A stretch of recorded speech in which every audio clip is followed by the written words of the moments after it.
mankind himself. Words that were never meant to echo through 10,000 years of bloody history.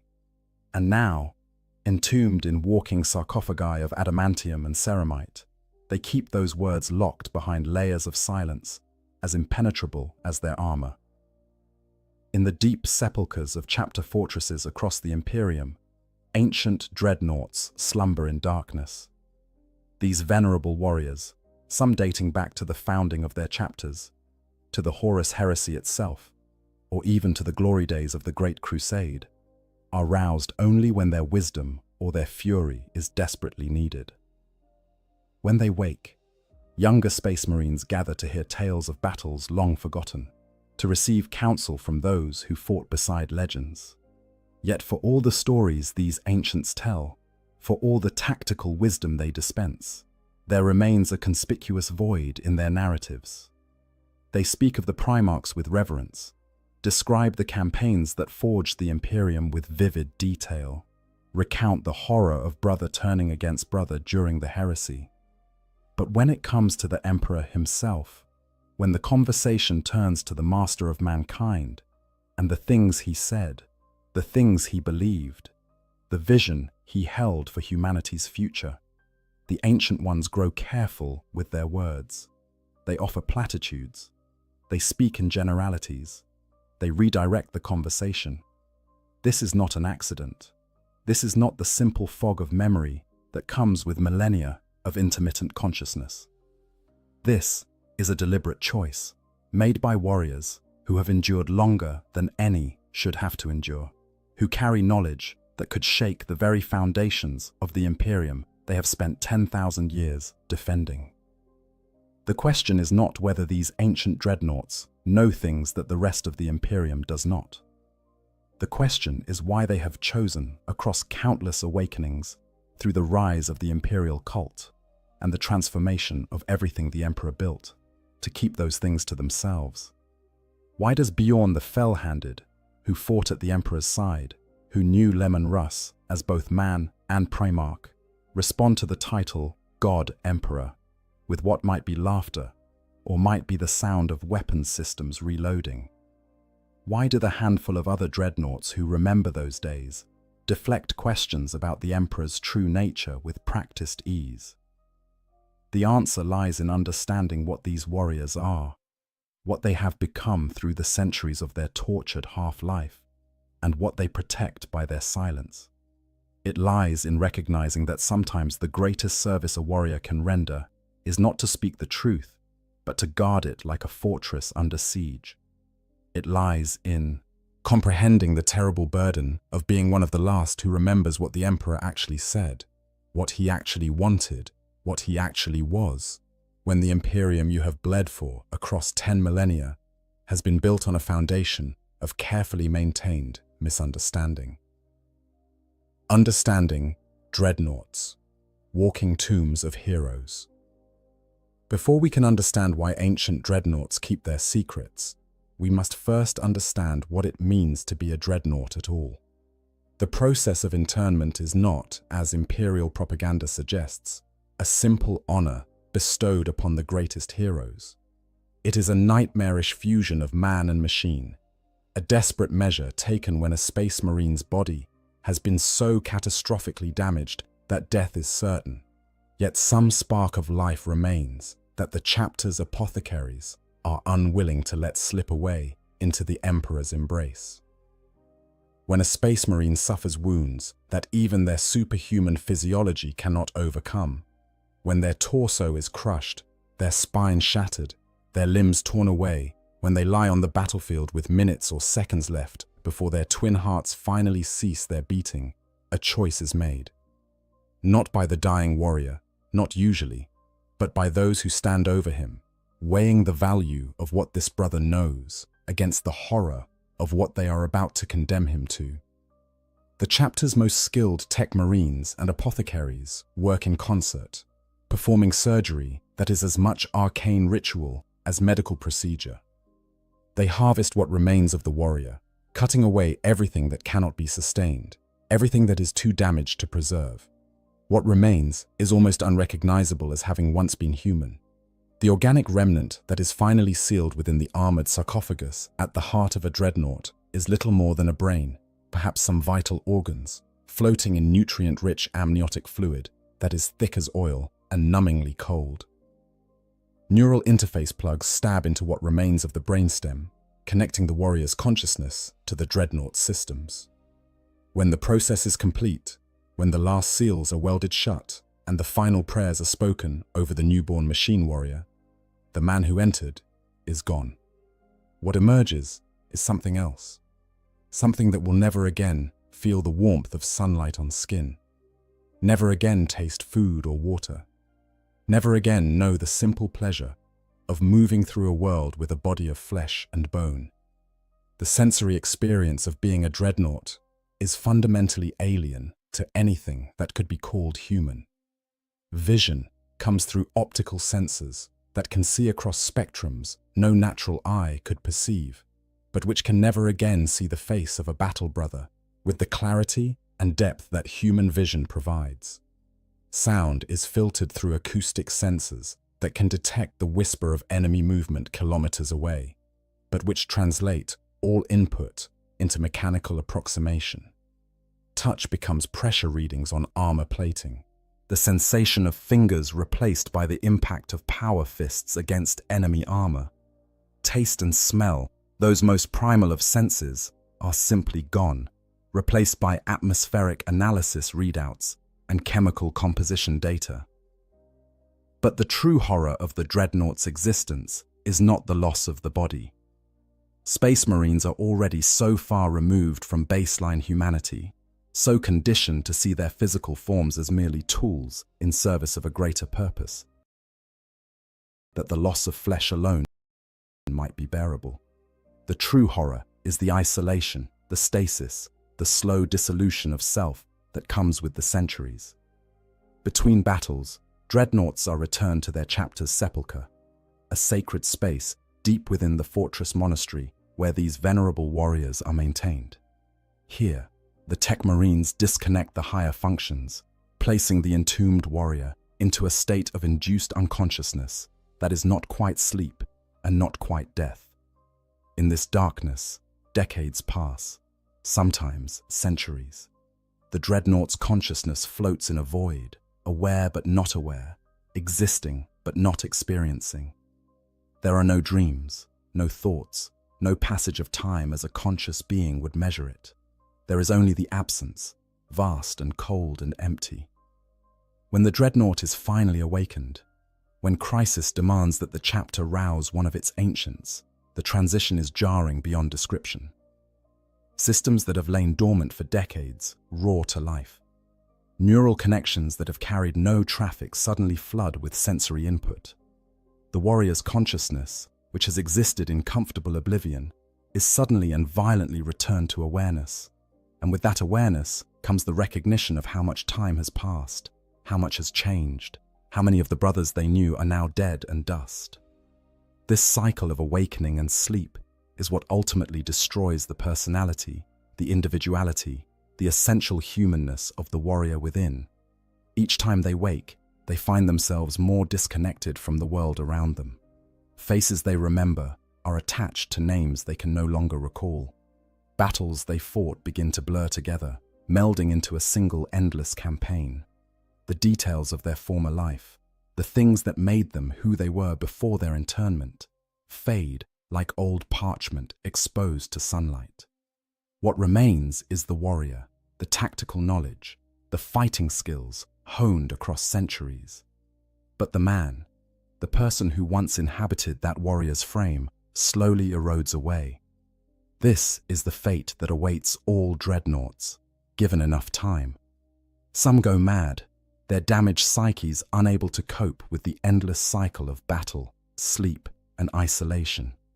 These unfortunates must be restrained when awakened, their consciousness so fractured that they can no longer distinguish friend from foe, past from present, memory from hallucination. Others become hollow, going through the motions of war with mechanical precision, but no passion, no drive, no spark of the person they once were. They answer questions in monosyllables, offer tactical assessments devoid of context or creativity, and return to stasis with what seems like relief. For Chaos Space Marines, internment in a dreadnought is considered a fate worse than death, a punishment reserved for those who have failed their dark masters. Without the sacred oils and careful maintenance provided by loyalist chapters, without the protective stasis between battles, Chaos dreadnoughts deteriorate rapidly. The warp itself seems to corrupt them, their organic components mutating, their mechanical systems becoming fused with demonic essence. They are kept chained between battles, howling their rage and madness into the void, and released only when their masters have need of their fury. This is what awaits warriors who lack the discipline, the chapter structure, the sacred rituals that make the suffering of loyalist dreadnoughts at least bearable. Yet even loyalist dreadnoughts, maintained with reverence and awakened only when necessary, face the same inevitable erosion. The process is slower, more gradual, but it is no less certain. With each century that passes, more of the man is lost. Memories become fragmented. Emotional connections fade. The ability to relate to those who still live in bodies of flesh becomes increasingly difficult. The world moves on while the dreadnought remains trapped in an eternal present, unable to fully participate in the life of the chapter, unable to truly die. This is what makes the ancients, those dreadnoughts, who have somehow maintained their clarity of mind across millennia, so remarkable. Warriors like Bjorn the Fell-Handed, who has been entombed for over 10,000 years, yet still speaks with coherence and wit, who still remembers not just the battles he fought, but the brothers he fought beside, who can still recall the voice of Leman Russ and the face of the Emperor himself. Such longevity of consciousness is almost unheard of, achieved through some combination of iron will, advanced life support systems, and perhaps simple stubbornness, the refusal to let the endless dark take what remains of who they were. These are the warriors who hold the secrets. These are the ones who remember what the galaxy was like before the Imperium became an empire of faith, before the Emperor became a god, before 10,000 years of war ground down everything that the Great Crusade was meant to achieve. They have watched the slow transformation of everything they fought to build, seen the imperial truth give way to the imperial cult, witnessed the Imperium of reason and science become an Imperium of superstition and dogma. And they have chosen, again and again across the centuries, to keep what they know to themselves. Understanding their silence requires understanding their suffering.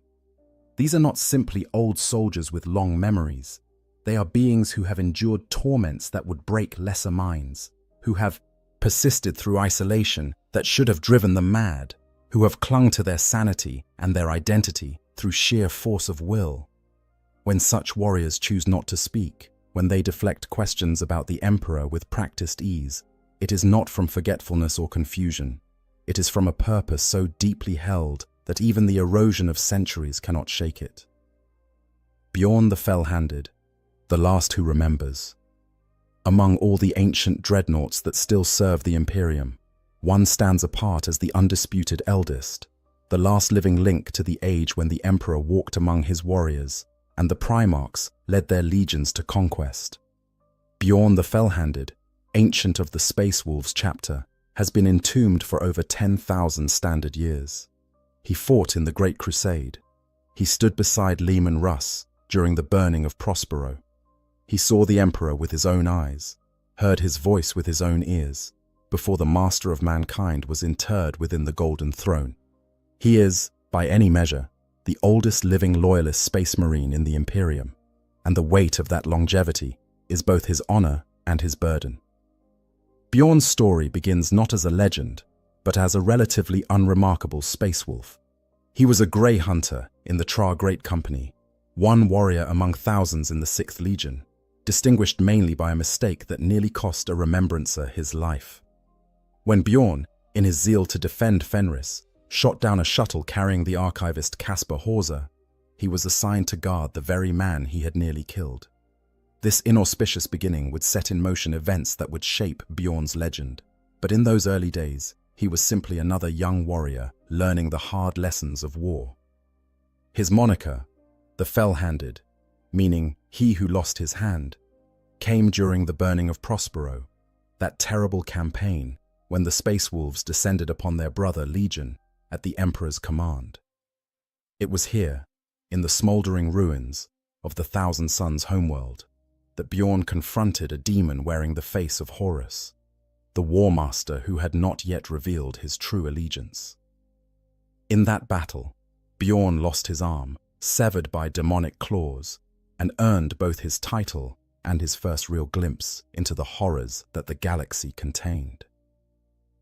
The Horus heresy transformed Bjorn from a promising young warrior into a leader of men. When brother turned against brother, when legions that had fought side by side for decades suddenly found themselves locked in civil war, Bjorn stood firm in his loyalty to the Emperor and to Russ. He fought in the Alaxes Nebula, where the Space Wolves were ambushed by the Alpha Legion, barely escaping with his life. He helped pull Russ back from the brink of despair, convincing the Wolf King to forge his own path rather than simply serving as the Emperor's executioner. Through it all, Bjorn was there, witnessing firsthand the unraveling of everything the Great Crusade had built.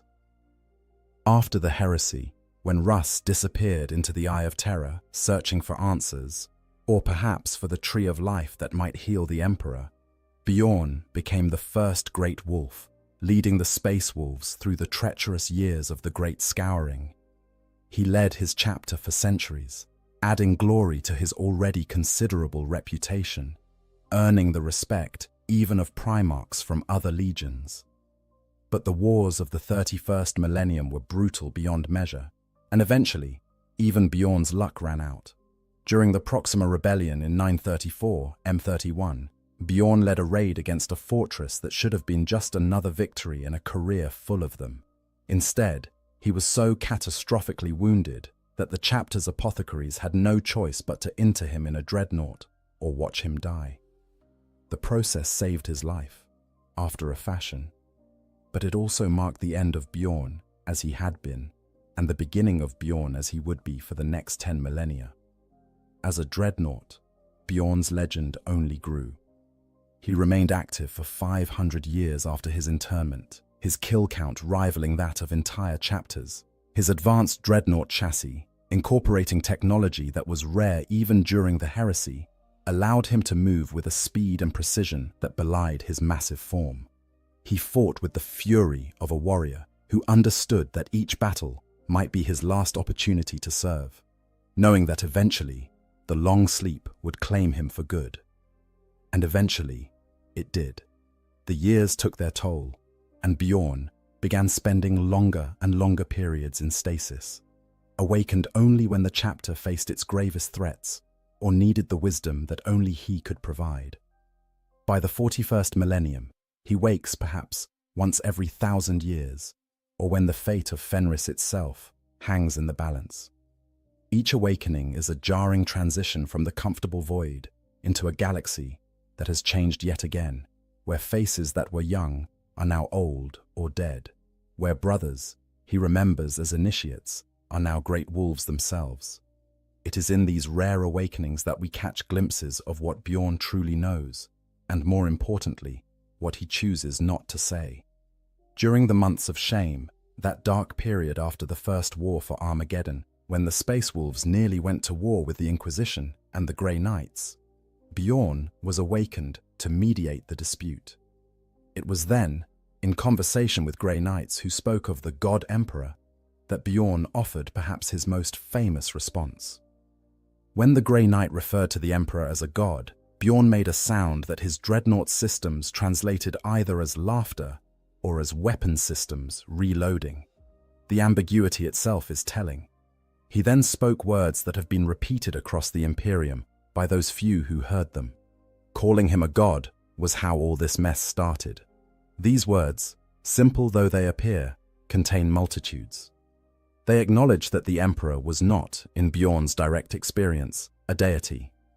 They suggest that the deification of the Emperor, the transformation of the imperial truth into the imperial cult, was not only incorrect, but actively harmful.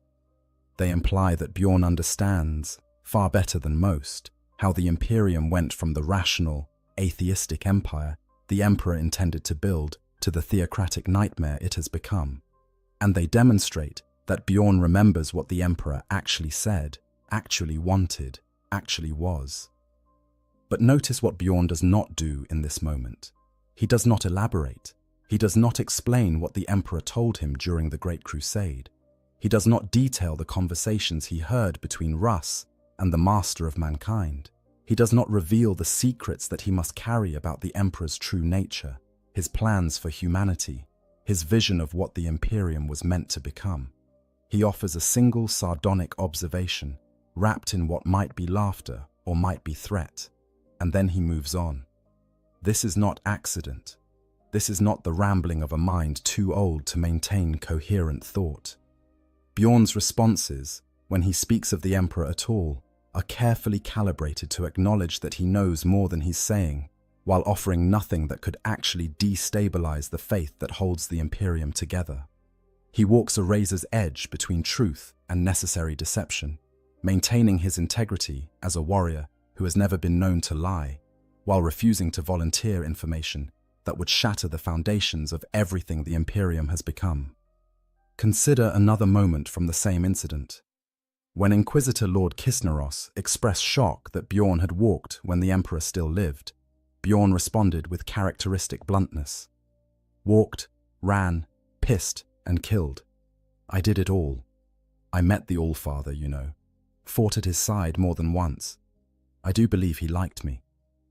Again, there is so much in what Bjorn says, and, more importantly, in what he doesn't say. He confirms that he knew the Emperor personally, that he fought alongside him, that there was some personal connection between them. The use of Allfather, a title from Fenrisian mythology, rather than God Emperor, subtly reinforces that Bjorn's relationship with the Emperor was different from the worshipful adoration that defines the 41st millennium. The casual mention that the Emperor liked him treats the Master of Mankind as a person capable of personal preferences, not as an abstract divine being beyond such human concerns. But when pressed for details, when asked what the Emperor was like, what he said, what he wanted, Bjorn becomes evasive. He tells stories about the battles, about the campaigns, about the Primarchs. He speaks of Russ with the affection of a warrior who served under a beloved commander. He recounts tactical decisions made during the Great Crusade. But about the Emperor himself, about the Master of Mankind's actual words and intentions, Bjorn remains conspicuously vague. This pattern holds across all of Bjorn's recorded awakenings. When younger Space Wolves gather to hear his stories, they always want to know about Leman Russ, about the glory days of the Legion, about what the Emperor was like. And Bjorn, who has endured 10,000 years of isolation specifically so that he could serve as a link to that past, deflects these questions with practiced skill. He tells them what they need to hear, what will reinforce their faith and their determination, but not what he actually knows about the vast gulf between what the Emperor intended and what the Imperium has become. The question, then, is why? Why does Bjorn, who owes no loyalty to the ecclesiarchy, who predates the imperial cult by millennia, who remembers when the Emperor explicitly forbade worship of himself as a god, choose to maintain this silence? Why does he not simply tell the truth about what he heard, what he saw, what the Emperor told him during those long-ago campaigns? The answer lies in understanding what Bjorn has become through the centuries of his service. He is not simply an old soldier with good memories. He is one of the last remaining anchors to a time that must remain, in some ways, mythologized. He has watched the Imperium transform, has seen it adapt and survive through the age of apostasy, the age of redemption, the countless wars and crises that would have destroyed a less resilient civilization. And he has come to understand, with the terrible clarity that only 10,000 years can bring, that sometimes the truth is less important than survival. Sometimes the lie, however uncomfortable, serves a purpose that truth cannot. Bjorn's silence is not betrayal.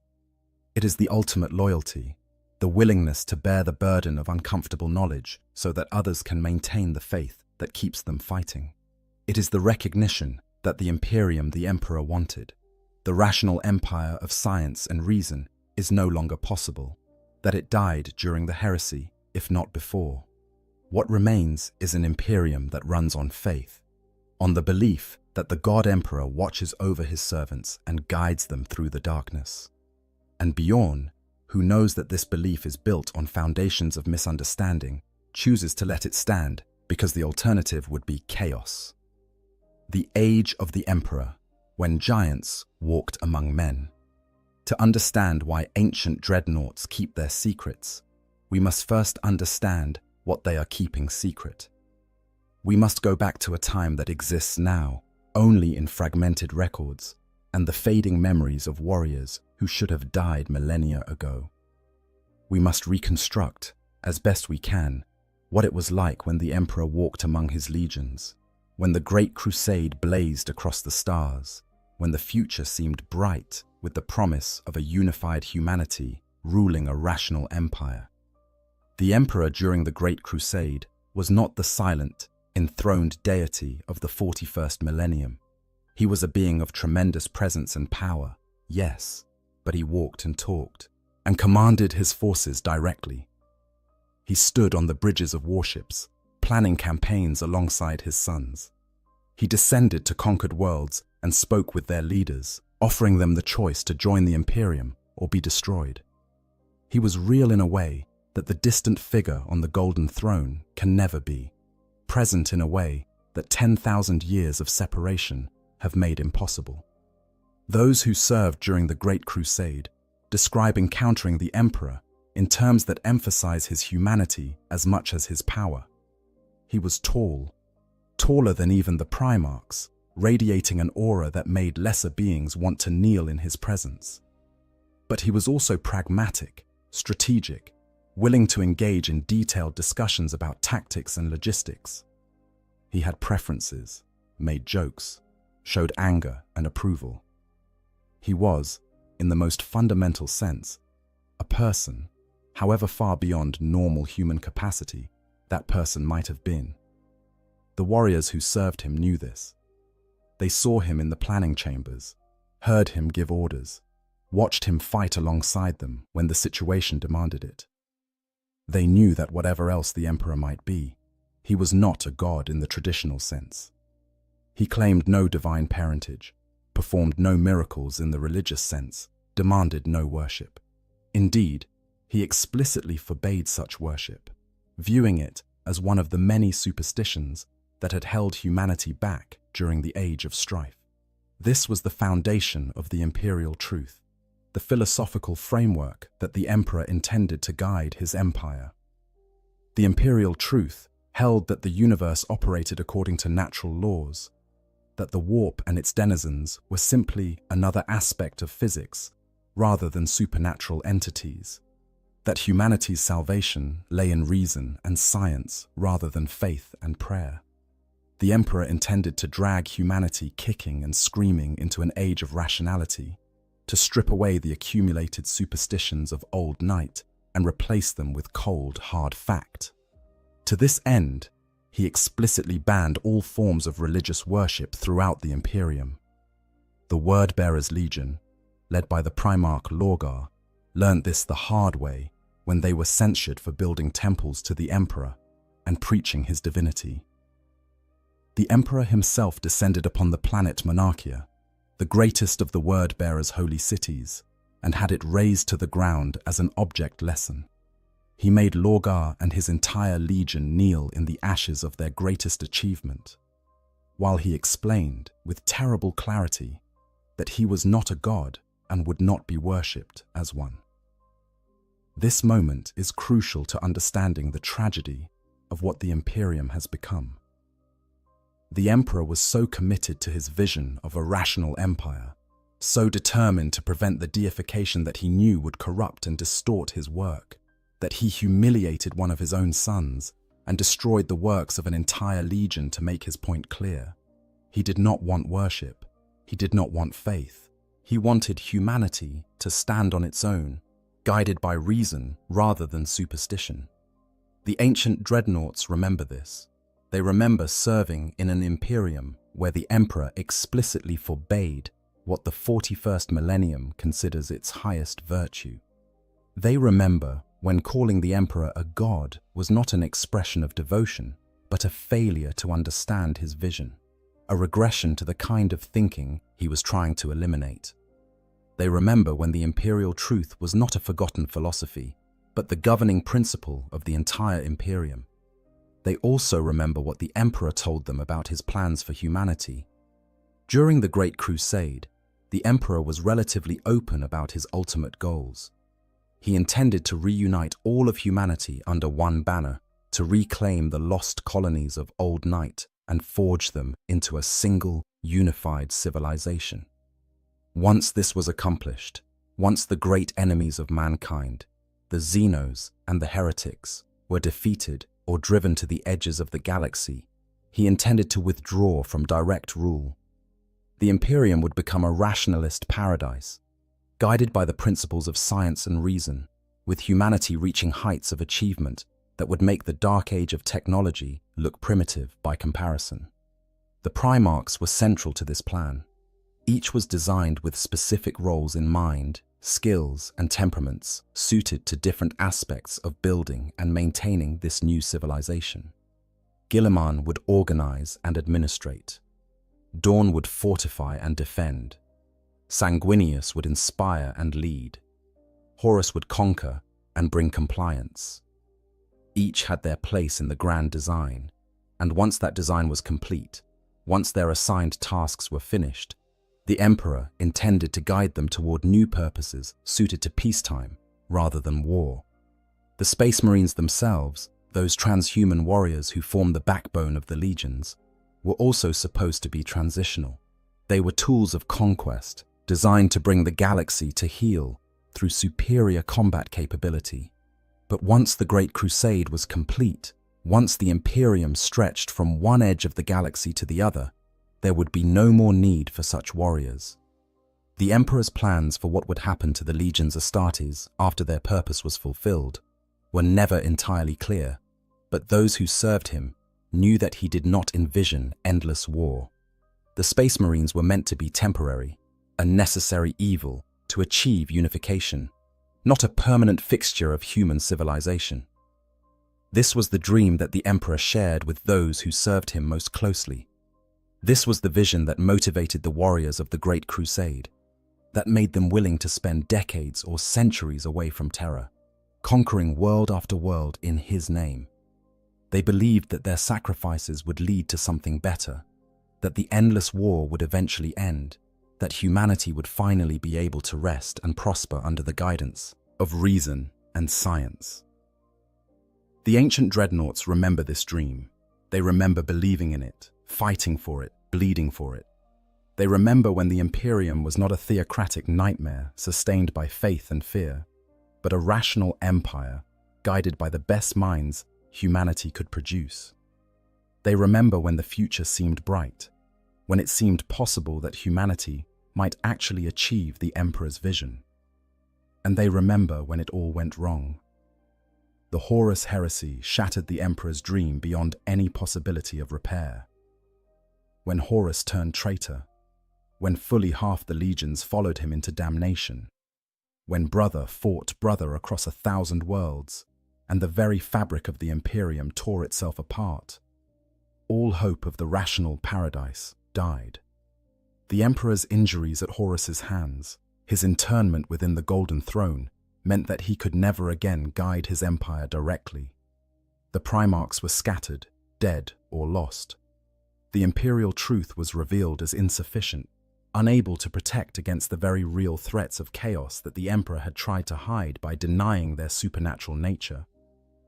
In the ashes of the heresy, the Imperium that emerged was nothing like what the Emperor had planned. It was an empire born of desperation, held together by fear and faith rather than reason and science. The very worship that the Emperor had forbidden became the glue that held human civilization together. The Space Marines, meant to be transitional, became permanent fixtures.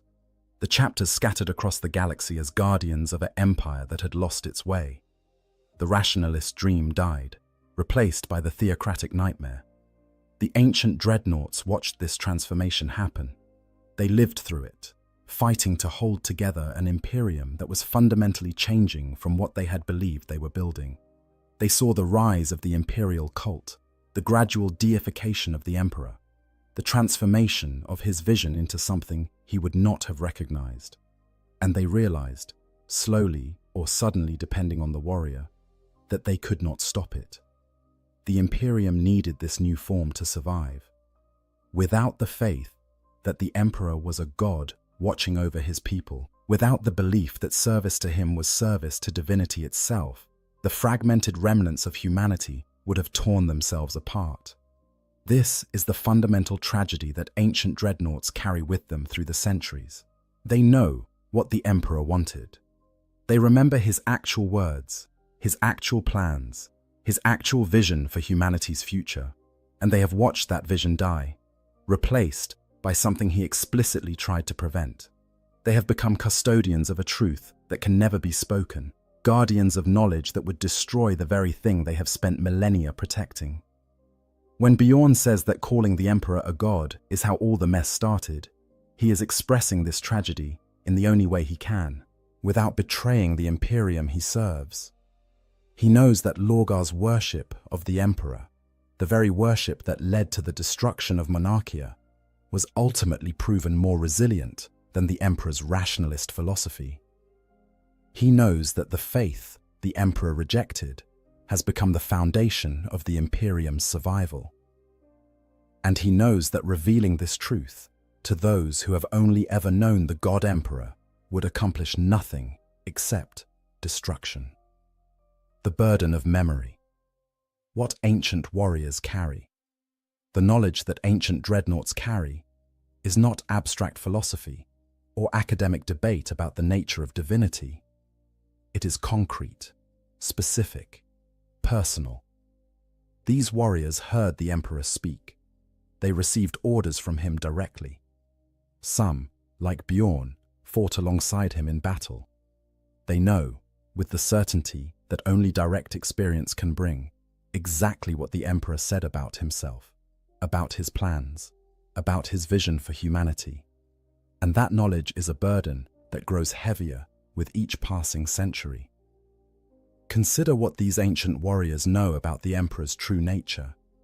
They remember that he ate and drank, that he could be wounded, that he required rest. They saw him make mistakes in judgment, change his mind when presented with new information, express frustration when plans went awry. All of these are marks of a being who, whatever else he might be, is not the omniscient, omnipotent deity that the imperial cult worships. The emperor was supremely powerful, yes, possessed of psychic might beyond anything else in the galaxy, but he was not infallible. He was not all-knowing. He was not beyond the possibility of error. The ancient dreadnoughts also know about the emperor's mistakes, and they know that he acknowledged them as such. The handling of the Primarchs, for instance, was riddled with errors that the emperor himself recognized. The decision to ban the study of the warp while simultaneously using it as a tool of conquest. The failure to properly explain to his sons why certain things were forbidden. The catastrophic misjudgment of Magnus's character and intentions that led directly to the Thousand Sons' fall. These are not the actions of an infallible god, but of a supremely powerful being, doing his best with incomplete information and facing challenges even he could not fully predict. More than this, the ancient warriors know what the emperor said about gods and worship. They heard him explain, in councils of war or in conversations with his Primarchs, why he rejected divinity. They heard him describe gods as parasitic entities that fed on human belief, that grew powerful on worship, and used that power to manipulate and control their followers. They heard him say that the only way to defeat such entities was to starve them, to deny them the worship they needed, to build a human civilization that stood on reason and science rather than faith and prayer. This philosophical framework was not incidental to the emperor's plans. It was central to everything he was trying to achieve. The emperor understood, better than anyone else in the galaxy, the true nature of the warp and the beings that dwelt within it. He knew that the Chaos Gods drew their power from human emotion and belief, that every prayer offered to them made them stronger, that every act of worship fed their endless hunger. His atheistic philosophy was not mere preference or intellectual exercise. It was a calculated strategy to weaken the forces of chaos by denying them the one thing they needed most: acknowledgement of their power. The ancient dreadnoughts know this. They understand the Emperor's reasoning because they heard him explain it, and they have watched, across 10,000 years, as the Imperium has done precisely what the Emperor warned against. The imperial cult, with its endless prayers and its worship of the God Emperor, feeds psychic power into the warp on a scale that the Emperor would have considered catastrophic. Every prayer offered by a faithful citizen, every invocation of the Emperor's name by a desperate soldier, every ritual performed by a priest of the ecclesiarchy, adds to the vast psychic tide that flows through the warp. But here is the terrible irony that the ancient dreadnoughts also understand. This may be why the Imperium has survived. The faith that the Emperor tried to prevent has become humanity's greatest weapon against the darkness. The belief in the God Emperor, however false that belief may be in terms of the Emperor's actual nature and desires, creates a psychic phenomenon in the warp that acts as a barrier against chaos. The Emperor, enthroned upon the Golden Throne and sustained by the sacrifice of 10,000 psykers every day, has become something like a god, whether he wanted to or not. The faith of trillions of humans has shaped the warp around him, creating a psychic entity that might not be the Emperor as he was, but is certainly something godlike in its power and its nature. This is perhaps the most uncomfortable truth that ancient dreadnoughts carry. They know that the Emperor would have hated what he has become. They know that the worship offered to him is precisely what he tried to prevent. But they also know, or at least strongly suspect, that without this worship, without this faith, the Imperium would have fallen millennia ago. The God Emperor that the masses worship is not the man these ancient warriors knew, but that false god may be the only thing holding back the tide of chaos. The ancient warriors also carry specific knowledge about events and decisions that shaped the Imperium. They know about the Webway project, the Emperor's secret plan to build a human equivalent of the Eldar's network of tunnels through the warp. This project, meant to free humanity from dependence on warp travel and thus from exposure to chaos, was the Emperor's greatest hope for securing humanity's future. When Magnus's warning about Horus's treachery accidentally destroyed the Webway project, when the demon hordes came pouring through the breach that Magnus created, the Emperor's plans fell apart. He was forced to sit upon the Golden Throne, holding shut a door into hell, unable to lead his Imperium through the crisis of the heresy. The ancient dreadnoughts who knew about the Webway project understand what humanity lost when it failed. They know that the Imperium, forced to continue using warp travel, remains forever vulnerable to the predations of chaos. They know that every ship that enters the warp risks corruption, that every navigator who looks into its depths risks madness, that every psyker who channels its power risks possession. They know that the Emperor intended to free humanity from this vulnerability, and they know that his plan failed. More than just factual knowledge, the ancient dreadnoughts carry emotional truths about the Emperor that contradict the image promoted by the ecclesiarchy. They know that he was capable of affection for his sons, that he showed what might be called love in his own way for the Primarchs he created. They know that he grieved when Ferrus Manus fell, that he was enraged by Horus's betrayal, that he wept when he was forced to strike down his most beloved son. These are not the actions of an abstract, distant deity, but of a father who loved his children and was destroyed by their betrayal. The ancient warriors remember conversations where the Emperor expressed doubt or uncertainty, where he admitted that he was operating on incomplete information, or making the best guess he could with the data available. They remember him asking for advice, considering alternatives, changing his plans when new circumstances arose. They remember, in short, a being who was more like them than the distant god of the 41st millennium could ever be. And they carry this knowledge in silence, watching as generation after generation of space marines are raised in the faith of the God Emperor, knowing that what these young warriors believe is fundamentally at odds with what the ancient dreadnoughts witnessed. They watch as the ecclesiarchy grows in power, as faith becomes ever more central to imperial society, as the rational vision the emperor tried to build is replaced by the theocratic structure he tried to prevent. And they say nothing. Because what would they say? How would they explain to a space marine raised in the imperial cult, whose every action is motivated by faith in the God Emperor, that the being they worship explicitly rejected that worship?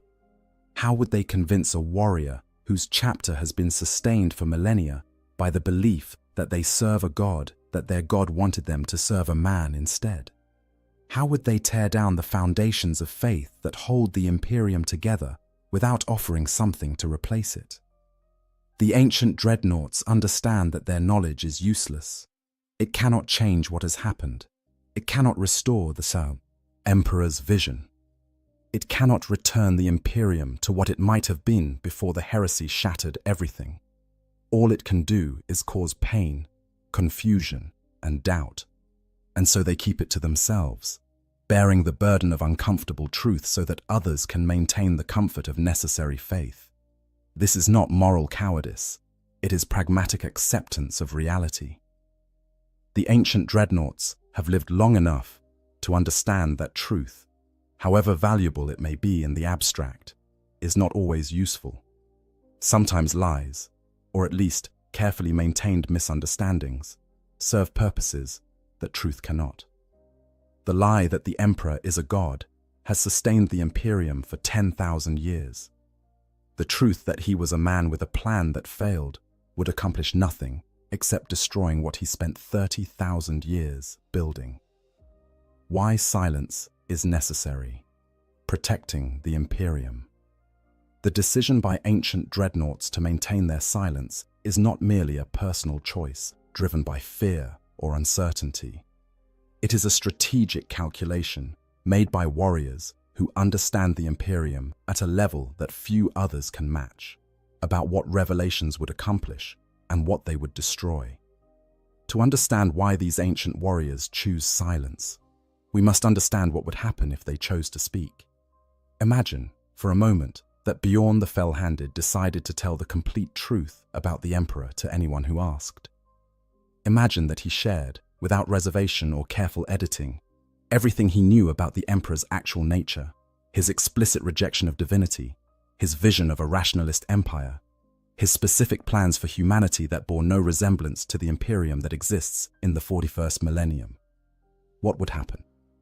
The immediate effect would be confusion and doubt among those who heard these revelations. Space Marines, whose faith in the God Emperor forms the core of their identity, would be forced to confront the fact that the being they worship explicitly rejected worship. Guardsmen who pray to the Emperor for protection in battle would have to grapple with the knowledge that their God was a man who wanted humanity to stand without divine assistance.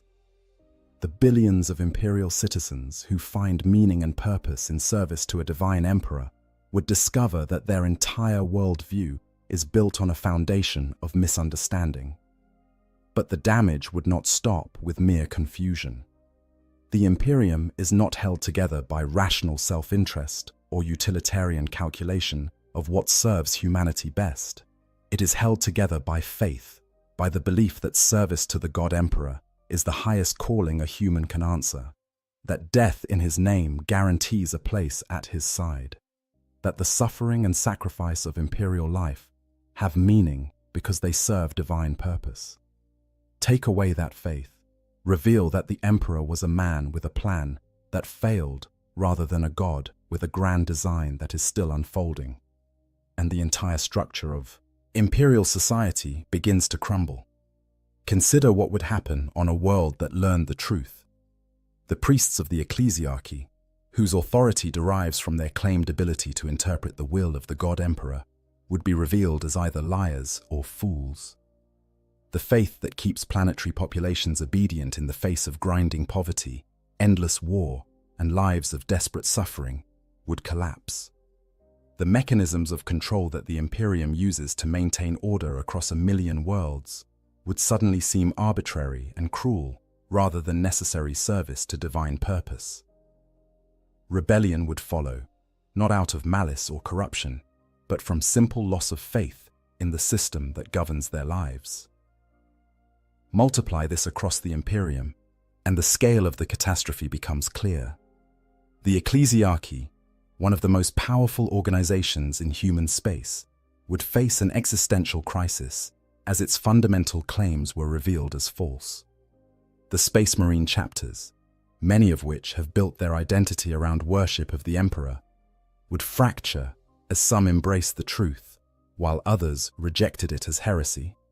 The Imperial Guard, whose soldiers fight and die by the millions under the banner of the God Emperor, would lose the faith that makes them willing to face the galaxy's horrors. The Inquisition, charged with rooting out heresy, would face the impossible task of determining whether these revelations were themselves heresy, or whether the faith they had defended for millennia was the real heresy. But the damage would go even deeper than institutional crisis. The Imperium faces enemies that are sustained and empowered by faith themselves. The Chaos Gods draw strength from human emotion and belief, and the faith in the God Emperor has created a psychic phenomenon in the warp that acts as a counterbalance to their power. The destruction of that faith would not simply be a loss of morale or institutional authority. It would be the removal of one of humanity's few effective weapons against the forces of the warp. The Emperor, as he exists in the warp, is at least partially a construct of the faith of trillions. Remove that faith, and the psychic entity that holds back the darkness might weaken or disappear entirely. The ancient dreadnoughts understand all of this with a clarity that only millennia of experience can bring. They have watched the Imperium evolve, seen it adapt to crisis after crisis, observed the mechanisms by which it maintains cohesion across vast distances and diverse populations. They know that faith is not merely a pleasant myth or a comforting lie. It is the weight-bearing pillar that holds up the entire structure. Remove it, and everything collapses. More than this, they understand that the truth they carry offers nothing to replace what it would destroy. The Emperor's vision of a rationalist empire guided by science and reason is dead. It died during the heresy, if not before, killed by the revelation that the warp and its denizens were not simply physics to be understood, but malevolent entities actively seeking humanity's destruction. The imperial truth could not protect against chaos because it denied the reality of chaos, and that denial left humanity vulnerable. The faith that replaced the imperial truth, however false it may be in terms of the Emperor's actual nature and desires, at least acknowledges the spiritual dimension of the threats humanity faces. Consider the alternative. If the ancient dreadnoughts revealed the truth, if they destroyed the faith in the God Emperor, what would they offer in its place? A return to the imperial truth is impossible. That philosophy has been proven inadequate by 10,000 years of warfare against chaos. A new philosophy, built on accurate understanding of what the Emperor was and what he wanted, would have to somehow motivate billions of humans to continue the grinding sacrifice that imperial life demands without the promise of divine purpose or transcendent meaning. It would have to replace the faith that makes guardsmen charge into certain death with the cold calculation that their individual lives matter less than the collective survival of humanity. Such a philosophy might be theoretically superior, might even be more in line with what the Emperor wanted, but it would not work. The Imperium exists in a state of constant crisis, always on the edge of collapse, held together by faith and fear and the sheer stubborn refusal to give up. It is not a rational system, because rational systems cannot function in the 41st millennium. It is a system built for survival at all costs, and the cost it has chosen to pay is the abandonment of the Emperor's vision in favor of pragmatic faith. The ancient dreadnoughts have made their peace with this reality. They have accepted that the Imperium the Emperor wanted is gone, that it cannot be rebuilt, that attempting to return to his vision would accomplish nothing except the destruction of what remains. Their silence is not betrayal of the Emperor's memory. It is the recognition that his vision, however noble, is no longer achievable, and that the best they can do is support the Imperium that exists, rather than mourn the one that might have been. This acceptance comes at tremendous personal cost. These warriors fought for the Emperor's vision. They believed in the Great Crusade's promise of a rational empire. They sacrificed everything to build what he wanted to build. And now they must watch in silence as that vision is twisted into something he would have hated, knowing that this twisted version is the only thing standing between humanity and extinction. They must bow their heads when called upon to serve the God Emperor, must listen to prayers offered in his name without correcting the fundamental misunderstanding those prayers represent, must participate in the very system of worship that the Emperor spent his life trying to prevent. But they do it because the alternative is worse.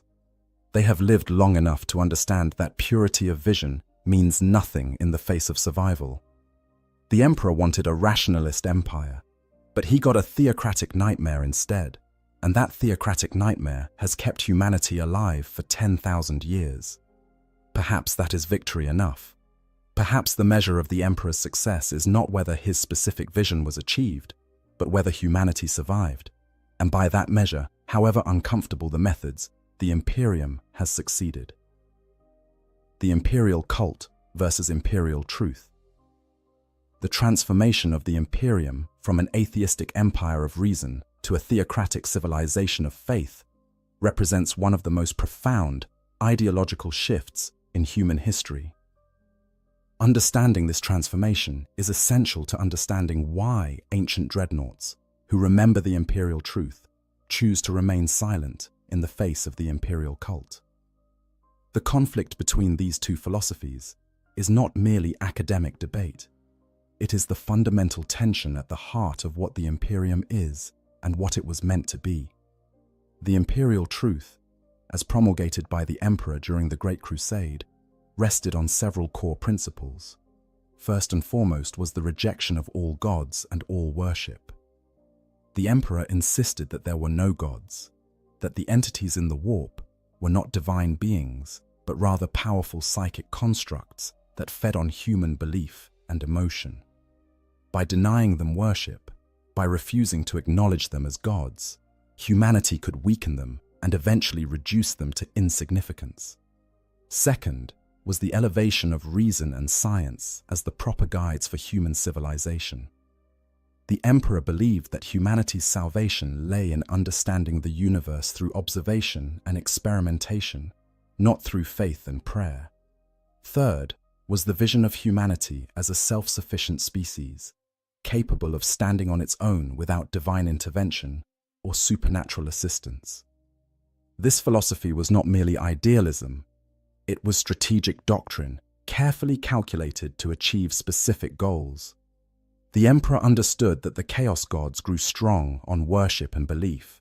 Every human who prayed to them, every ritual that acknowledged their power, every sacrifice made in their name, fed them psychic energy that made them more powerful in turn.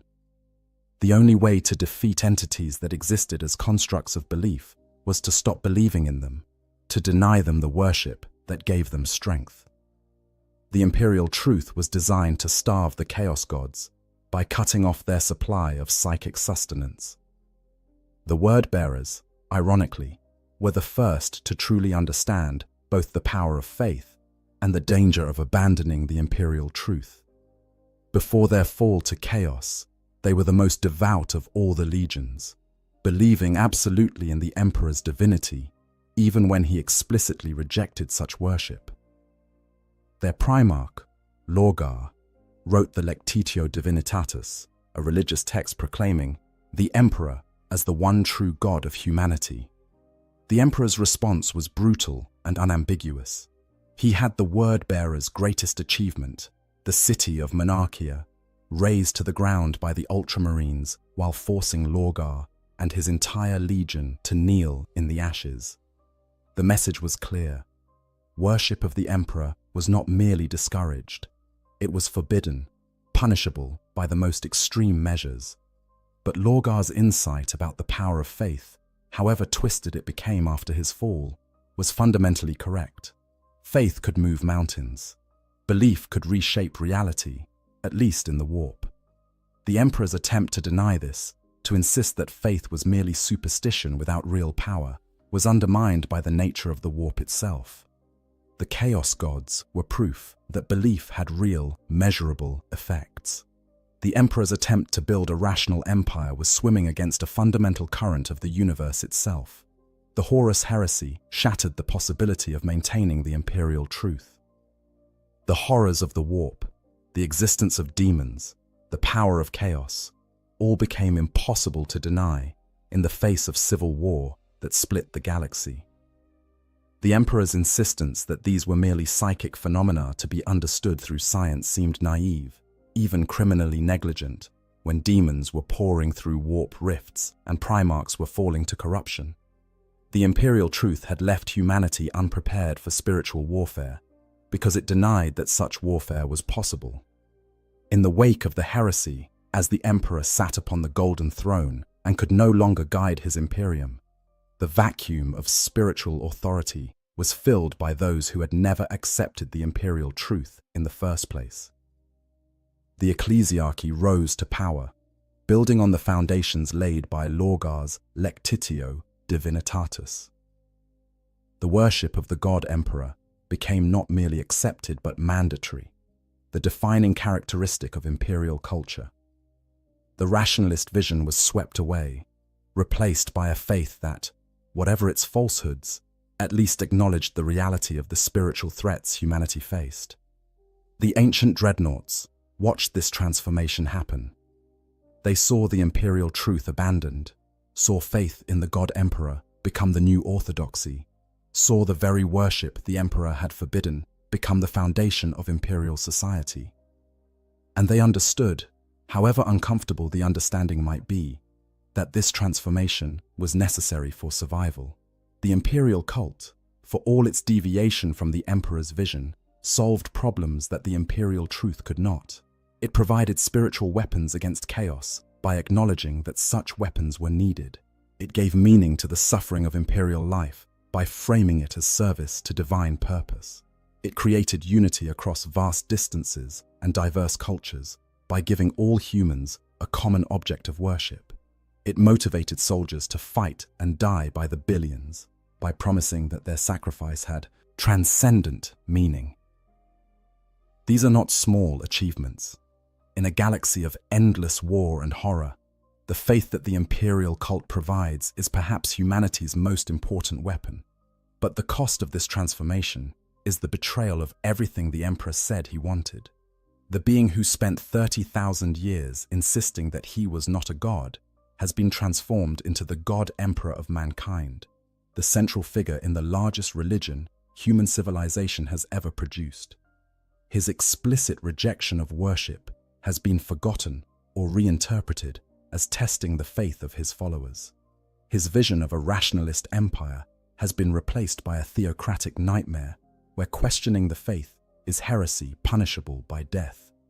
Everything he said he wanted has been turned inside out, and the result is an imperium he would not recognize. The ancient dreadnoughts live in this contradiction. They remember what the emperor actually said, what he actually wanted, what he explicitly tried to prevent. They know that every prayer offered to the god emperor would have horrified the man they knew. They know that the ecclesiarchy is built on a foundation of misunderstanding so profound that calling it a lie seems insufficient. And yet they also know that this misunderstanding has kept humanity alive for 10,000 years. that the faith they know to be false has achieved things the truth could not. This knowledge creates a moral burden that would crush lesser beings. The ancient dreadnoughts must participate in a system built on foundations they know to be false. They must listen to prayers offered to a god who insisted he was not a god. They must accept the devotion of warriors who worship an image of the emperor that bears little resemblance to the being they knew. They must watch as the imperial cult grows ever stronger, knowing that every expansion of faith is a further betrayal of what the emperor wanted, yet also knowing that this betrayal is necessary for survival. They cannot speak the truth because the truth would accomplish nothing except destruction. They cannot remain entirely silent because their knowledge and experience make them valuable advisors to younger generations. So they walk a middle path, offering carefully edited wisdom, sharing memories that reinforce faith rather than undermining it, telling stories about the Great Crusade that emphasize the emperor's power and vision while quietly omitting his explicit rejection of worship. They become, in effect, propagandists for a faith they know to be false, guardians of a lie they understand to be necessary. This is perhaps the deepest tragedy of their existence. These are warriors who pride themselves on honor and truth, who have never been known to lie, who built their reputations on absolute integrity, yet they have spent millennia engaged in what is, by any measure, a massive deception. They have allowed the Imperium to believe something they know to be false. They have watched lies become truth through repetition and faith. And they have done this not out of cowardice or malice, but out of the coldest possible calculation that the lie serves the Imperium better than the truth ever could. The psychology of ancient dreadnoughts. To truly understand why ancient dreadnoughts maintain their silence about the Emperor, we must delve deeper into the psychological landscape of beings who have existed for millennia, in a state that can barely be called life. The mental state of these warriors is shaped by isolation, suffering, and an accumulation of experiences that would shatter lesser minds. Their silence is not merely a strategic choice. It is also a reflection of how centuries of entombment have fundamentally altered their relationship with memory, truth, and duty. Consider first the nature of memory itself for a dreadnought. Human memory is not a simple recording of events, but rather a constant process of reconstruction and reinterpretation. Each time we remember something, we are not playing back a perfect record, but rather rebuilding the memory from fragments, filling in gaps, adding context from subsequent experiences. For a being that sleeps for decades or centuries between awakenings, this process becomes wildly unstable. The ancient dreadnoughts wake to find that events they remember as happening yesterday occurred hundreds of years ago. Brothers they remember as young warriors are long dead.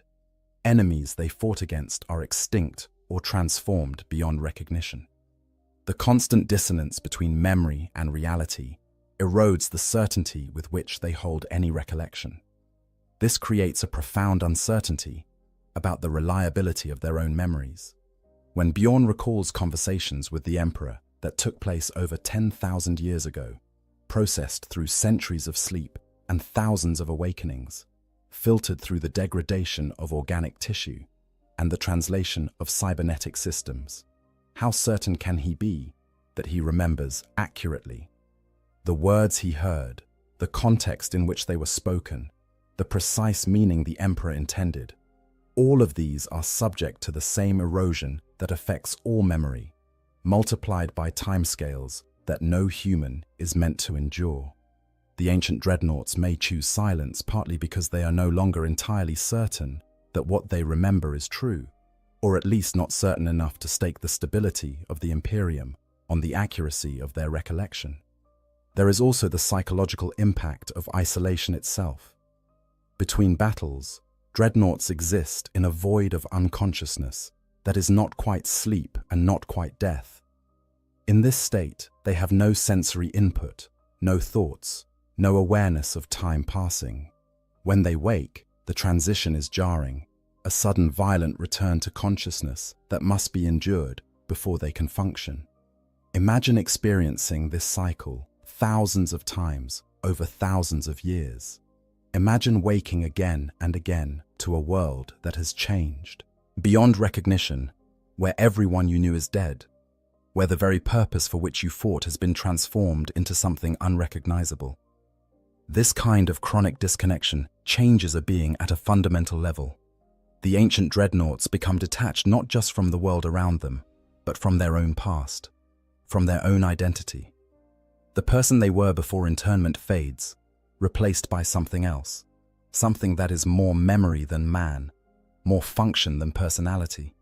In this state, the truth they carry about the Emperor may seem less important than it once did, less urgent, less worth the effort it would take to explain to beings so far removed from the context in which that truth was relevant. The ancient warriors also face the psychological burden of being the last witnesses to a time that has become myth. Everyone else who knew the Emperor during the Great Crusade is dead. The Primarchs are gone, scattered or fallen or lost. The remembrancers who recorded the era are long dust. The other Space Marines who served during that time have died and been replaced by successors who know the past only through stories and records. The ancient dreadnoughts alone remain, isolated islands of direct experience in an ocean of second-hand knowledge. This isolation creates its own form of madness. To be the only one who remembers, to carry knowledge that no one else can verify or refute, to be unable to share the burden of memory with anyone who truly understands. This is a form of loneliness so profound that it challenges the sanity of even a transhuman mind. The ancient dreadnoughts cannot discuss their memories with peers because they have no peers. They cannot seek validation or correction of their recollections because there is no one left to provide it. They are trapped in their own past, unable to move forward, unable to let go, unable to find anyone who shares the weight of what they know. This loneliness may, perversely, make their silence easier to maintain. When the truth you carry is so isolated, so disconnected from the lived experience of everyone around you, it becomes almost abstract, almost unreal. The ancient dreadnoughts may keep their secrets partly because those secrets have become so divorced from the reality of the 41st millennium that speaking them feels less like revelation and more like discussing a dream or a story from a different life. There is also the psychological protection that comes with maintaining established patterns. The ancient dreadnoughts have been deflecting questions about the Emperor for millennia.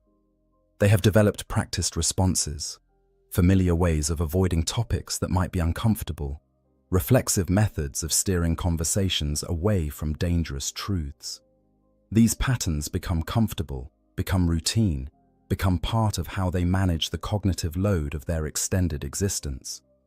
Breaking these patterns, choosing to speak the truth after so long, would require an effort of will that may simply be beyond beings so exhausted by the weight of years.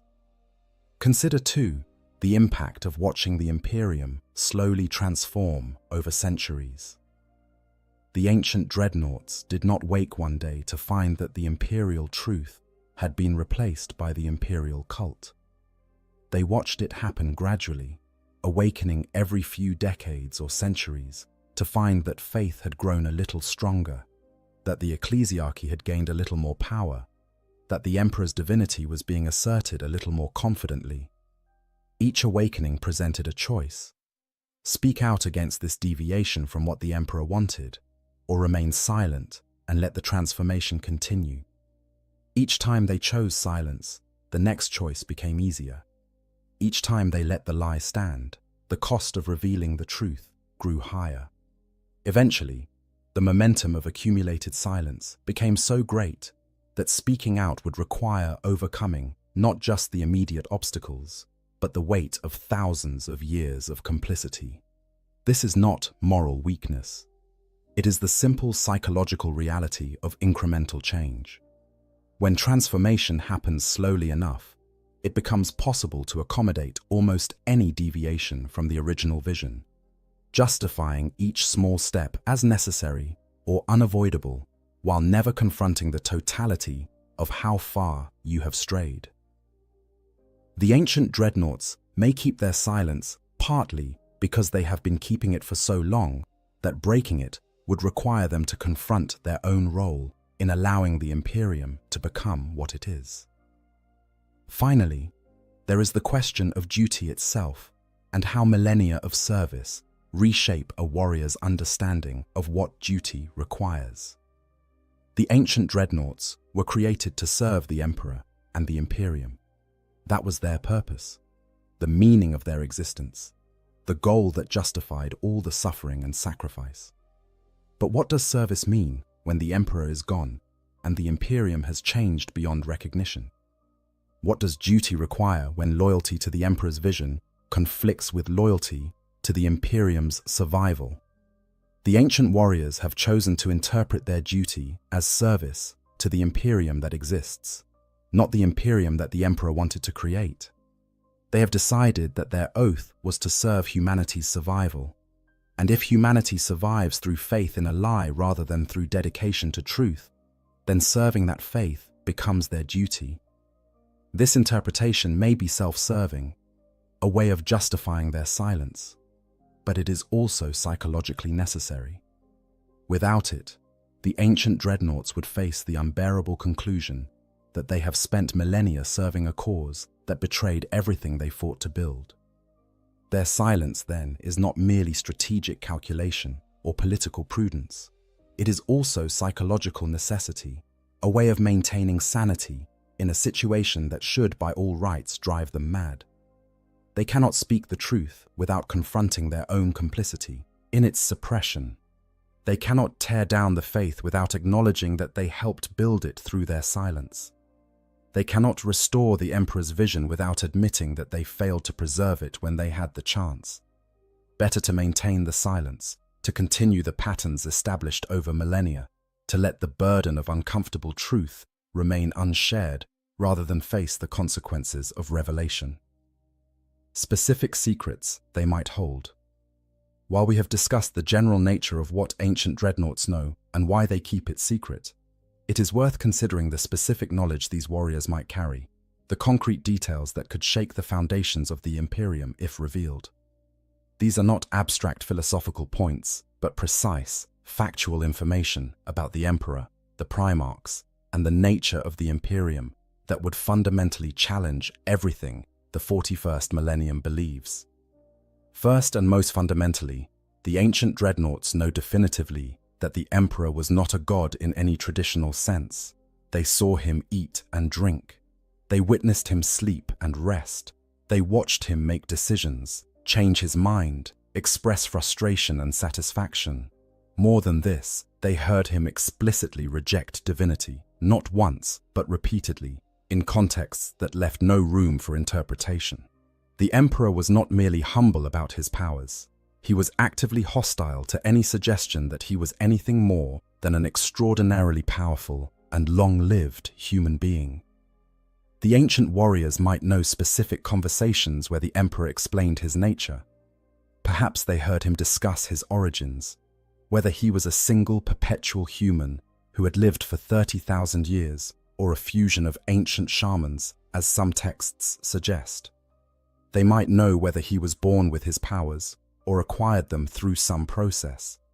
They certainly know that he considered himself bound by the same natural laws as everyone else, merely operating at a level of power and understanding that appeared godlike to lesser beings.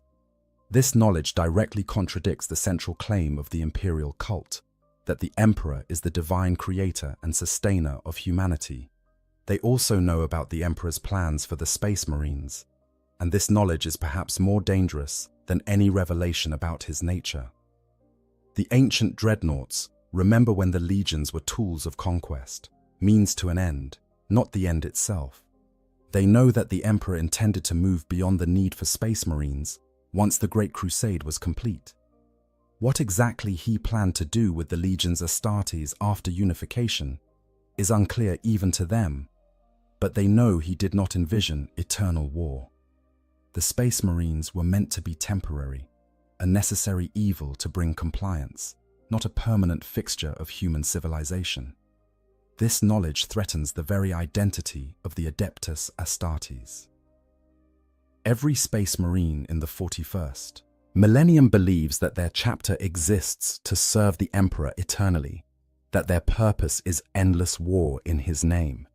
To learn that the Emperor viewed them as transitional, that he planned for a future where humanity would not need warriors like them, would force a fundamental re-evaluation of what it means to be a Space Marine. The chapters might conclude that they exist in defiance of the Emperor's wishes, that their eternal war is a failure to achieve his vision rather than fulfillment of his purpose. The ancient dreadnoughts might also know the truth about the Primarch's creation, and this truth could be devastating. The exact nature of how the Emperor created his sons is deliberately obscured in imperial records, but those who served during the Great Crusade had access to information that has since been lost or suppressed. They might know what genetic material the Emperor used, what bargains he made to acquire the knowledge and power necessary for the Primarch project, what prices were paid in the process. If the Emperor used warp-based powers, or made deals with warp entities to create the Primarchs, as some sources suggest, this would undermine the very foundation of his supposed rejection of chaos. More specifically, the ancient warriors would know details about individual Primarchs that the Imperium has chosen to forget or reinterpret. They remember Primarchs who have been purged from all records, whose legions were destroyed and their names struck from history. They know why these Primarchs and legions were erased, what they did that was so terrible that even their existence had to be denied. They know the details of the Rangdan genocides and other campaigns from which entire legions never returned. This knowledge of suppressed history demonstrates that the Imperium has always been willing to rewrite its past when convenient, which calls into question the reliability of any official history. The ancient dreadnoughts certainly know more about the Horus heresy than the sanitized versions that survive in official records. They were there, they fought in it. They saw Primarchs fall to chaos and watched brothers turn on brothers. But more than just the bare facts, they understand the context, the mistakes that led to the heresy, the signs that were missed, the opportunities to prevent it that were squandered. They know that the heresy was not simply evil arising from nowhere, but rather the product of the Emperor's own errors in judgment, his failure to properly communicate with his sons, his tendency to keep secrets that needed to be shared. This knowledge is particularly dangerous because it suggests that the Imperium's current problems are not aberrations, but continuations of flaws that existed from the beginning. If the Emperor's secrecy and his failure to properly prepare the Primarchs for the threats they would face led directly to the heresy, then perhaps the Imperium's current dysfunction is similarly rooted in fundamental design flaws rather than in corruption or deviation from some pure original vision. The ancient dreadnoughts could reveal that the Imperium has always been deeply flawed, that there never was a golden age to return to, that the problems of the 41st millennium are not corruptions of the Emperor's plan, but rather natural consequences of that plan's limitations.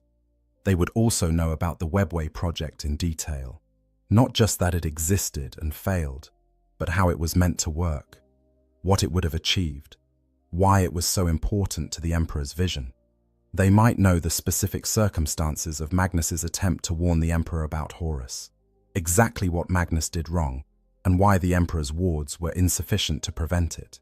They certainly know that the Emperor's plan for securing humanity's future died with the Webway project, that his injury and internment on the Golden Throne was him trying to hold together something that was already broken beyond repair.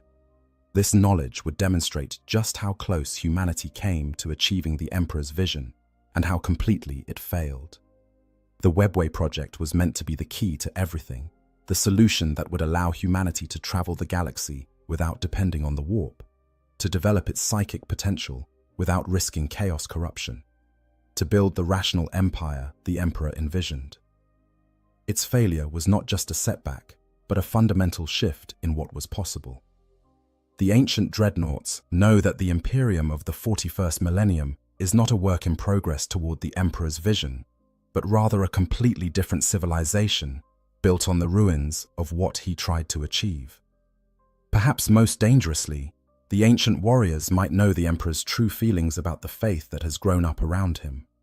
Not just his rejection of divinity in the abstract, but his specific reaction to worship. His feelings about those who insisted on treating him as a god despite his objections. They might have heard him express frustration, anger, even despair at humanity's tendency to seek gods to worship. They would certainly remember his destruction of Monarchia and his punishment of the word-bearers, and they would understand that this was not merely policy enforcement, but a deeply personal response to what he viewed as betrayal of everything he was trying to achieve. If the ancient dreadnoughts revealed that the Emperor actively hated worship, that he viewed the very faith that now sustains the Imperium as a cancer to be cut out, the psychological impact on imperial society would be catastrophic. The priests of the ecclesiarchy would face the realization that they have spent millennia doing precisely what the being they worship most opposed. The faithful would have to confront the fact that their devotion is the opposite of what he wanted. The entire spiritual foundation of imperial civilization would collapse. These specific secrets, any one of them, would be sufficient to destabilize the Imperium if widely known. Together, they represent a comprehensive indictment of everything the Imperium has become, a demonstration that the current state of human civilization is not just different from what the Emperor wanted, but actively opposed to his vision at almost every level. The ancient dreadnoughts carry this knowledge, specific and detailed and utterly damning, and they have chosen across millennia to keep it to themselves. The cost of truth in the 41st millennium. Having explored what the ancient dreadnoughts know and why they keep it secret, we must now confront the fundamental question. What would actually happen if they broke their silence? Not in abstract terms of philosophical consistency or moral purity, but in concrete, practical terms of how the Imperium would react and what the consequences would be. The cost of truth in the 41st millennium is not measured in hurt feelings or embarrassment. It is measured in worlds lost, in chapters fracturing, in the possibility of civil war on a scale that would make the Horus heresy seem restrained. Begin with the immediate problem of authority and belief. When an ancient dreadnought like Bjorn speaks, people listen. His status as the last living link to the Great Crusade, his personal service alongside Primarchs and the Emperor himself, gives him an authority that few others in the Imperium can claim. If such a figure were to publicly proclaim that the God Emperor is a lie, that the Emperor explicitly rejected worship, that the entire imperial cult is built on misunderstanding, the shockwave would be felt across human space. This is not some fringe heretic making wild claims. This is a witness with unimpeachable credentials stating facts he knows to be true from direct experience. The ecclesiarchy would be forced to respond, and their options are all terrible. They could accept the ancient warrior's testimony as true, which would require them to effectively dismantle their own institution and admit that they have been propagating falsehoods for millennia. They could reject it as the ravings of a mind gone mad, but this would require them to declare one of the Imperium's most revered warriors insane, damaging their own credibility in the process. They could try to suppress the information, but how do you suppress testimony from a figure as publicly visible and widely respected as Bjorn? They could declare it heresy and try to destroy the dreadnought, but this would pit the ecclesiarchy against a Space Marine chapter, potentially triggering civil war. No matter what the ecclesiarchy chose, the mere existence of this challenge from such an authoritative source would create doubt where there was certainty. Billions of imperial citizens whose faith sustains them through lives of grinding hardship would suddenly face questions they have never had to consider. Is the God Emperor truly divine? Did he want to be worshipped? Is the suffering they endure actually service to divine purpose? Or is it simply suffering, meaningless and cruel? in service to a system that has betrayed what its founder intended. This doubt would not remain abstract. It would have immediate practical effects. The Imperial Guard depends on faith to make its soldiers willing to die by the millions in wars they barely understand. Take away that faith. Replace it with uncertainty about whether their deaths serve any purpose, beyond sustaining an empire that might be fundamentally illegitimate, and the willingness to sacrifice collapses. Planetary governors, who maintain control through the authority derived from serving the God Emperor's will, would find their power challenged by populations who no longer believe that authority is divine. The mechanisms of imperial control, already strained to breaking across 1 million worlds, would begin to fracture. The impact on Space Marines would be even more direct and more dangerous. The chapters of the Adeptus Astartes have built their identities around service to the Emperor over 10,000 years. For many chapters, particularly those like the Black Templars, who explicitly embrace the imperial cult, faith in the God Emperor is not merely belief, but the core of their existence. To learn that this faith is contrary to what the Emperor wanted, that they have spent millennia doing precisely what he tried to prevent, would force a crisis of identity that some chapters might not survive. We can predict how different chapters would react based on their histories and cultures. Some, like the Ultramarines with their emphasis on duty and pragmatism, might find ways to rationalize the revelation, arguing that serving the Imperium's survival is more important than strict adherence to the Emperor's original vision. Others, like the Dark Angels with their obsession with loyalty and their own history of hidden shame, might fracture between those who accept the truth and those who reject it as lies meant to test their faith. Still others, like the Black Templars, might simply refuse to believe, declaring the ancient dreadnought corrupted or deceived, and continue in their faith regardless of evidence. This fracturing would not remain peaceful. Space Marines are warriors, trained and conditioned to solve problems through violence. If chapters split over whether to accept revelations about the Emperor, if some embrace the truth while others reject it as heresy, the resulting conflicts could tear the Adeptus Astartes apart. Brother would fight brother not over corruption or treachery, but over competing interpretations of loyalty to the Emperor's memory. The Imperium has seen this before, during the Horus Heresy, and barely survived. A second such split, even on a smaller scale, could be the blow that finally breaks humanity's faltering empire. But the damage would extend beyond institutional crisis and civil conflict. The faith in the God Emperor has shaped the warp itself, creating a psychic phenomenon that acts as a bulwark against chaos. The Emperor, as he exists in the warp, is at least partially a construct of the faith of trillions of humans. This psychic entity, whether it is truly the Emperor or merely shaped in his image by the collective belief of humanity, has real power, real effect on the material universe. The destruction of faith in the God Emperor might weaken or eliminate this phenomenon, removing one of humanity's few effective weapons against the forces of chaos. Consider what the Chaos Gods would make of such a revelation. They grow strong on human emotion and belief, and the crisis of faith that would follow the destruction of the imperial cult would provide a feast of fear, despair, doubt, and rage.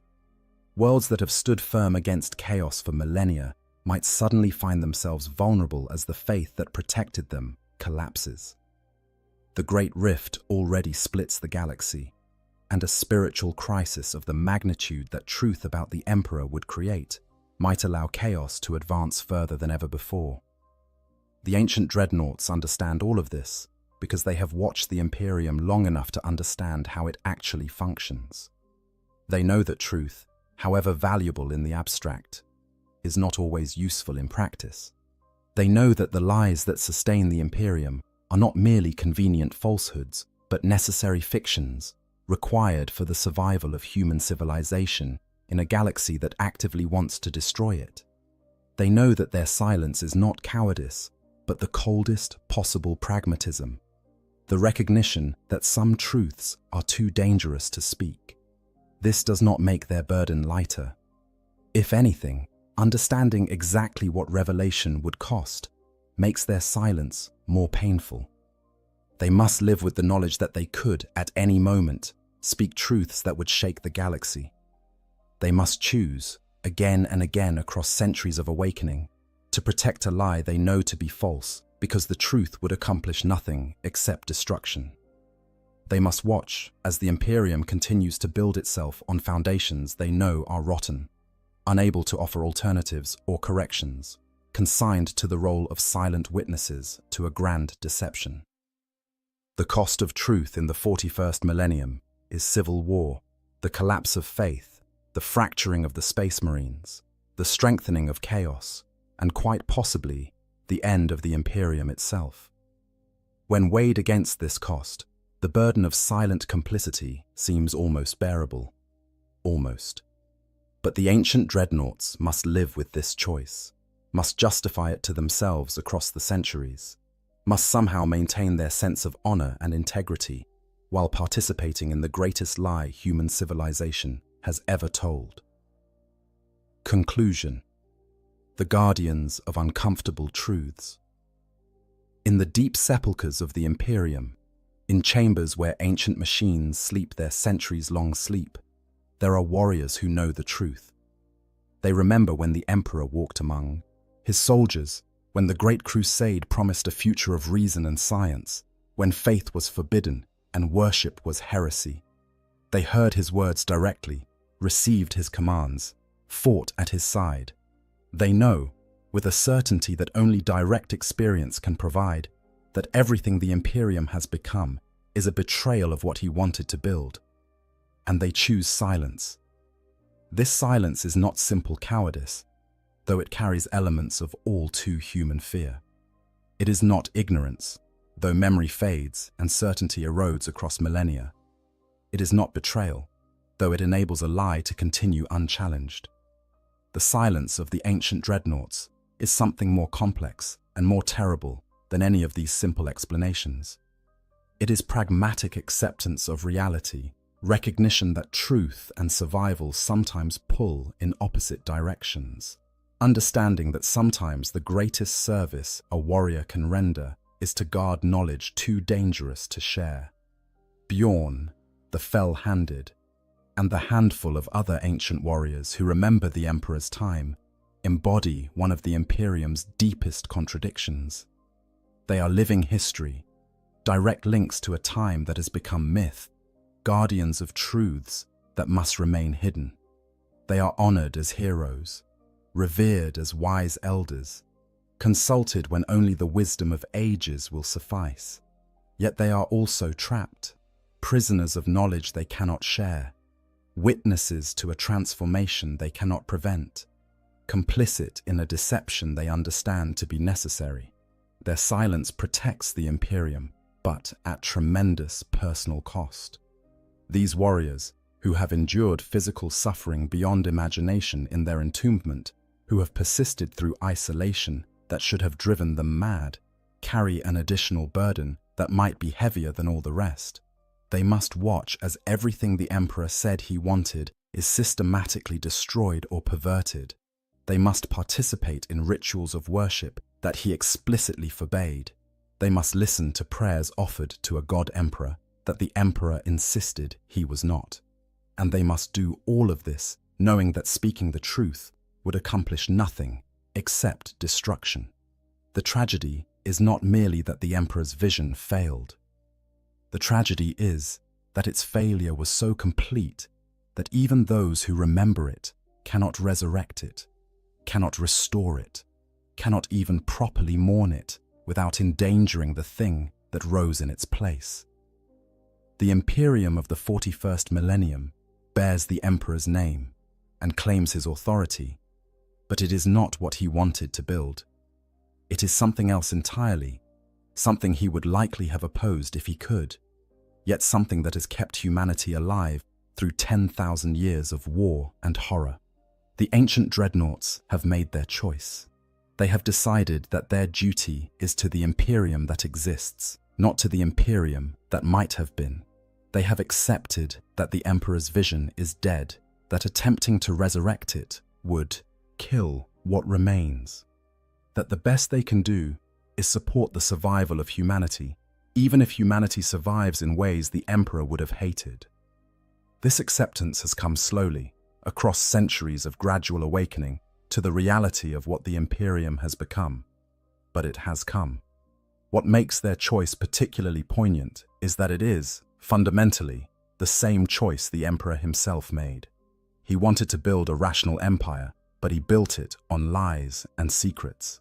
He claimed to reject divinity while demanding absolute obedience. He preached the imperial truth while hiding truths he deemed too dangerous to share.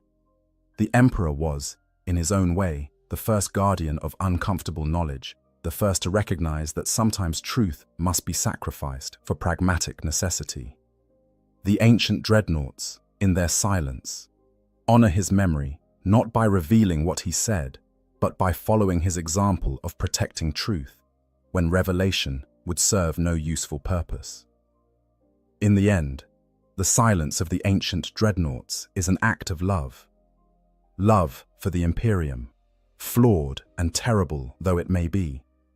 Love for humanity, struggling to survive in a galaxy that wants to destroy it. Love for the Emperor's memory, even as that memory is twisted and transformed into something he would not recognize. They keep their secrets, not because they are weak or cowardly, but because they are strong enough to bear the burden of uncomfortable truth, so that others can maintain the comfort of necessary faith. When Bjorn the Fell-Handed makes that sound that might be laughter, or might be weapon systems reloading, when he says that calling the Emperor a god was how all this mess started, he is offering the only truth he can safely give.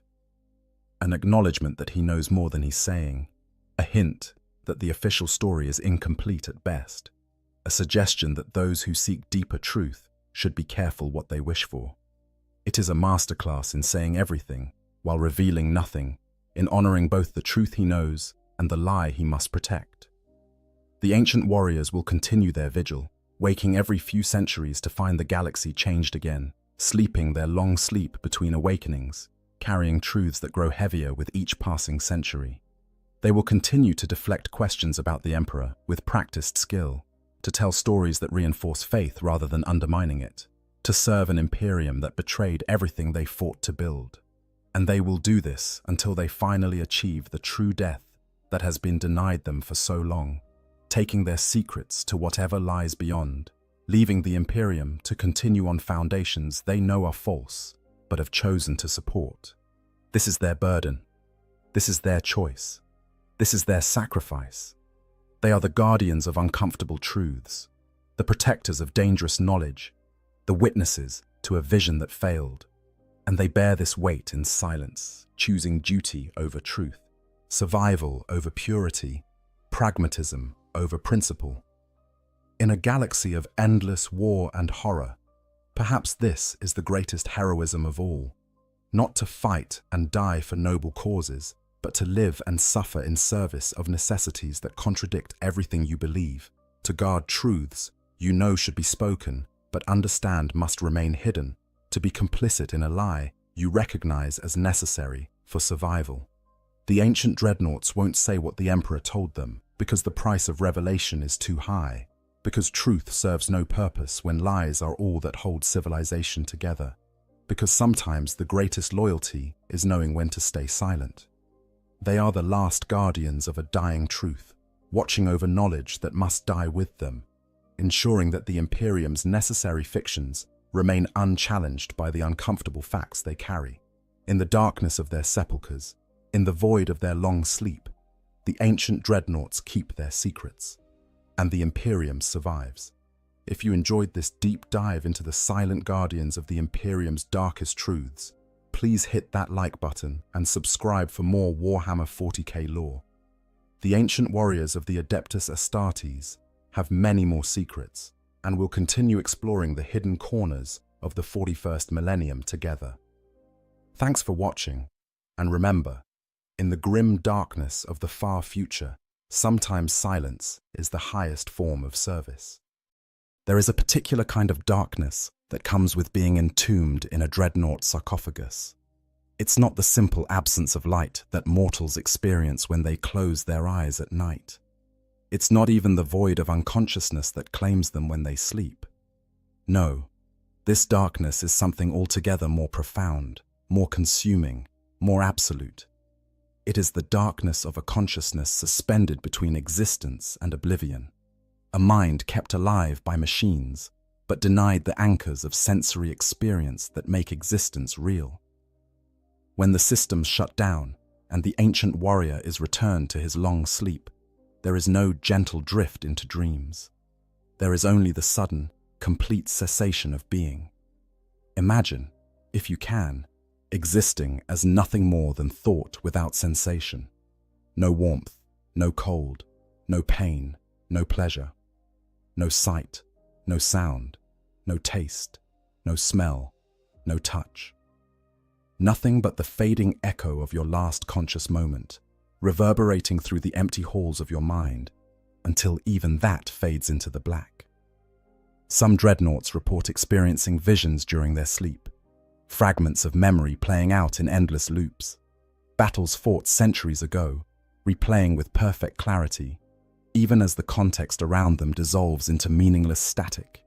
Others claim to feel the passage of time as a physical weight, each year adding to an invisible burden that presses down upon their suspended consciousness like layers of sediment burying ancient ruins. But most simply cease. They close their eyes in one moment and open them in another, with no sense of the decades or centuries that have passed in between. For the ancient warrior sealed within the adamantium shell, time becomes a strange and fluid thing. The perception of duration warps and twists. A battle that raged for hours might feel like it happened moments ago, while a conversation from the previous awakening might seem like a half-remembered dream from someone else's life.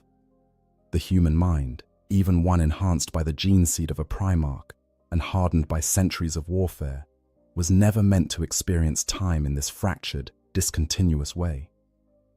Sleep and waking for mortals are part of a daily rhythm that helps anchor consciousness to reality. But for a dreadnought, there is no rhythm. There are only discrete moments of awareness separated by unknowable gulfs of non-existence. The tech priests who maintain these walking tombs speak of the machine spirits that inhabit the ancient chassis, of the sacred rituals required to ensure smooth activation and deactivation.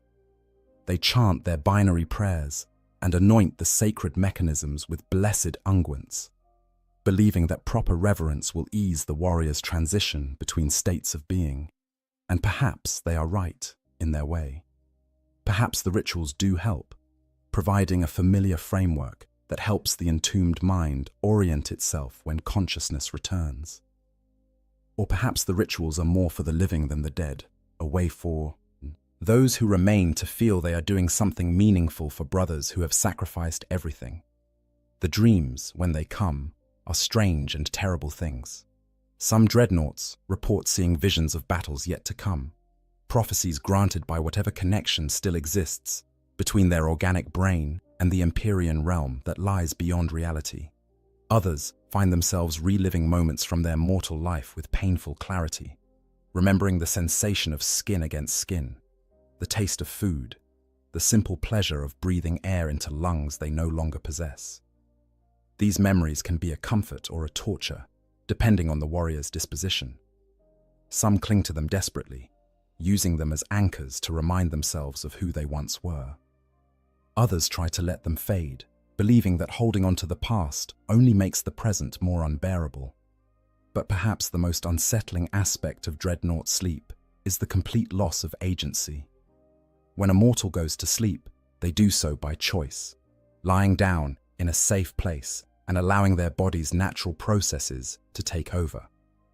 They know, on some level, that they will wake again in a few hours, refreshed and ready to face a new day.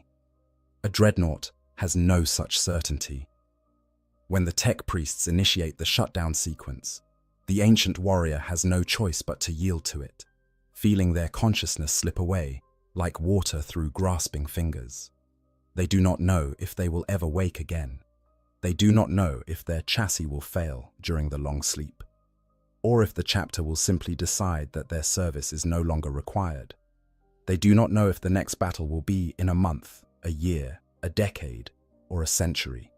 They surrender control completely, placing their fate in the hands of others and hoping that they will be deemed worthy of resurrection when the time comes. This, then, is what it means to be a dreadnought. To exist in moments stolen from the endless dark, to wage war with weapons that respond to thought as if they were limbs, to watch the world change and evolve while you remain frozen, unchanging, a relic from an age that grows more distant with each awakening. The chapters who maintain these ancient warriors treat them with the reverence due to living legends, consulting them for tactical wisdom and historical knowledge. But that reverence comes at a price. The dreadnought is no longer truly one of their brothers. He is something else, something set apart, something both more and less than what he once was. He is a weapon, a monument, and a warning all at once. A reminder of what sacrifice truly means in the service of the Emperor of mankind. The void between moments.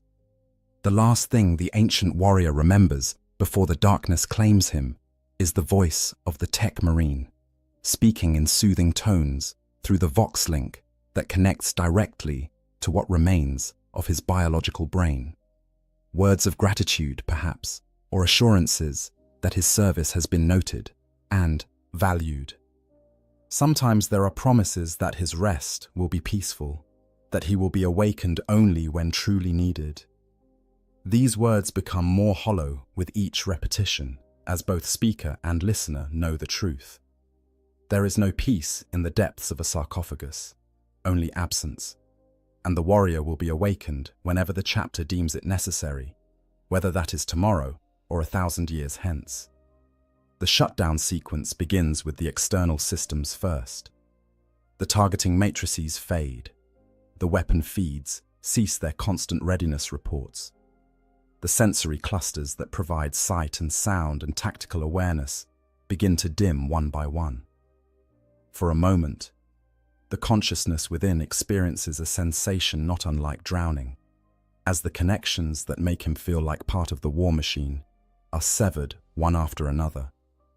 The dreadnought chassis does not cease to exist, of course.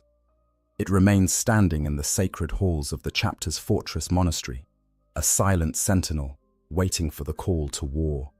But from the perspective of the warrior within, the world simply stops.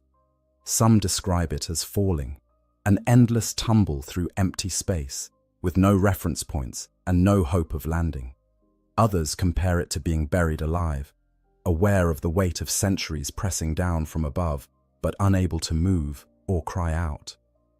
A few claim to maintain some form of awareness during their sleep, existing as a tiny spark of consciousness adrift in an infinite dark, counting the moments until they can return to the world of light and war and purpose. But these accounts are rare, and many tech priests believe they are simply false memories created by a mind struggling to cope with the absolute discontinuity of dreadnought existence. The truth is that no one really knows what happens in the depths of that long sleep.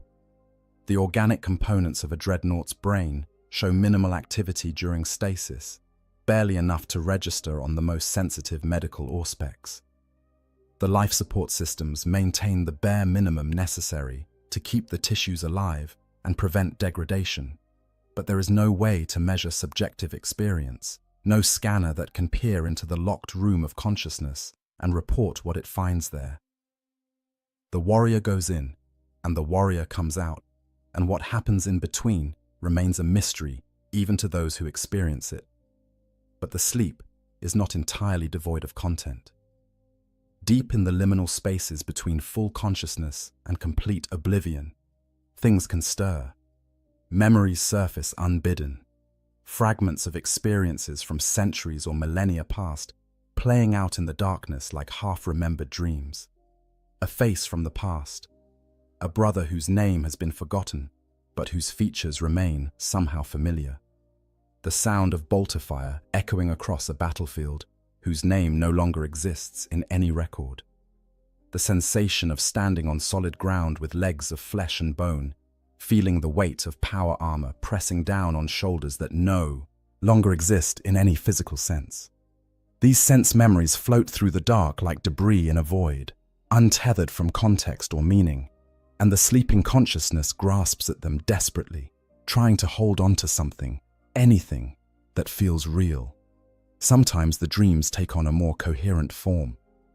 The warrior finds himself walking through the halls of his chapter's fortress monastery, as it was in his youth, when he was still flesh and blood, and the galaxy seemed full of possibility rather than endless war. He sees his brother Marines as they were then, young and vital, laughing and training and planning campaigns against enemies that seemed less incomprehensible than those they face now. He remembers the weight of his bolter in his hands, the way his hearts would race before a drop pod assault, the fierce joy of combat, when everything else fell away, and there was only the mission and the enemy, and the bond between brothers who would die for each other without hesitation. But these dreams always sour. The faces of his brothers begin to blur and fade, their features becoming indistinct as the centuries erode even the clearest memories. The halls of the fortress monastery shift and change, architecture from different eras of the chapter's history bleeding into one another until nothing looks quite right.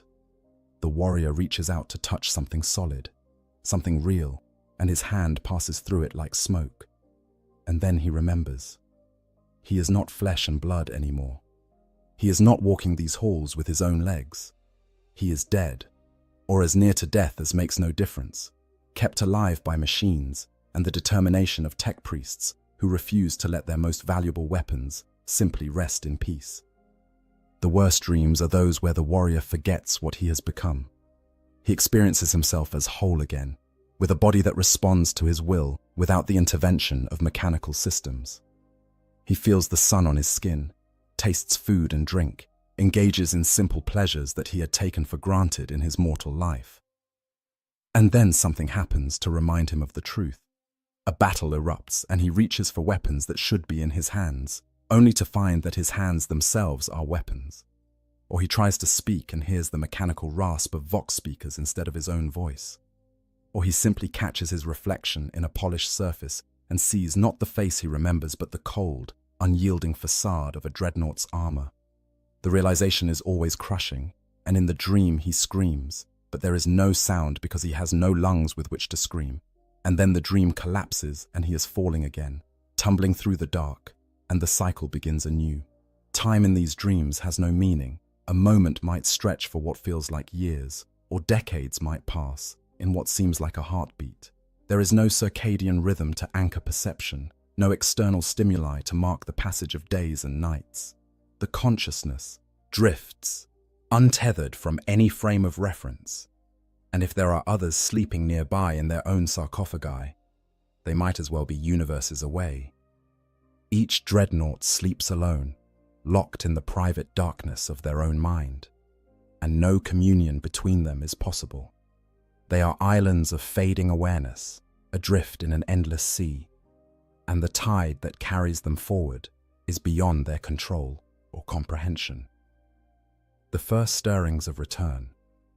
Awakening does not come gently to a dreadnought.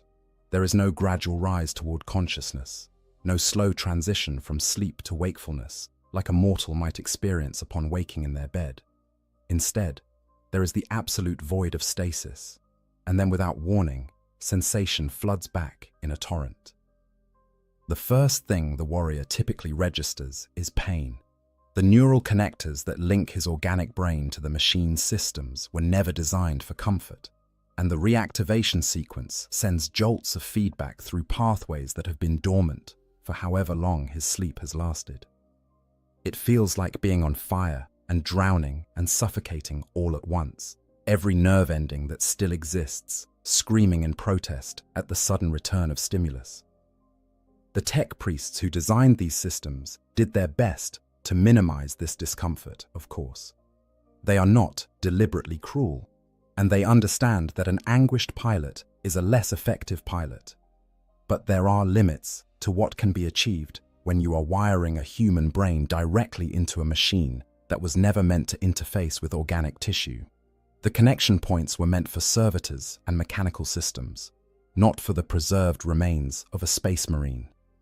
Adaptations have been made over the millennia, and each new pattern of dreadnought incorporates slight improvements based on the experiences of previous generations. But the fundamental incompatibility remains. Human consciousness was never meant to exist in this way, and the reactivation process is a violent reminder of that fact. After the initial shock of pain comes the flood of information. The dreadnought systems begin their startup sequences, each one reporting its status through the neural link. Weapon systems online.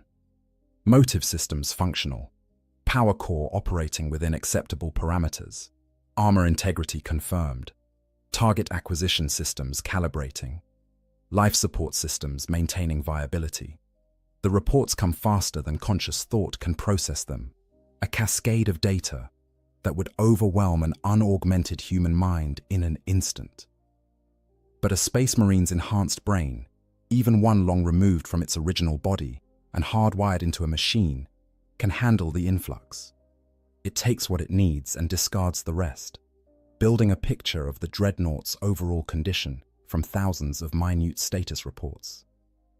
The warrior's consciousness expands as the systems come online, his sense of self extending beyond the tiny organic core to encompass the entire massive frame of the war machine.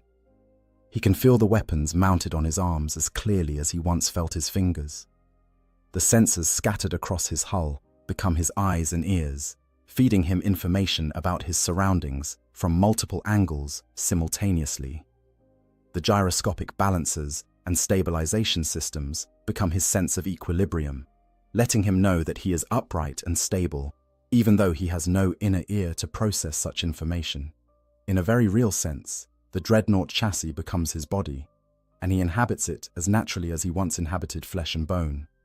But there is always a moment, right at the beginning of each awakening, when the warrior remembers what he has lost. Before the machine integration feels natural, before his consciousness has fully expanded to fill the metal shell, there is a heartbeat of pure, existential horror. He tries to move his hand and feels the grinding of servo motors instead of the flex of muscle. He tries to take a breath and hears only the wheeze of life support systems pumping oxygenated fluid through what remains of his lungs. He tries to speak and hears his voice rendered mechanical and inhuman by vox speakers that translate his neural impulses into sound. For that single moment, he is trapped, a prisoner in a cage of his own making, and the weight of what he has sacrificed crashes down upon him with crushing force. Then training and discipline reassert themselves.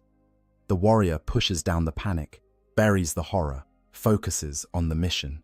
This is what he was trained to do, after all. A Space Marine does not give in to fear or doubt. He serves, regardless of the cost. The fact that the cost in this case was his very humanity becomes just another datum to be acknowledged and set aside. There will be time for grief and regret later, during the long dark between awakenings. Right now, there is only duty. The external world comes into focus gradually as the warrior's sensory systems complete their calibration. Usually, the first thing he sees is the face of a tech marine, helmet removed, leaning in close to peer at the status displays on the sarcophagus. The tech marine's lips are moving, speaking words of greeting or technical confirmation, but the audio systems take another moment to synchronize, and the words are initially lost. Then, sound returns in a rush, and the tech marine's voice becomes audible through the Vox link. "Welcome back, Ancient One. Your systems are coming online normally. Do you recognize me?" This question is not mere courtesy. One of the risks of extended stasis is degradation of memory, particularly short-term memory of the events immediately preceding the last shutdown. The tech priests need to confirm that the warrior's cognitive functions are intact before they can allow him to engage in combat operations. So the warrior focuses his optical sensors on the face before him. searching through the vast database of faces accumulated over centuries of service, trying to find a match. And this is when the first hint that something is wrong typically makes itself known. The face is unfamiliar, not just one he doesn't immediately recognize, but one that looks somehow different from what he expects. Younger, perhaps, or bearing unfamiliar chapter markings. Or the armor the tech marine wears is of a pattern the warrior doesn't immediately recognize, featuring design elements that seem subtly wrong or evolved from what he remembers. Or the tech marine's accent when he speaks carries inflections that sound strange to ears that last heard Gothic spoken in a different era. But the warrior has experienced this before, of course. He has awakened to find that decades or even centuries have passed, that faces he knew are gone and new generations have taken their place. It is part of what it means to be a dreadnought. So he reaches for the appropriate response, the one that has served him in the past. I recognize your chapter markings, brother, but your face is unknown to me. How long have I slept? The answer to this question will determine everything that follows. Usually, the response is measured in years or decades, long enough that the specific individuals the warrior knew before his last sleep have moved on to other duties or fallen in battle, but not so long that the fundamental nature of the chapter or the Imperium has changed. These awakenings are relatively straightforward. The warrior is briefed on recent events, given his mission parameters, and deployed to do what he does best. But sometimes, the answer is different. Sometimes, the tech marine hesitates, as if unsure how to deliver news that will shatter the ancient warrior's understanding of reality. Sometimes the hesitation stretches long enough that other figures step forward, chapter masters or chaplains, or venerable captains who have been summoned to bear witness to this awakening. And sometimes the answer, when it finally comes, is one that no amount of conditioning or training can prepare the warrior to hear. Ancient One, much has changed since your last awakening. You have slept for longer than you know. The galaxy you remember is gone. But the Imperium endures, and it has need of you now more than ever before. The words are carefully chosen, deliberately vague. They acknowledge that significant time has passed, without yet revealing the full extent of it. They prepare the warrior for revelation without overwhelming him immediately with information he cannot process. And they emphasize continuity and purpose, reminding him that regardless of what has changed, his fundamental role remains the same. He is a weapon in the Emperor's arsenal, and weapons do not need to understand the larger context to fulfill their function. But a space marine is more than just a weapon, and the mind within the dreadnought chassis is still capable of curiosity and fear and hope despite the centuries of warfare and the long years of darkness between battles. So, the warrior does what he has always done when faced with incomplete information. He asks for clarification, demands to know what he needs to know to make sense of his situation. And in this awakening, the answer he receives will change everything. The impossible made real.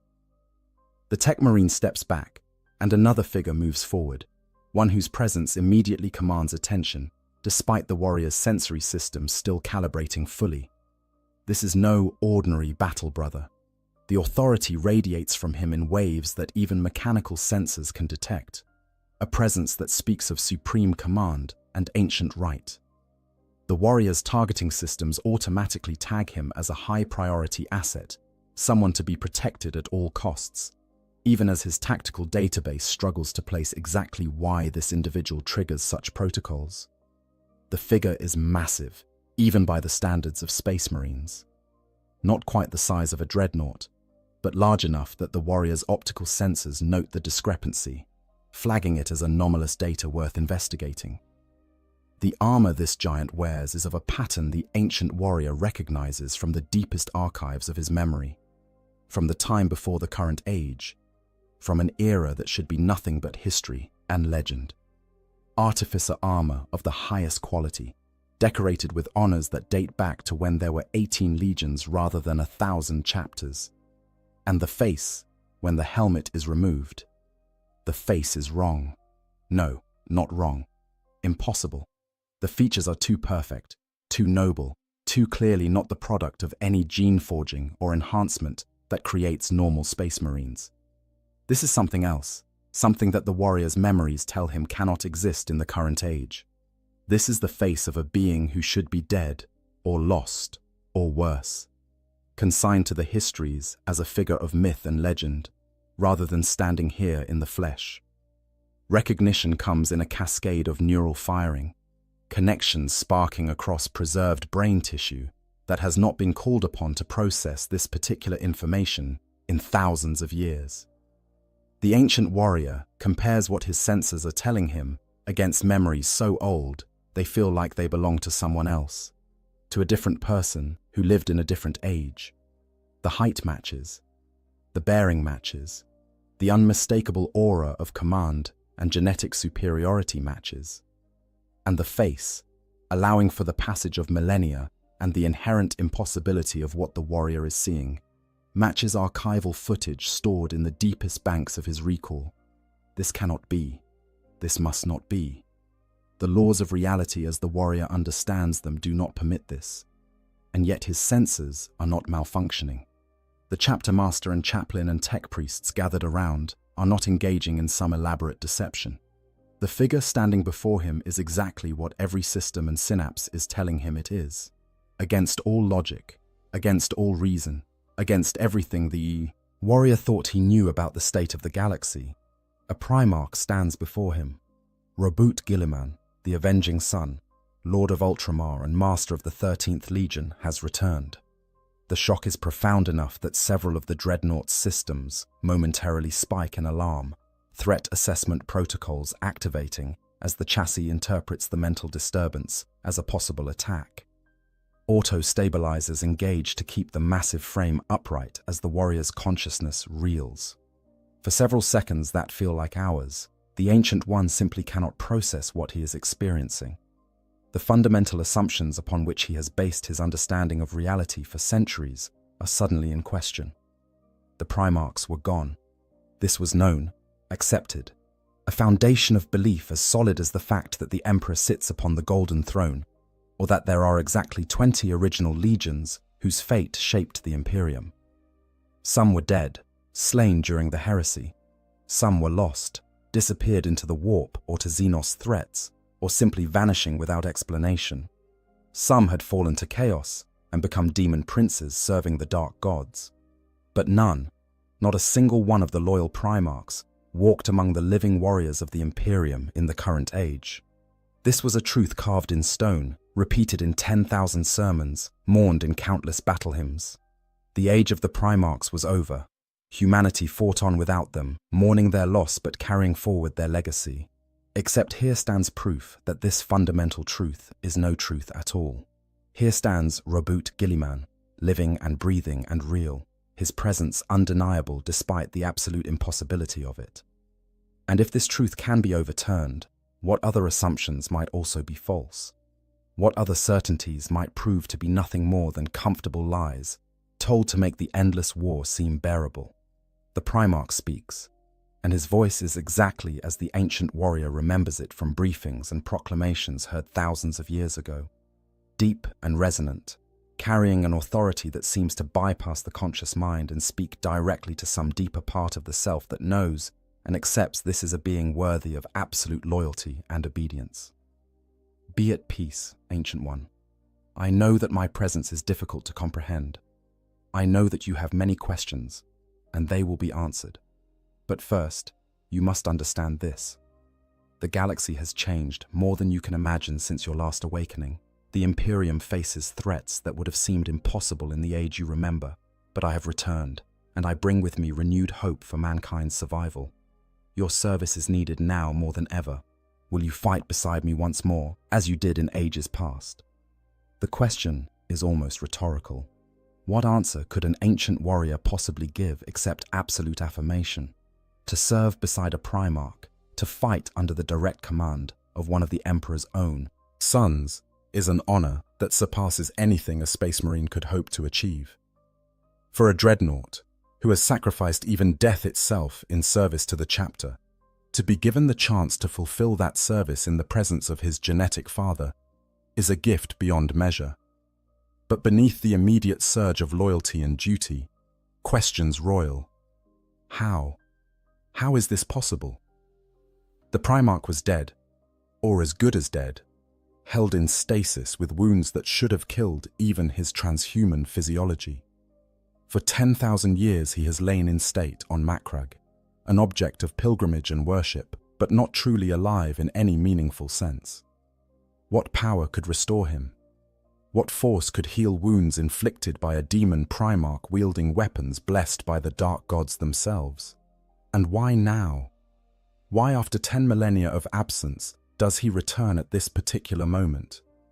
What has changed in the galaxy to necessitate or permit this resurrection? The ancient warrior's tactical mind, honed by thousands of years of warfare and strategic planning, cannot help but analyze the situation, even as he struggles to accept its reality. There must be a reason, some larger context that explains this development. Primarchs do not simply return from the dead without cause. Someone or something orchestrated this, and understanding who and why might be crucial to understanding what the warrior's role will be in whatever comes next. The Primarch seems to read these thoughts in the warrior's silence. A slight smile crosses those perfect features, understanding and perhaps a touch of sympathy evident in the expression. You wonder how this is possible. That is good. A warrior who cannot question is merely a weapon, and I need brothers who can think as well as fight. The full tale is long and complex, involving forces both imperial and Xenos, technology both ancient and new, and circumstances that I still do not fully comprehend myself. What matters is this: I live. I have taken up once more the mantle of Lord Commander of the Imperium, and I have launched a crusade to reclaim what has been lost to darkness and chaos. This crusade needs warriors like you, Ancient One.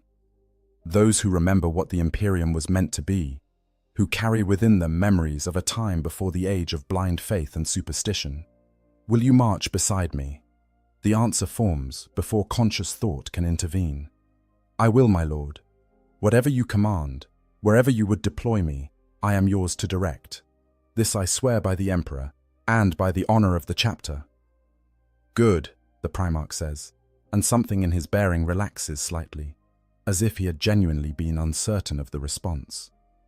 Then let me show you what has become of my father's Imperium, and what we must do to save it from the darkness that threatens to consume it entirely. What follows is a briefing, unlike any the ancient warrior has experienced in his long existence. As tech priests make final adjustments to his systems and prepare him for deployment, the Primarch himself takes the time to explain the current state of the galaxy. And with each revelation, the warrior's understanding of reality shifts further from anything he thought he knew. The galaxy has been split in two by a massive warp storm known as the Cicatrix Maledictum, or the Great Rift. This tear in reality stretches from the Eye of Terror all the way across to the eastern fringe, cutting off vast swathes of Imperial territory from Terra and the light of the Astronomicon. On the far side of this rift lies what is now called the Dark Imperium, or Imperium Nihilus, where worlds fight on in isolation against chaos and Xenos threats, without hope of reinforcement or even knowledge of whether the wider Imperium still exists. The Primarch had been resurrected through a combination of ancient technology and Xenos witchcraft, specifically the power of the Inari and their death god. This alone would have been shocking enough, but the Primarch speaks of it matter-of-factly, as a tactical necessity rather than heresy. He had made common cause with aliens to save the Imperium, and while some in the ecclesiarchy had protested, his authority as Lord Commander and the desperate state of the Imperium meant that pragmatism won out over dogma. Following his resurrection, the Primarch had launched the Indomitus Crusade, the largest military campaign since the Great Crusade itself. This crusade brought with it new weapons, new technology, and most shocking of all, a new generation of Space Marines. These Primaris Marines, as they are called, are larger and stronger than standard Astartes. created using genetic techniques developed by the Archmagos Belisarius Call over the course of 10,000 years. They represent an evolution of the Space Marine template, and they are being deployed across the galaxy to reinforce existing chapters or form entirely new ones. The numbers are staggering. 12 years since the start of the Crusade. Countless worlds liberated or reclaimed. Hundreds of thousands of new Primaris Marines awakened from stasis. New chapters founded, old chapters reinforced. The Imperium, which had been on the verge of collapse, given a chance to survive. And at the center of it all, directing the massive war effort with the strategic genius that made him legendary, stands Robert Guilliman himself. The ancient warrior tries to process all of this, to fit these new facts into his understanding of the galaxy and the Imperium. But the sheer scope of the changes is overwhelming.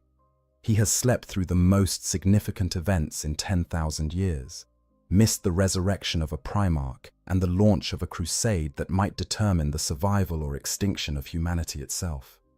While he lay in darkness, the galaxy transformed around him, and now he awakens to find himself in a reality he barely recognizes. And yet, beneath all the shock and confusion, there is something else stirring. Something that the ancient warrior has not felt in longer than he can remember. Hope. After centuries of fighting and endless holding action, of watching the Imperium slowly crumble no matter how many battles were won or how many enemies were slain, there is finally a reason to believe that victory might actually be possible. A Primarch has returned. The Emperor's own son leads them once more, and whatever challenges lie ahead, they will face them with the leadership and strategic brilliance that only a Primarch can provide. Encountering the Primaris. The first time the ancient warrior sees a Primaris Marine up close, his initial reaction is confusion. The figure standing before him is clearly one of the Emperor's Space Marines, bearing the heraldry and colors of the chapter with pride. But something is wrong with the proportions. The warrior's tactical systems have decades or centuries of experience analyzing the dimensions and capabilities of standard Astartes, and this individual does not match the expected parameters. He is too tall, too broad, the armor he wears featuring design elements that the warrior's database cannot immediately classify. For a moment, the Ancient One wonders if his optical sensors are malfunctioning, providing distorted data that makes this Marine appear larger than he actually is. But diagnostic checks return clean results. The sensors are functioning within normal parameters, which means the distortion is real. This Space Marine genuinely is larger than standard Astartes, approaching but not quite reaching the size of warriors in Terminator armor. And the armor itself, while clearly descended from the Mark 7 and 8 patterns that the warrior recognizes, incorporates improvements and innovations that suggest centuries of development. The Primaris Marine snaps to attention with crisp precision, his posture perfect despite the additional mass he carries. When he speaks, his voice carries the distinctive timbre of enhanced vocal cords. But there is something different about the resonance, a deeper quality that suggests even more extensive augmentation than standard Astartes receive. Ancient One, I am Brother Sergeant Lethis of the 3rd Company. It is an honor to fight alongside one of the chapter's venerable elders. I have been assigned as your tactical liaison for the coming engagement. The words are respectful, almost reverential, but the ancient warrior detects an undertone of curiosity in the Primaris Marine's bearing. This is someone who has been told about dreadnoughts, who understands their significance to the chapter's history, but who has never actually worked with one before. His generation has no personal memory of what it means to fight alongside these walking tombs, no first-hand experience of how to coordinate with a warrior whose tactical perspective spans centuries. At ease, Brother Sergeant, the ancient warrior replies, his mechanized voice conveying more warmth than the flat tone might suggest to someone unfamiliar with dreadnought communication. I am called Honorus, though that name has not been spoken in longer than I care to contemplate. You say you are Primaris. I confess I do not fully understand what that designation entails beyond the obvious physical differences. Brother Sergeant Lethis relaxes slightly, though his posture remains parade ground perfect. We are the result of 10,000 years of genetic research, Ancient One. The Archmagos Belisarius Call, working from notes left by the Primarch himself before his wounding, developed techniques to create space marines with 3 additional gene seed organs beyond the standard 19. This makes us more resilient, stronger, and capable of enhanced performance across all combat parameters. 10,000 years of research. The number strikes the ancient warrior with fresh force.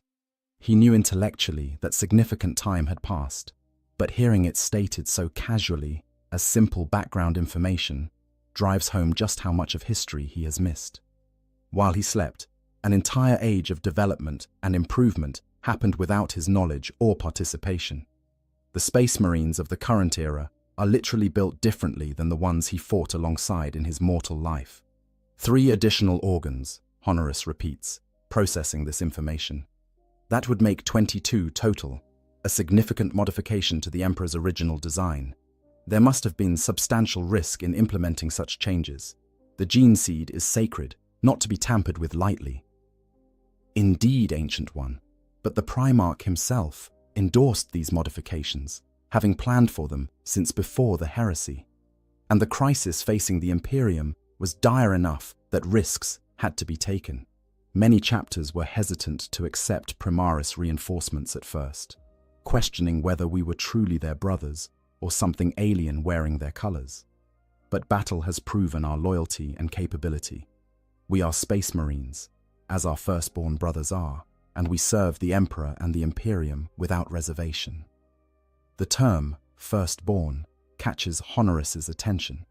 So that is what the standard Astartes are called now, in contrast to these new Primaris. Not a particularly flattering designation, implying as it does that the originals are somehow lesser or outdated.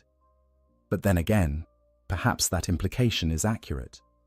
If these Primaris truly are superior in combat capability, if their additional organs and enhanced physiology make them more effective warriors, then the firstborn designation might simply be honest recognition of obsolescence.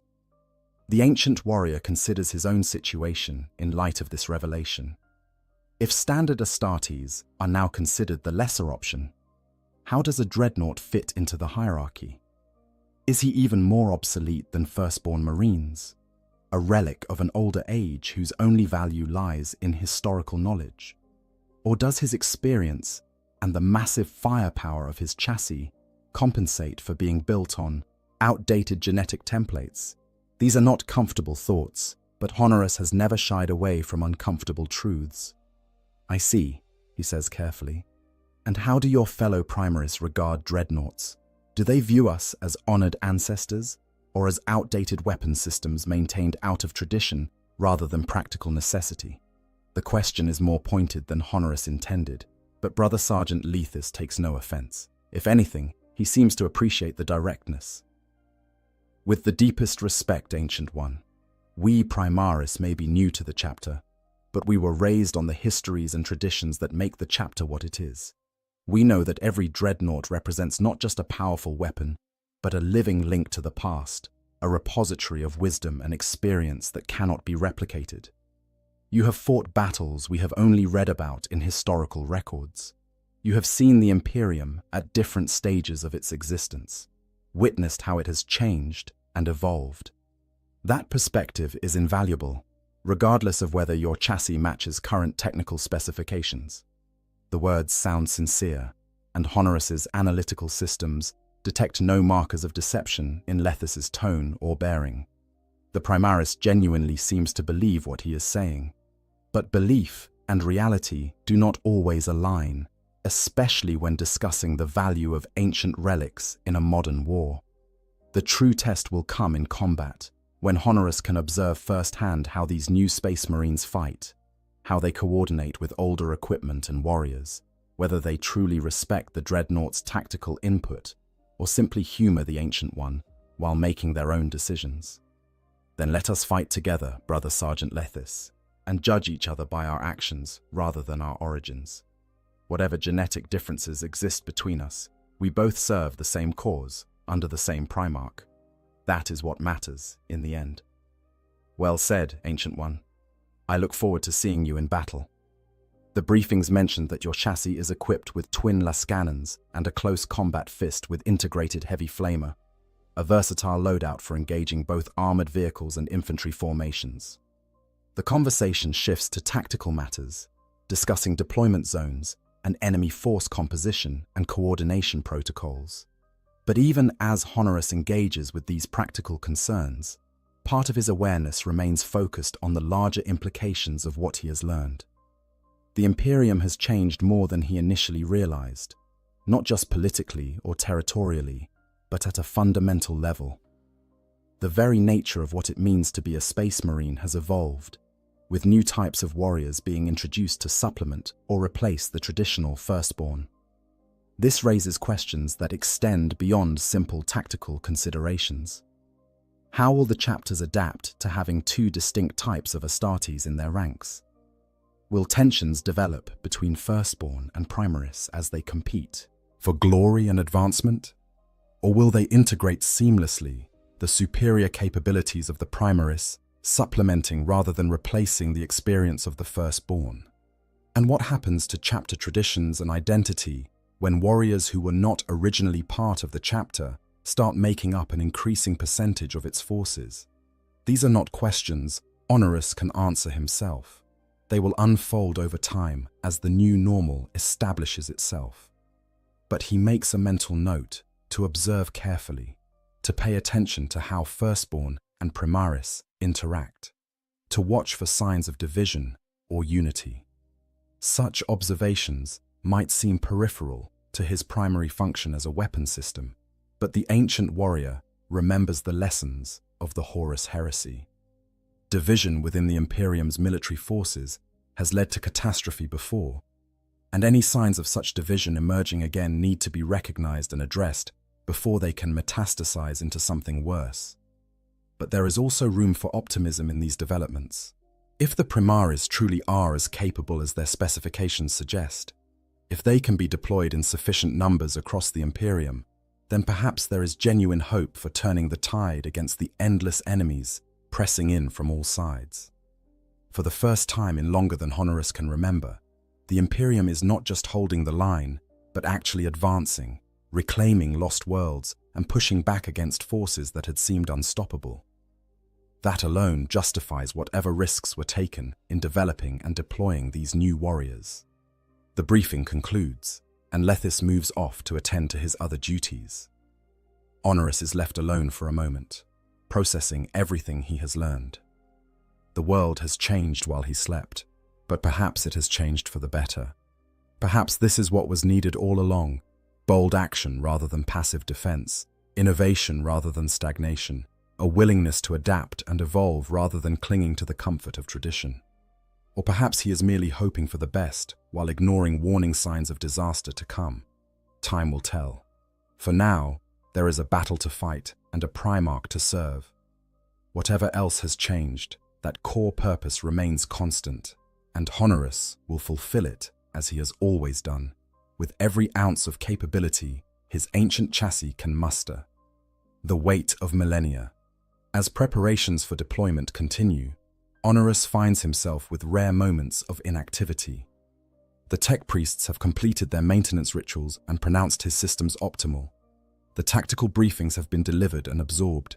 His weapons are loaded, his armor blessed, his chassis ready for war. All that remains is to board the transport and proceed to the combat zone. In these gaps between activity, awareness turns inward, and the ancient warrior confronts a truth he has been avoiding since his awakening.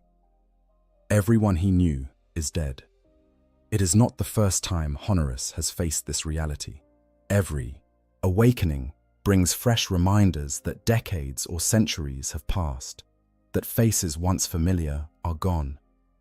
But the sheer scope of the gap this time makes it different. He has not slept for years or even decades. Based on the briefings and the casual references to historical events, he has been dormant for more than a century. Perhaps much more. The exact duration is unclear, lost in the chaos of the Great Rift and the time distortions it caused. But the specifics matter less than the fundamental truth. An entire generation of warriors has lived and died while Honorus slumbered. The chapter master who ordered his last activation is gone. The tech marine who performed his maintenance before that final sleep is gone. The squad mates who fought beside him in that last campaign, whose voices he can still hear echoing in his memory banks, are all gone. Every face he knew, every name he remembers, belongs now to the dust and the dead.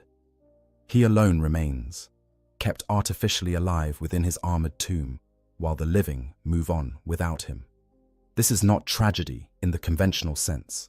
Space Marines understand and accept death as part of their service. The chapter does not mourn individuals, but celebrates their contributions to the collective.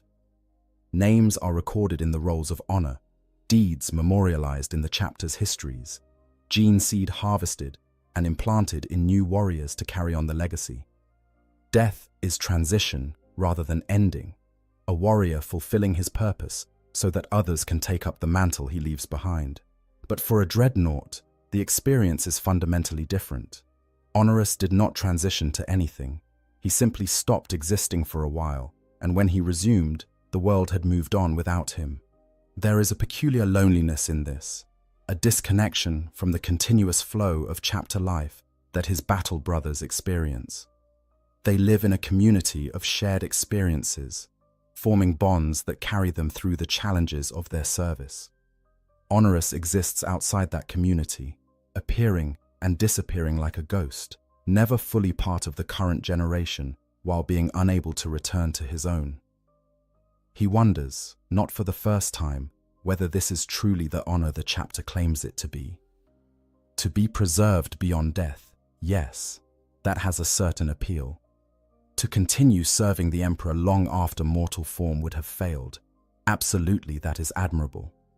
But to exist in this liminal state, neither truly alive nor fully dead, watching the world change while remaining frozen in the moment of his internment. Sometimes Honorus questions whether this is gift or curse, whether the chapter preserves its dreadnoughts for their benefit or for its own. The thought is disloyal, and Honorus pushes it away almost as soon as it forms. Space Marines do not question, they serve. The fact that service sometimes comes at a cost that seems disproportionate to the benefit is irrelevant. What matters is that the job gets done, that the enemy is defeated, that the Imperium survives another day. Individual comfort, individual preference, individual happiness, all of these are luxuries that the galaxy cannot afford to indulge. But pushing away the thought does not make it disappear entirely. It lurks in the background of awareness, coloring everything else Honorus experiences. When he interacts with the Primaris Marines, he cannot help but notice how young they seem despite their enhanced physiology. Not young in years, perhaps, but young in experience, lacking the weight of centuries that makes every action feel like just another repetition of something done countless times before. They still have enthusiasm, still believe that this battle or that campaign might make a real difference in the grand struggle. Honorus knows better. He has fought too many battles that seemed decisive at the time, only to discover that new enemies simply emerge to replace the ones defeated. The war is endless, and individual victories are merely temporary pauses in the grinding attrition. This perspective, born of millennia rather than decades or centuries of service, is both gift and burden. On one hand, Honorus can provide tactical wisdom that comes only from extensive experience. He has fought countless battles across hundreds of worlds. He has seen strategies succeed and fail, has observed enemy tactics evolve over time, has learned lessons that cannot be taught but must be lived. This knowledge is invaluable, especially to younger commanders who might be tempted toward overconfidence or despair. On the other hand, that same perspective can make it difficult to maintain the emotional engagement that makes warriors fight with passion rather than mere competence. When every battle blurs into every other battle, when the faces of enemies become interchangeable with enemies fought centuries ago, when the whole endless war starts to feel like a cosmic joke played by indifferent gods, it becomes hard to muster the righteous fury that drives Space Marines to acts of extraordinary valor. Honorus fights with precision and skill honed by millennia, but the fire that once burned in his breast has dimmed to barely glowing embers. Except now, there is the Primarch. This is the thought that Honorus keeps returning to, the detail that makes this awakening different from all the others. He is not simply being deployed to fight another battle in an endless war. He is fighting under the direct command of Reboot Guilliman himself, one of the Emperor's own sons. This is not just war. This is history, the kind of momentous event that chapters remember for generations. And Honorus, despite all the centuries weighing upon him, despite the weariness that sometimes threatens to overwhelm his will to continue, cannot help but feel stirrings of something that might be excitement or hope or even joy. He has lived to see a Primarch return. How many Space Marines, across 10,000 years of Imperial history, could make that claim? How many dreadnoughts, preserved through the ages, have been awakened to find not just a changed galaxy, but a fundamentally transformed Imperium, one where the sons of the Emperor walk among mortals once more? This is unprecedented, unique, a gift that Honorus never imagined receiving. And with that gift comes renewed purpose. The question that haunted so many of his previous awakenings, the nagging doubt about whether continued existence in this state was truly worthwhile, suddenly has an answer. He exists for this. He was preserved through the ages so that when the Primarch returned and the Imperium needed its most experienced warriors, he would be available. All the centuries of darkness, all the battles fought and victories won, all the loss and loneliness and existential dread, all of it led to this moment. It is a comforting narrative, and Honorus allows himself to believe it, even while recognizing that it might simply be another story he tells to make sense of a fundamentally senseless situation. But whether the narrative is objectively true or merely a useful fiction, it serves its purpose. It gives him reason to engage fully with the coming battle, to fight not just with skill but with passion, to remember what it felt like in his earliest days as a Space Marine, when every action carried weight and meaning because it contributed to something larger than himself. Preparing for War Eternal. The boarding ramp of the Thunderhawk gunship clangs beneath Honorus's massive frame as he stomps aboard, each footfall resonating through the deck, plating with force that makes the nearby Primaris Marines glance over instinctively. The dreadnought requires his own dedicated transport space, unable to share the standard troop compartments designed for warriors who still possess legs that can bend at the knee and torsos that can fit through regulation doorways. A section of the hold has been cleared and reinforced specifically for this deployment, with heavy-duty mounting clamps ready to secure the ancient chassis against the violence of atmospheric entry and combat maneuvering. Tech Marine Piriel oversees the securing process personally, his augmented eyes scanning the readouts that stream from contact points between dreadnought and ship. Each clamp engages with a satisfying chunk of metal on metal, magnetic locks activating to hold tons of armor and weaponry in place against forces that would shear apart any lesser fastening. The Tech Marine speaks a brief prayer in binary, blessing the machine spirits of both vehicle and warrior, asking them to work in harmony for the glory of the Emperor and the Primarch. Systems read optimal, Ancient One, Piriel reports through the Vox link. Your chassis is secured for transit. Estimated time to combat zone is 42 minutes. The Primarch will be broadcasting tactical updates via encrypted channel Alpha Prime 7. Your systems have been configured to receive on that frequency. Understood, brother. I am ready. The Thunderhawk's engines roar to life, their thunder filling the hold, even through the sound dampening built into every surface. Honorus can feel the vibrations through his mounting points, a sensation that his brain interprets as similar to what he once experienced in his mortal body when standing near heavy machinery. The craft lifts from the hangar deck with the smooth efficiency of a vehicle maintained by tech priests who treat it as a sacred charge rather than simple equipment. Through the open boarding ramp, Honoris catches a glimpse of the strike cruiser's vast hangar bay, filled with dozens of other craft preparing for the same descent. A fleet of angels preparing to bring the Emperor's wrath to his enemies. Then the ramp closes, sealing the hold in the red-lit gloom of combat-ready status, and the Thunderhawk banks toward the planet's surface. The acceleration presses against Honoris's frame, testing the mounting clamps, but they hold firm as the gunship transitions from gentle maneuvering to aggressive attack vector.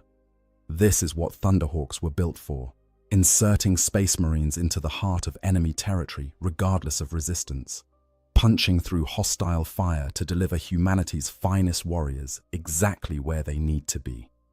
The squad of Primaris Marines sharing the hold occupy their designated positions with the calm readiness of warriors who have performed this ritual countless times.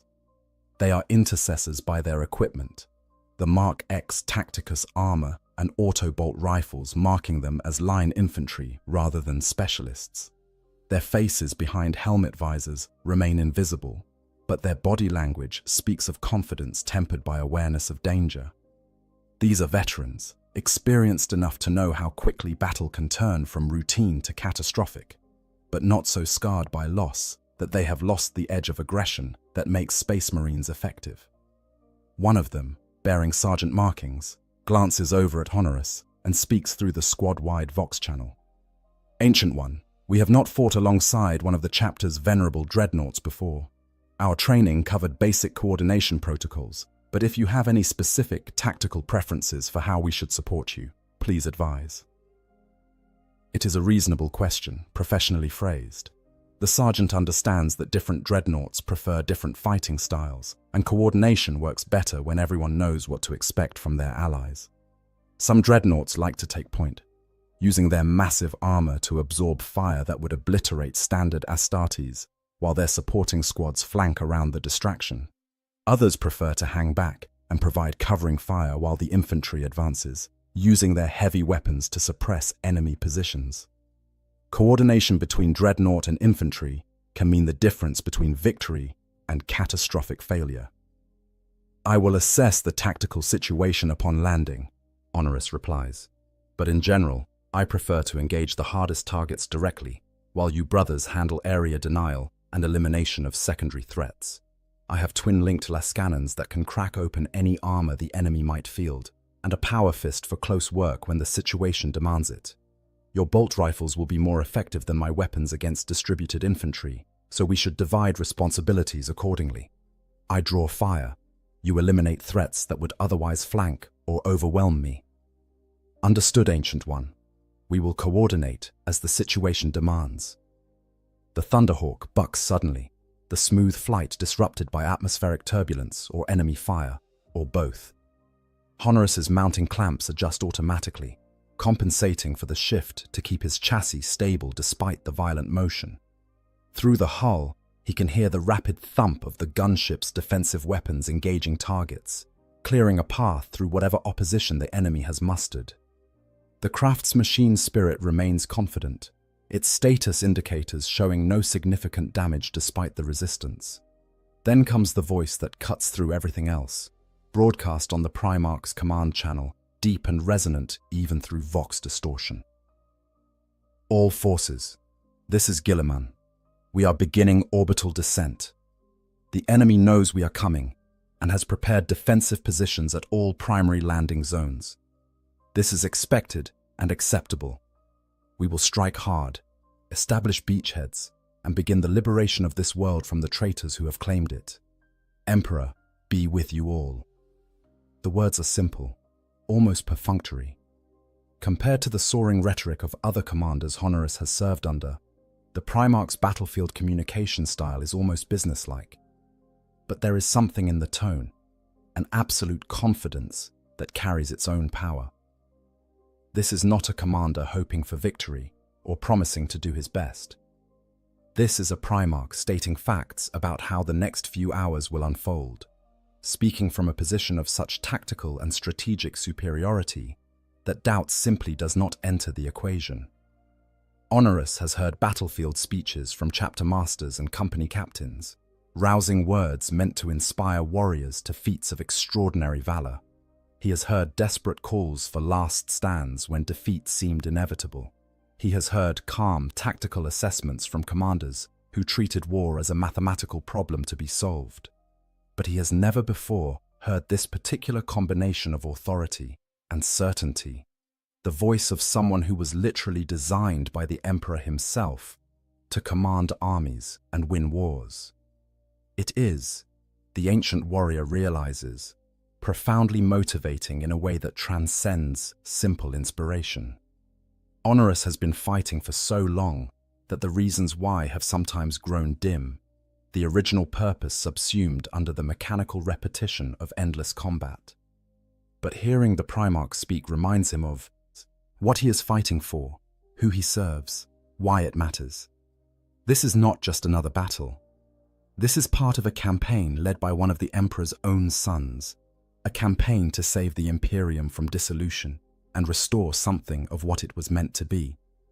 And Honorus, ancient beyond reckoning, preserved through the ages in his armored tomb, has been given the privilege of participating in that great work. The Thunderhawk pitches forward sharply, beginning its final descent toward the combat zone.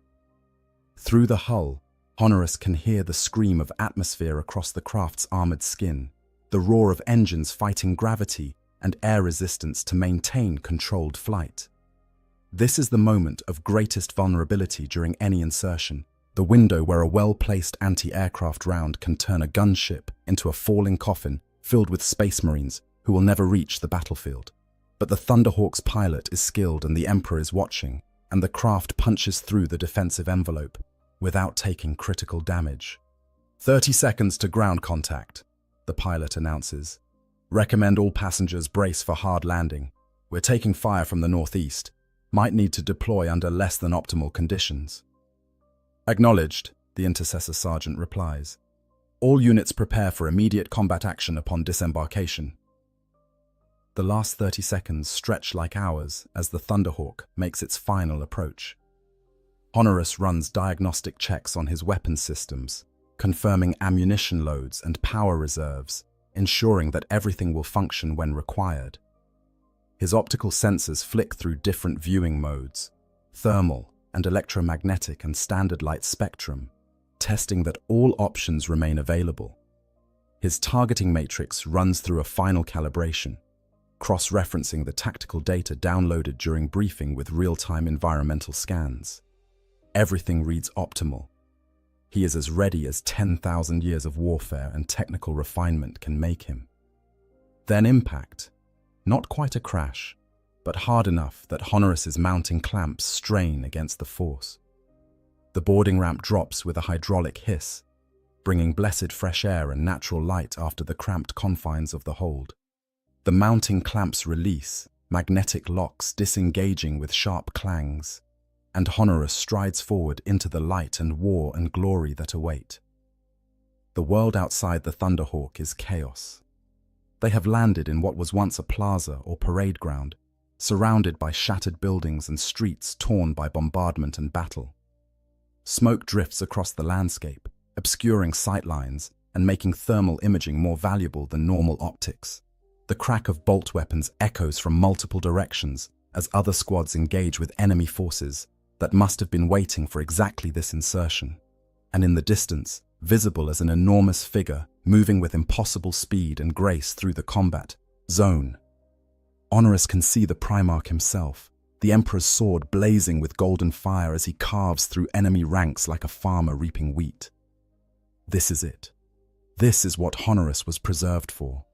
All the centuries of service, all the battles fought and brothers lost, all the long sleep and difficult awakening, all of it has led to this single perfect moment. He is going to war beside a Primarch, fighting to reclaim worlds lost to darkness, serving the Emperor in the most direct and meaningful way a Space Marine can possibly serve. The ancient warrior's weapons come online with the singing of capacitors charging and ammunition feeds cycling. His optical sensors acquire targets, hostile signatures painting themselves red in his vision, as his targeting matrix calculates firing solutions. Around him, the Primaris Marines deploy in perfect order, establishing a perimeter and preparing to advance on the enemy positions. Above, more Thunderhawks are landing, disgorging their cargoes of ceramite armored warriors into the growing battle. And somewhere in the larger strategic picture, invisible from ground level but absolutely present in the tactical network, Reboot Guilliman coordinates the entire massive operation with the casual expertise of someone who has won more victories than any living human could count.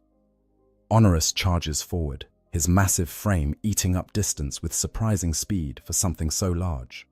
The enemy ahead, traitor guardsmen wearing the marks of chaos, turn their weapons toward the approaching dreadnought with looks of terror visible even through their crude helmets. They fire, small arms and even heavier weapons, their shots sparking against armor that has turned aside tank shells and power weapons wielded by creatures of nightmare. Their efforts are futile, heroic perhaps in their desperation, but ultimately meaningless against a walking fortress designed specifically to shrug off everything they can bring to bear. Then, Honorus returns fire, and the plaza erupts with the thunder of las cannons discharging at full power.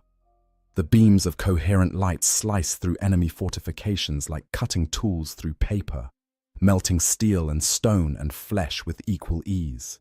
A traitor, Lehman Russ tank, dug into a defensive position and covered with blasphemous sigils, simply ceases to exist in the practical sense, as twin Lascannon beams converge on its ammunition storage and turn it into a miniature sun. The explosion sends debris flying in all directions, shrapnel pinging off Honorus's armor like metallic rain, and the ancient warrior laughs, his mechanized voice booming across the battlefield in a sound that is equal parts joyful and terrible. After so long asleep, after so long wondering if his service still mattered, after so long questioning whether continued existence was blessing or curse, he has his answer. This is what he exists for. This is what makes the endless dark bearable. This is purpose and meaning and glory, all rolled into one perfect moment of righteous destruction.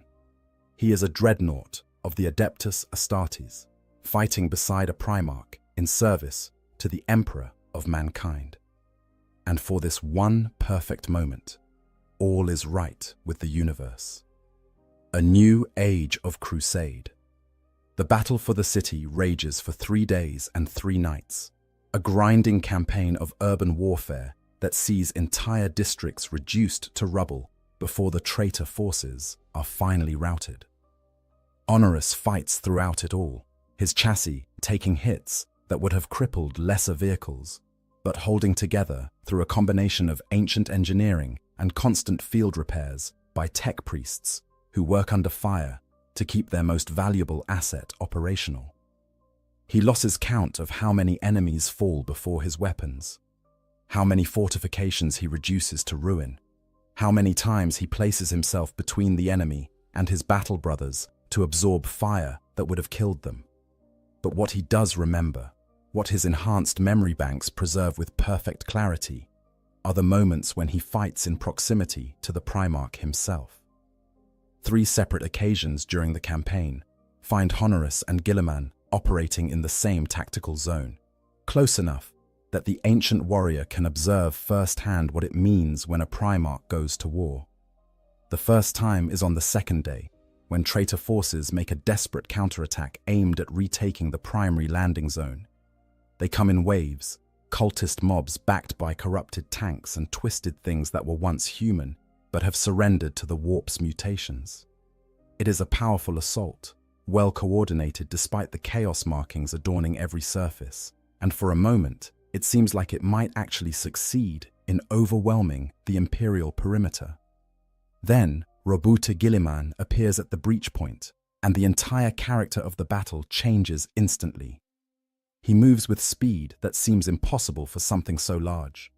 The Emperor's sword in his hands, blazing with golden fire that burns with a light entirely unlike any physical flame. Each swing of that blade cuts down multiple enemies. The psychic energies infused into the weapon by the Emperor himself incinerating traitors before the physical edge even makes contact. The Primarch's other hand holds the Hand of Dominion, a massive power gauntlet that tears through armor and flesh with contemptuous ease. Where he walks, death follows, and the traitor assault dissolves into panicked rout as those facing him realize they are not fighting a mere warrior, but something that transcends human limitation entirely. Honoris finds himself advancing alongside the Primarch, providing supporting fire while Guilliman carves a path through the enemy ranks. The ancient warriors Lascannons pick off targets that try to flank the Primarch, eliminating threats before they can bring their weapons to bear. Together, they push the enemy back, step by grinding step, until the counterattack completely collapses and the surviving traitors flee back into the ruins they came from. The Primarch turns to Honoris as the immediate threat fades, his perfect features showing no sign of exertion despite the intensity of the combat. Well fought, Ancient One. Your targeting was precise and your positioning optimal. The Emperor chose well when your chapter decided to preserve you in that chassis. The words are simple, a brief acknowledgement of successful coordination, but coming from a Primarch, they carry weight that makes Honoris's consciousness soar. This is not some mortal commander offering praise, but one of the Emperor's own sons, a being whose judgment can be trusted absolutely. If Guilliman says Honoris fought well, then it is objective fact rather than mere encouragement. Thank you, my lord. It is an honor beyond measure to fight at your side. I remember the Great Crusade, before the heresy. I remember what it was like when the Primarchs led us. I never thought to experience that again. Guilliman's expression becomes more complex, something that might be sadness or regret flickering across those perfect features.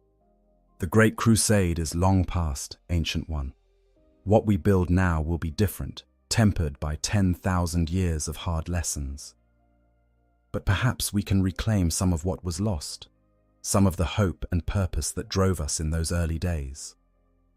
If warriors like you stand with me, willing to fight for a better Imperium, rather than simply accepting the decay that has consumed my father's dream, then perhaps there is hope yet.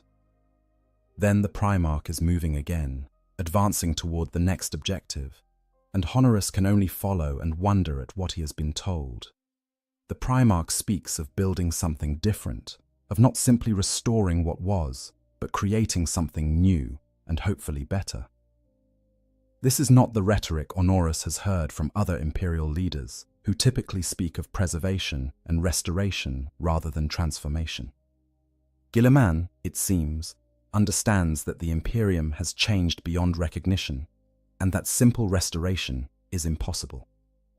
Instead, he aims to steer that change, to guide the evolution towards something that serves humanity rather than consuming it. It is a bold vision, perhaps impossibly bold. The Imperium is vast beyond human comprehension, grinding slowly forward under the weight of tradition and dogma and bureaucracy that has calcified over millennia. Changing it, steering it toward a new course, seems like trying to alter the orbit of a planet through force of will alone. But if anyone can accomplish such a task, it would be a Primarch, one of the beings specifically designed by the Emperor to lead humanity to its destiny. The second time Honoris fights near Guilliman is during the assault on the governor's palace, where the traitor leadership has fortified themselves behind meters of armorplus and void shields. The palace is a fortress within a fortress, designed to withstand orbital bombardment and stocked with enough supplies to endure a siege lasting years. Under normal circumstances, taking such a position would require months of patient siege work, slowly degrading the defenses until they could be breached. But Guilliman does not have months to spend on a single world, not when the entire galaxy burns. So instead, the Primarch decides on a direct assault, leading from the front as he always does, trusting in his tactical genius and the superior capability of his forces to overcome defenses that would stop any conventional attack. Honoris is part of the breaching force, his dreadnought chassis, equipped with a siege drill specifically to punch through the reinforced walls. The assault is brutal, every meter contested by defenders who know they have nowhere to retreat. But step by step, the Loyalists advance, pushing deeper into the palace complex, clearing rooms and corridors with the methodical violence that Space Marines bring to close-quarters combat. And at the center of it all is the Primarch, wielding the Emperor's sword like an extension of his own will, his presence radiating such profound authority that even hardened traitors hesitate when facing him directly. Honorus watches in awe as Guilliman personally duels the Chaos Lord, leading the defense, a towering brute in corrupted Terminator armor, who must have been a formidable warrior before his fall. The duel lasts perhaps 10 seconds. Then the Chaos Lord's head tumbles from his shoulders, cut clean through by a blade that burns with the Emperor's own power, and the traitor defense collapses as its leadership literally loses its head. The third encounter comes on the final day of fighting, when the last traitor holdouts are being cleared from the underhive levels beneath the city proper. These are the fanatics and the desperate, those who know that capture means execution, and have decided to sell their lives as dearly as possible. They have rigged the underhive with explosives and traps, turned the entire subterranean warren into a deadly maze where every corner might conceal an ambush or improvised bomb. Clearing such spaces is slow, dangerous work, even for Space Marines. Honorus is part of a kill team working systematically through one of the deeper sections when the Vox network suddenly lights up with emergency signals. A squad of Primaris Marines has been ambushed and pinned down by heavy fire from multiple directions, their position untenable without immediate reinforcement. The coordinates put them 3 levels down and nearly half a kilometer distant, too far for Honorus to reach in time, even at his chassis' maximum speed. But it is not too far for a Primarch who knows exactly where he needs to be and has no patience for obstacles that slow lesser warriors. Guilliman reaches the ambushed squad in less than 2 minutes, moving through the underhive with such speed that the enemy barely has time to react before he is among them. By the time Honorus and his accompanying forces reach the location, the fighting is already over. The Primarch stands amid a circle of enemy corpses, calmly reloading the bolt weapon he carries, while the rescued Primaris Marines look on with something approaching religious awe. "Ancient One," Guilliman acknowledges as Honorus arrives. "Your kill team should proceed to grid reference 7 Alpha 3. Intelligence reports a munitions cache there that needs to be secured before the enemy can detonate it and collapse this entire section. I will continue clearing this level with these brothers." "At once, my lord." As Honorus moves to comply, he reflects on what he has witnessed over these 3 days of fighting. The Primarch is everything the legends said, and more. A warrior whose capabilities exceed even enhanced human limits. A tactical genius who can process information and make decisions with superhuman speed. A leader who inspires absolute loyalty simply through the force of his presence. Fighting under his command is like being part of a perfectly orchestrated symphony, every warrior playing their part in harmony with the whole, directed by a conductor who understands the music better than any individual musician ever could. But there is something else too, something that takes Honorus longer to articulate even to himself. The Primarch cares, not in the abstract sense that all commanders must care about their forces if they hope to maintain morale and combat effectiveness, but in a genuine, personal way that seems strange for a being who rules over hundreds of worlds and commands millions of warriors. Guilliman knows the names of individual Space Marines, remembers details about their service records, takes time to acknowledge their contributions and sacrifices. He treats them not as expendable resources, but as brothers, fellow warriors engaged in a common struggle. This stands in stark contrast to the Imperial commanders Honorus has served under for most of his existence, officials who view Space Marines as weapons to be deployed against problems, rather than as individuals worthy of consideration. The Primarch remembers what the Imperium was meant to be, when the Emperor's dream was still fresh and uncorrupted by 10,000 years of dogma and decay, and he is trying, against all odds and obstacles, to bring some of that original vision back to life. It is a noble goal, perhaps a foolish one, but it gives Honorus something he has not felt in longer than he can remember. A sense that the endless war might actually be building towards something, rather than simply grinding on forever.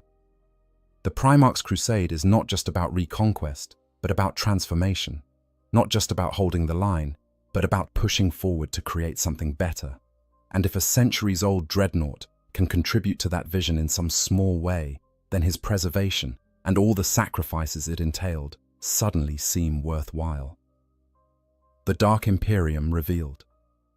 After the victory on the planet, designated Tertius 7, there is a brief respite as the Crusade fleet regroups and prepares for the next objective. The world they have liberated burns with purifying fires as the ecclesiarchy begins the process of reconsecrating every structure that bore the taint of chaos. The work will take years, perhaps decades, but it is necessary if this world is to rejoin the Imperium as a faithful member, rather than a potential source of future corruption. Honorus watches from the strike cruiser's observation deck as Promethean flames consume the buildings where traitors made their last stands, thinking about all the other worlds across the galaxy that need similar cleansing. During this lull in operations, Honorus is summoned to the strike cruiser's strategium for a comprehensive briefing on the current state of the galaxy. The summons comes through official channels, delivered by a chapter serf who seems nervous about approaching the massive dreadnought chassis. Honorus follows the serf through corridors built for regular space marines, his frame forcing him to duck through doorways and carefully navigate tight turns. Other crew members press themselves against the walls as he passes, giving the ancient warrior the space his bulk requires. The strategium is one of the few spaces on the vessel large enough to accommodate a dreadnought comfortably. It is a vast chamber, its walls covered with display screens and hololithic projectors capable of rendering the entire galaxy in perfect detail. Tech priests man consoles around the perimeter, monitoring data feeds and coordinating communications with other vessels in the Crusade fleet. At the center stands a massive table capable of projecting three-dimensional maps and tactical displays, and around this table gather the strike cruiser's command staff. Honorus recognizes most of the faces present. Chapter Master Orestes stands at the head of the table, his expression grave. To his right is Chaplain Mordrin, whose skull-faced helmet rests on the table before him, revealing a scarred face that has seen more battles than most mortals could imagine. Several company captains are present as well, along with a handful of Primaris Marines, whose presence still feels slightly incongruous to Honorus, despite having fought alongside them for months. He has already received tactical data specific to individual engagements, of course. Before every deployment, there are briefings covering enemy dispositions and objectives and coordination protocols. But this is something different. This is a strategic overview, showing not just where the enemy is, but the larger context of why the war is being fought as it is. This is the kind of briefing that Honorus remembers from his mortal days, when chapter leadership would gather to discuss campaigns lasting years or decades, rather than mere battles lasting hours or days. Chapter Master Orestes presides over the briefing, his voice carrying the grave weight of someone delivering news that he still has trouble fully accepting himself. Ancient One, you have fought well since your awakening, but I believe you do not yet grasp the full scope of how radically the galaxy has changed. What I am about to show you may seem impossible, but I assure you every detail has been verified through multiple sources. The hololithic display activates, projecting a three-dimensional representation of the Milky Way galaxy in the center of the strategium. At first glance, it looks like any standard tactical map Honorus has seen before. The densely packed stars of the galactic core, the spiral arms extending outward, key systems marked with identifying icons that denote Imperial presence or Xenos threats. But then the chapter master gestures, and the map updates to show the current situation, and Honorus's consciousness reels at what he sees. A massive scar runs across the entire galaxy, a twisting wound in reality that stretches from the Eye of Terror in the galactic west all the way to the eastern fringe. This is no ordinary warp storm, no localized phenomenon that might dissipate given time and prayer. This is a fundamental tear in the fabric of space and time itself, a permanent breach between the material realm and the immaterium, and it has split the Imperium cleanly in two. The Cicatrix Maledictum, Orestes explains, his voice heavy with import, also known as the Great Rift. It appeared in the wake of the 13th Black Crusade and the fall of Cadia, when the pylons that had held back the Eye of Terror for 10,000 years were finally destroyed. The energies released by that catastrophe cascaded across the galaxy, tearing open warp rifts and warp storms that merged into this single massive breach. We estimate that approximately 43% of Imperial territory lies on the far side of the rift, cut off from Terra and the light of the Astronomicon. 43%, nearly half the Imperium, separated from the rest by a barrier more impassable than any physical distance. Honoris tries to process the implications and finds them almost too vast to comprehend. Thousands of worlds, hundreds of Space Marine chapters, countless billions of Imperial citizens, all isolated in what the briefing calls the Dark Imperium or Imperium Nihilus. Some have continued fighting despite the isolation, holding out against enemies that see the rift as opportunity rather than disaster. Others have succumbed to conquest or corruption, lost to Xenos expansion or chaos infestation, or simple collapse of civil order. The creation of the rift caused what we call the Noctis Aeterna, the chapter master continues, a period of darkness when the Astronomicon's light was obscured across the entire galaxy. Warp travel became impossible or fatally dangerous. Worlds were isolated from one another, unable to call for help or receive reinforcement. The exact duration of the Noctis Aeterna is difficult to determine due to temporal distortions the rift causes, but estimates range from weeks to years depending on local conditions. During that time, the Imperium came closer to total collapse than at any point since the Horus Heresy. The briefing continues, laying out detail after terrible detail. Worlds that descended into civil war when cut off from higher authority. Space Marine chapters wiped out defending planets that received no reinforcement. Forge worlds overrun by chaos invasions. Hive cities consumed by demonic incursions. The list goes on, a litany of loss that would be crushing if Honoris allowed himself to dwell on it. But the chapter master is not dwelling on past failures. He is building toward the crucial point that makes sense of everything that has happened since. This is why the Primarch's return was so critical, Orestes says. This is why his resurrection, achieved through methods some might consider heretical, was absolutely necessary despite the theological controversies it raised. The Imperium could not survive the opening of the Great Rift without exceptional leadership at the highest level. Lord Guilliman has provided that leadership, organizing and launching the Indomitus Crusade to stabilize the Imperium Sanctus, while simultaneously preparing operations to eventually cross the rift and bring aid to those worlds still fighting on the far side. The hololithic display shifts, showing fleet movements and campaign objectives, worlds liberated and sectors secured. The scope of the Indomitus Crusade becomes clear. A massive military operation involving millions of warriors and thousands of ships, all coordinated by the Primarch's strategic genius. This is not just war. This is the largest mobilization of Imperial forces since the Great Crusade itself, an attempt to not merely survive, but to actively push back against the darkness threatening to consume humanity entirely.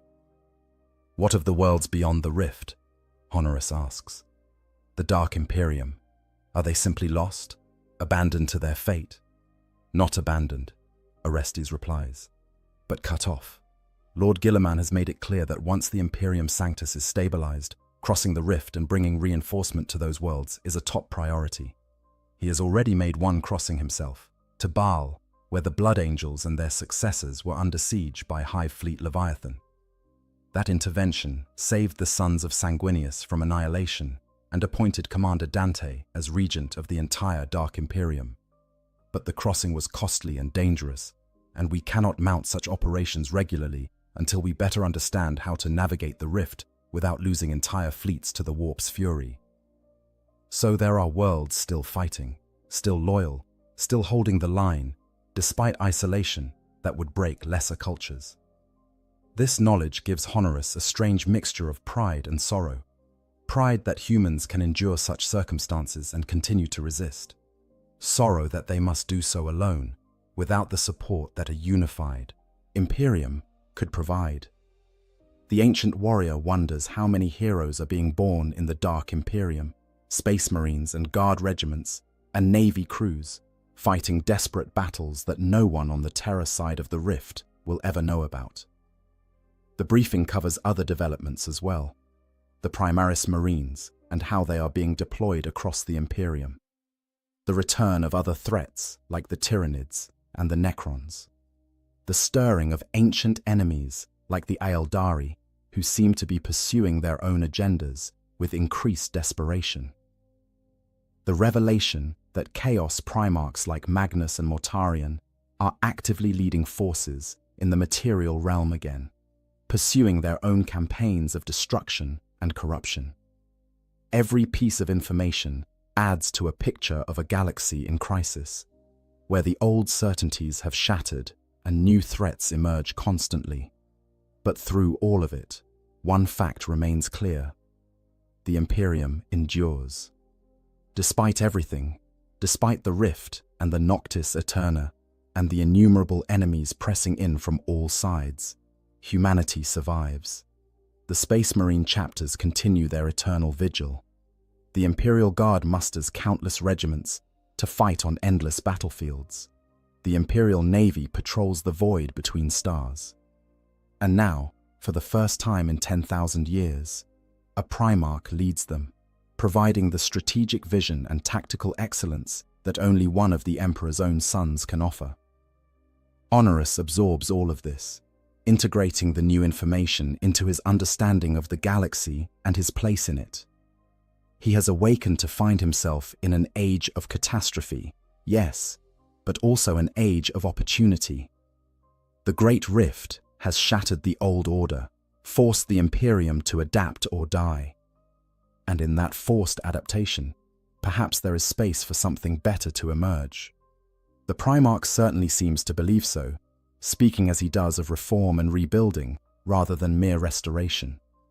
The briefing concludes with tactical assignments for the next phase of the crusade, specific worlds and systems that need to be liberated or secured. Honoris's chassis will be deployed to Theta Secundus, an agri-world threatened by Orc raiders taking advantage of the chaos following the rift's opening. It is not glamorous work, not the kind of battle that will be remembered in chapter histories, but it is necessary. Every world saved is a victory. Every population preserved is a contribution to humanity's survival. And Honoris has learned over his centuries of service that glory is less important than effectiveness, that quiet competence serves the Emperor better than dramatic heroism. As he leaves the Strategium, the ancient warrior reflects on what he has learned. The galaxy is broken, perhaps irreparably. The Imperium faces challenges that would have seemed overwhelming even in the days of the Great Crusade when all the Primarchs fought together.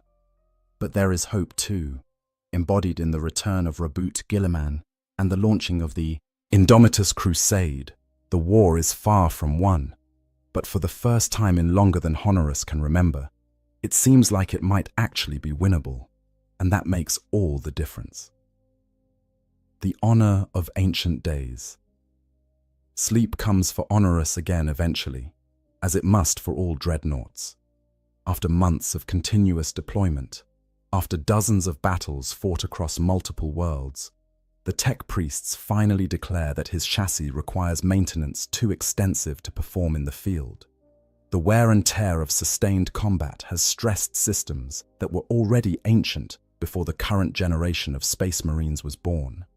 Seals need replacing, Ammunition feeds need recalibration. Armor plates require rewelding where enemy fire has scored deep gouges through blessed ceramite. The work will take weeks, possibly months, and cannot be done while Honoris remains active. So the ancient warrior is returned to the strike cruiser, to the sacred halls where dreadnoughts sleep between deployments. Tech priests swarm over his frame, beginning the laborious process of diagnostics and repair, while chanting prayers to machine spirits that may or may not actually exist. Honoris remains conscious through the initial stages of this process, watching through his optical sensors as the techs work, ensuring that they treat his chassis with the respect it deserves. Eventually, though, they will begin work on systems that interface directly with his organic brain, and he will need to be placed in stasis to prevent damage to the precious tissues that hold his consciousness. Chapter Master Orestes comes to the Dreadnought Bay the night before the stasis protocols will be initiated. It is unusual for one of his rank to personally attend such occasions, but perhaps the Chapter Master feels that acknowledgement is owed after the service Honoris has provided during this campaign. Or perhaps he simply recognizes that the ancient warrior might have concerns or questions that deserve to be addressed before the long dark claims him once more. Ancient One, Orestes begins, his voice carrying formal respect. Your service during the Indomitus Crusade has been exemplary. 14 major engagements, 57 confirmed kills of enemy armor, tactical consultations provided to 3 different company captains, and 0 instances of mechanical failure requiring field evacuation. The chapter honors you for your dedication and skill. I have done only what any warrior of the chapter would do, Honoris replies, his mechanized voice modulating to convey humility. The honor is mine, to have served beside a Primarch and contributed however slightly to his great work. You contributed more than you know. The Primarch himself noted your performance during the assault on Tertius 7. He said that warriors like you represent the best of what the Imperium can be, carrying forward the traditions and values of the Great Crusade while adapting to serve in the current age. High praise from one who does not offer empty compliments. The ancient warrior processes this information, trying to understand what it means that a Primarch has noticed and commented on his actions. It is one thing to fight beside Guilliman, to receive brief acknowledgements during active operations.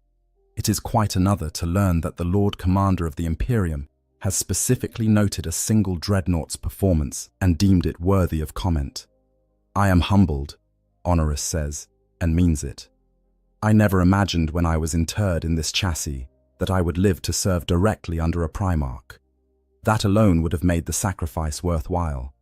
To learn that my service was adequate to his standards is gratification beyond measure. Orestes nods, understanding what is being said beneath the formal words. You will sleep now, for a time, but I want you to know that you will be awakened again. The crusade continues, and we will have need of your wisdom and your weapons. The Primarch has authorized expansion of the chapter, incorporation of new Primaris brothers, to replace our losses and increase our strength. You will awaken to find many unfamiliar faces, but they will know your name and your deeds. You are becoming legendary, Ancient One, a living connection between the chapter's past and its future. Legendary. The word strikes Honoris with strange force. He has been a dreadnought for so long that he sometimes forgets others see him differently than he sees himself. To the ancient warrior, he is simply trying to do his duty, to serve as best he can, despite the limitations of his altered existence. But to younger Space Marines, those who have heard the tales and read the histories, but never actually met one of the chapter's venerable ancients, he must seem like something out of myth. A warrior from an earlier age, preserved through the centuries to fight on long after his mortal body should have failed. I will serve as long as I am able, Honoris says. As long as the chapter has need of me, as long as the Emperor's enemies threaten the Imperium, I will continue this vigil. There is no higher calling, no greater honor, than to spend one's existence in service to humanity's survival. That is the spirit that makes you worthy of preservation, the chapter master responds. Sleep well, Ancient One. When you wake, you will find the galaxy changed yet again. But you will also find that the chapter endures, that the Emperor's work continues, and that there is still purpose in the fight. These certainties remain constant, even as everything else shifts and transforms. With that, Orestes departs, leaving Honoris alone with the tech priests who continue their maintenance rituals. The ancient warrior watches them work for a time, observing the careful reverence with which they handle each component, the prayers they speak over every system. They serve the machine god. These tech priests believe that consciousness can reside in circuits and code as surely as in flesh and blood. Perhaps they are right. Perhaps Honoris's essence now extends beyond the organic brain preserved at his core, distributed throughout the mechanical systems that give him form and function. Perhaps he is more machine than man now, after so long living in this state. The thought does not trouble him as much as it once did. He has made peace with what he has become, accepted that this is his fate and his purpose. The sacrifices required to serve as a dreadnought are real and profound, but they are worth making for the sake of the greater good. Individual comfort, individual preference, individual humanity, all of these matter less than the continuation of the species and the preservation of the Emperor's dream. As the tech priests finish their preliminary work and begin preparing the stasis protocols, Honoris allows his consciousness to drift, reviewing the memories he has accumulated during this awakening. The battles fought, the brothers met, the glimpses of the Primarch that have been burned into his recall with perfect clarity. These experiences will sustain him during the darkness, giving him anchors to hold on to when the void threatens to consume all sense of self. And there is one memory above all that Honoris will treasure, one moment that made the entire awakening worthwhile. It happened during the final stages of the campaign on Tertius 7, when the traitor forces were breaking and fleeing and the Imperial victory was assured. Honoris had been holding a defensive position, providing overwatch for Primaris Marines who were securing critical infrastructure. The fighting in his immediate area had died down, giving him a rare moment to simply observe the larger battlefield. And there, visible through smoke and distance, stood Robut Guilliman, surrounded by officers and officials who were already beginning the work of transitioning the world from combat zone to liberated territory. The Primarch's armor was scored by battle damage, and his perfect features showed signs of strain despite his superhuman endurance. But his posture remained unbowed, his bearing still conveying absolute authority and determination. He was discussing something with an imperial governor, gesturing at maps and hololithic displays, already planning how to rebuild what war had destroyed. In that moment, Honoris understood something profound. The Primarch was not just a war leader, not simply a tactical genius deployed to win battles. He was a builder, an administrator, someone who thought in terms of centuries and millennia rather than campaigns and engagements. Guilliman was trying to do what the Emperor himself could not complete, create a functioning galactic civilization that could survive and thrive despite the infinite threats pressing against it from all sides. The military campaigns were necessary, yes, but they were means rather than ends.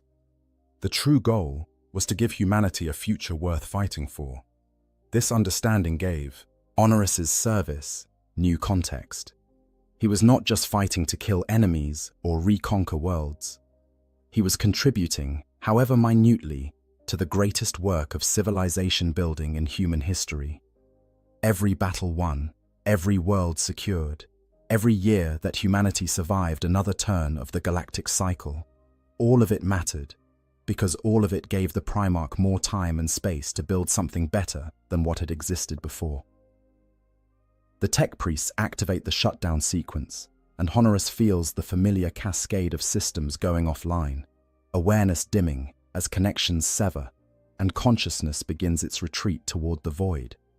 But this time, the darkness does not feel quite so absolute. This time, he carries with him the knowledge that he has served something larger than himself, contributed to a work that might actually succeed in creating lasting change. And when he wakes again, whenever that might be, he will continue that service with renewed purpose and dedication.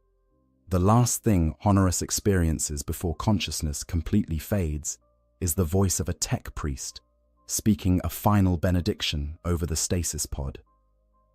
Rest now, Ancient One. You have earned your repose.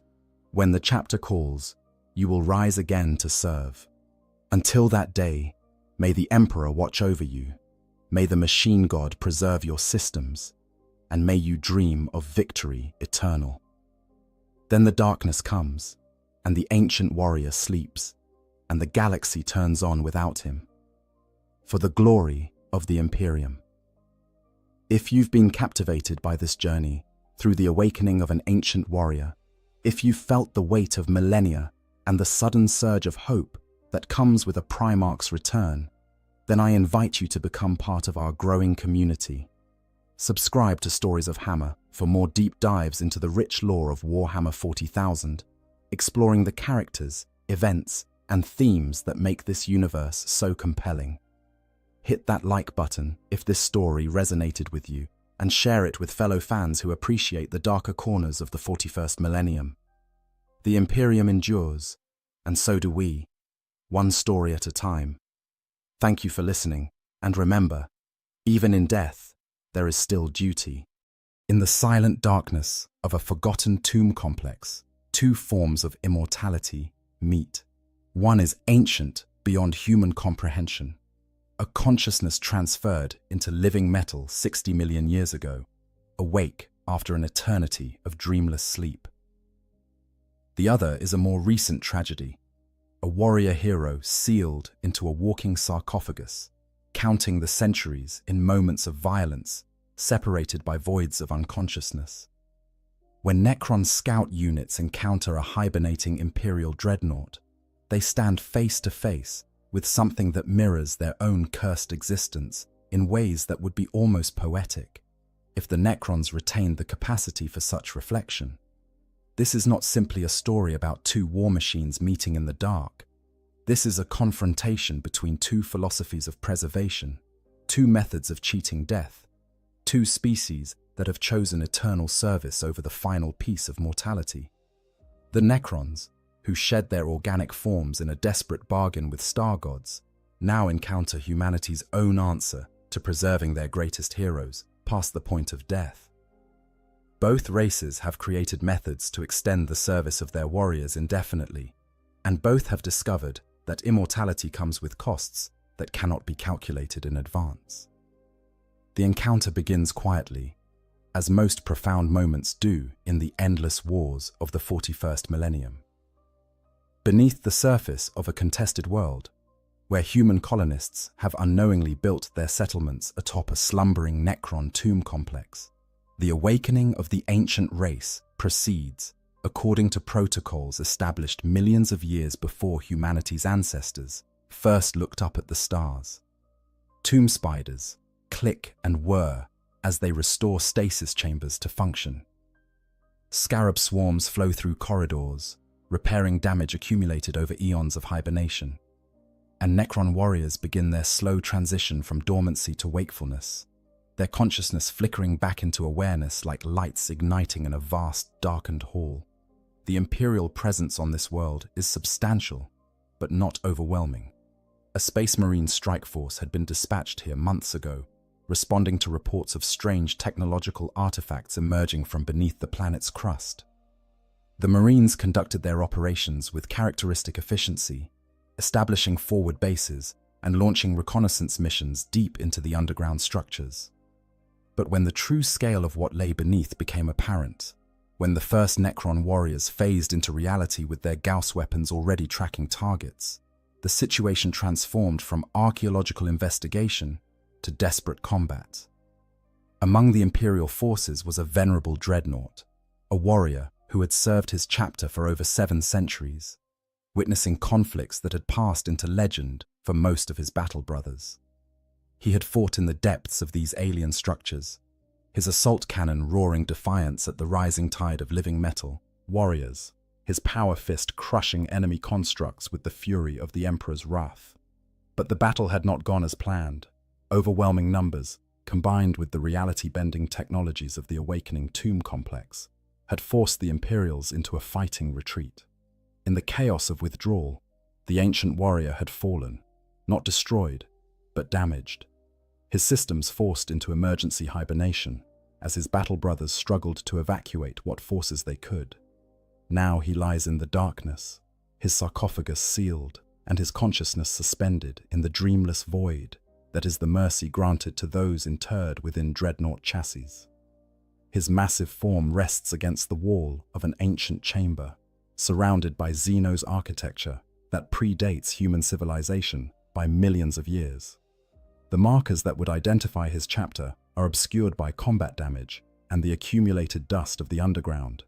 His weapons are powered down, his sensors dark, his life support systems operating at minimal levels to preserve what remains of the organic component at his core.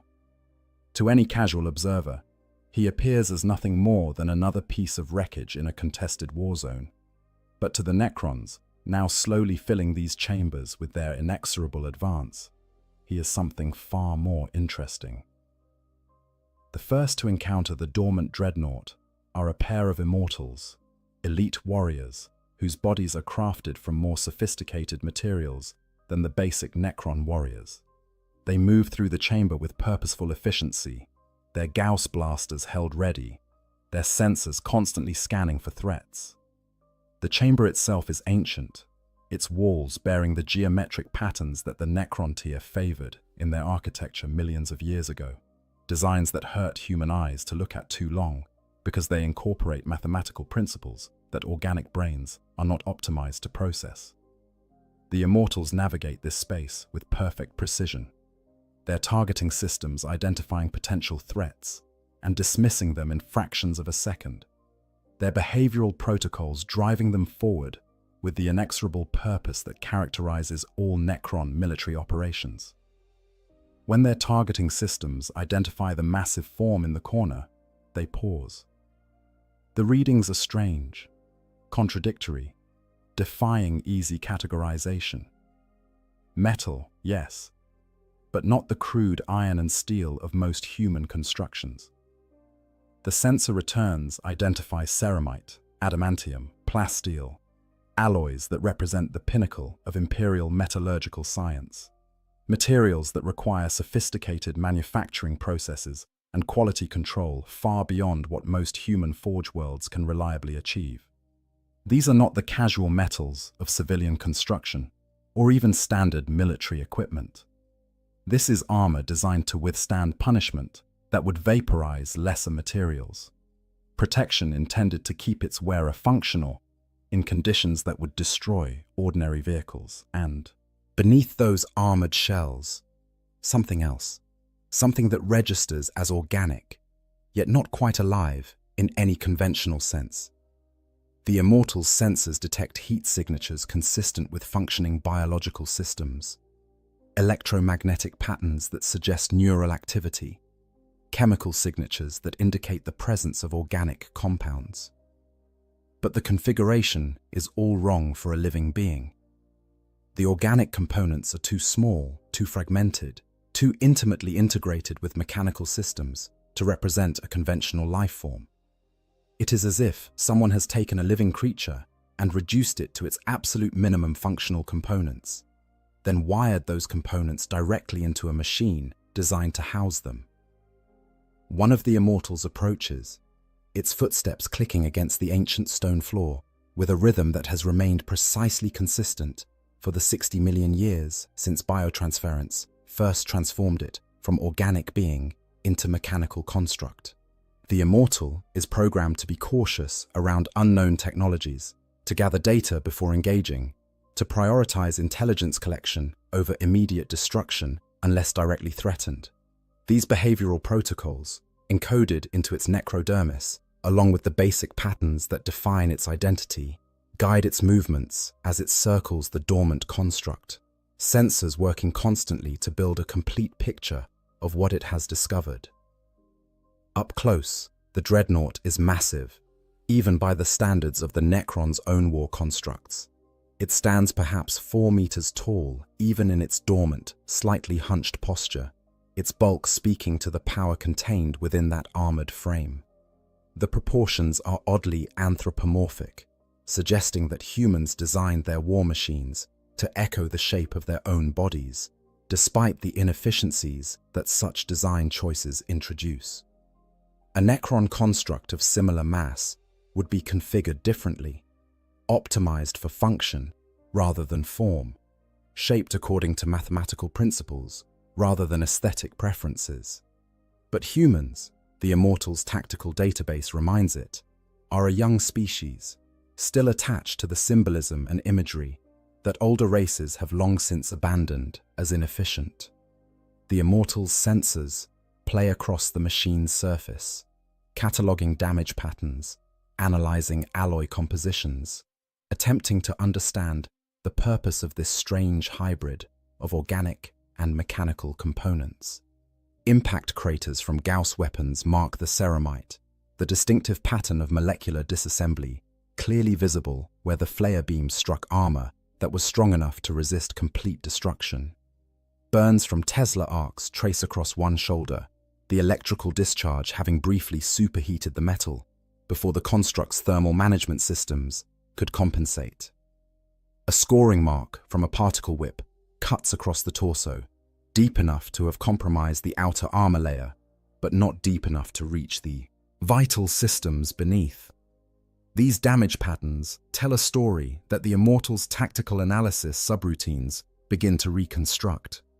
The construct engaged multiple Necron units simultaneously, was subjected to concentrated fire from weapons positioned at different angles, fought with the desperation of a warrior who knew retreat was not an option, but continued fighting anyway. The pattern of impacts suggests that the construct was attempting to cover the withdrawal of other forces, was deliberately drawing fire to itself to allow lesser units to escape. This behavioral pattern is consistent with human concepts of sacrifice and duty, concepts that the Immortals database flags as important for understanding how these young beings think and fight. The data it gathers is transmitted instantly across the Tomb Complex's newly reactivated communications network, adding to the growing database of information about the younger race that has dared to intrude upon this world. Other Necron units receive the data stream and begin their own analysis, comparing what the Immortal has discovered against their stored knowledge of human capabilities and technologies. Tactical assessment algorithms calculate the threat level represented by such constructs. Strategic planning systems consider the implications of humans deploying such assets. Intelligence analysis functions attempt to determine how many similar constructs the humans might possess and where they might be located. The second Immortal maintains its position near the chamber entrance, sensors focused outward, weapon ready to engage any threats that might approach. But part of its processing capacity remains allocated to analyzing the data being gathered by its companion, contributing its own observations and conclusions to the shared tactical picture. The two Immortals function as a unit, their consciousness not truly merged, but coordinated through constant data exchange. Their individual perspectives combining to create a more complete understanding than either could achieve alone. This is how Necron military forces have always operated, through coordination so perfect that it appears telepathic to outside observers, through information sharing so complete that individual units function more like cells in a larger organism than as separate warriors. The sensor readings continue to accumulate, building a detailed picture of what the Immortals have discovered. The power source at the construct's core is identified as a compact fusion reactor, primitive by Necron standards, but functional enough to sustain operations for extended periods. The weapon systems are catalogued, an assault cannon and a power fist, both designed for devastating close-range combat, where the construct's heavy armor and massive strength would provide maximum advantage. The life support equipment, that strange collection of tubes and pumps and filters that maintains the organic components, is analyzed and its function understood even if the Immortals cannot comprehend why any species would choose such an inefficient method of preserving their warriors. The readings that confuse the immortals most are those coming from the organic component itself. Their sensors can detect brain activity, neural patterns that indicate some form of consciousness, but the patterns are strange, reduced, not quite matching what their database suggests human brain activity should look like during normal function. It is as if the consciousness that inhabits this construct is only partially present, as if whatever intelligence guides the machine exists in a state between full awareness and complete shutdown. The immortals lack the sophistication to understand what they are detecting, lack the context to recognize stasis when they see it. But they record the anomaly faithfully, add it to the data stream, trust that more specialized units will be able to interpret what they have found.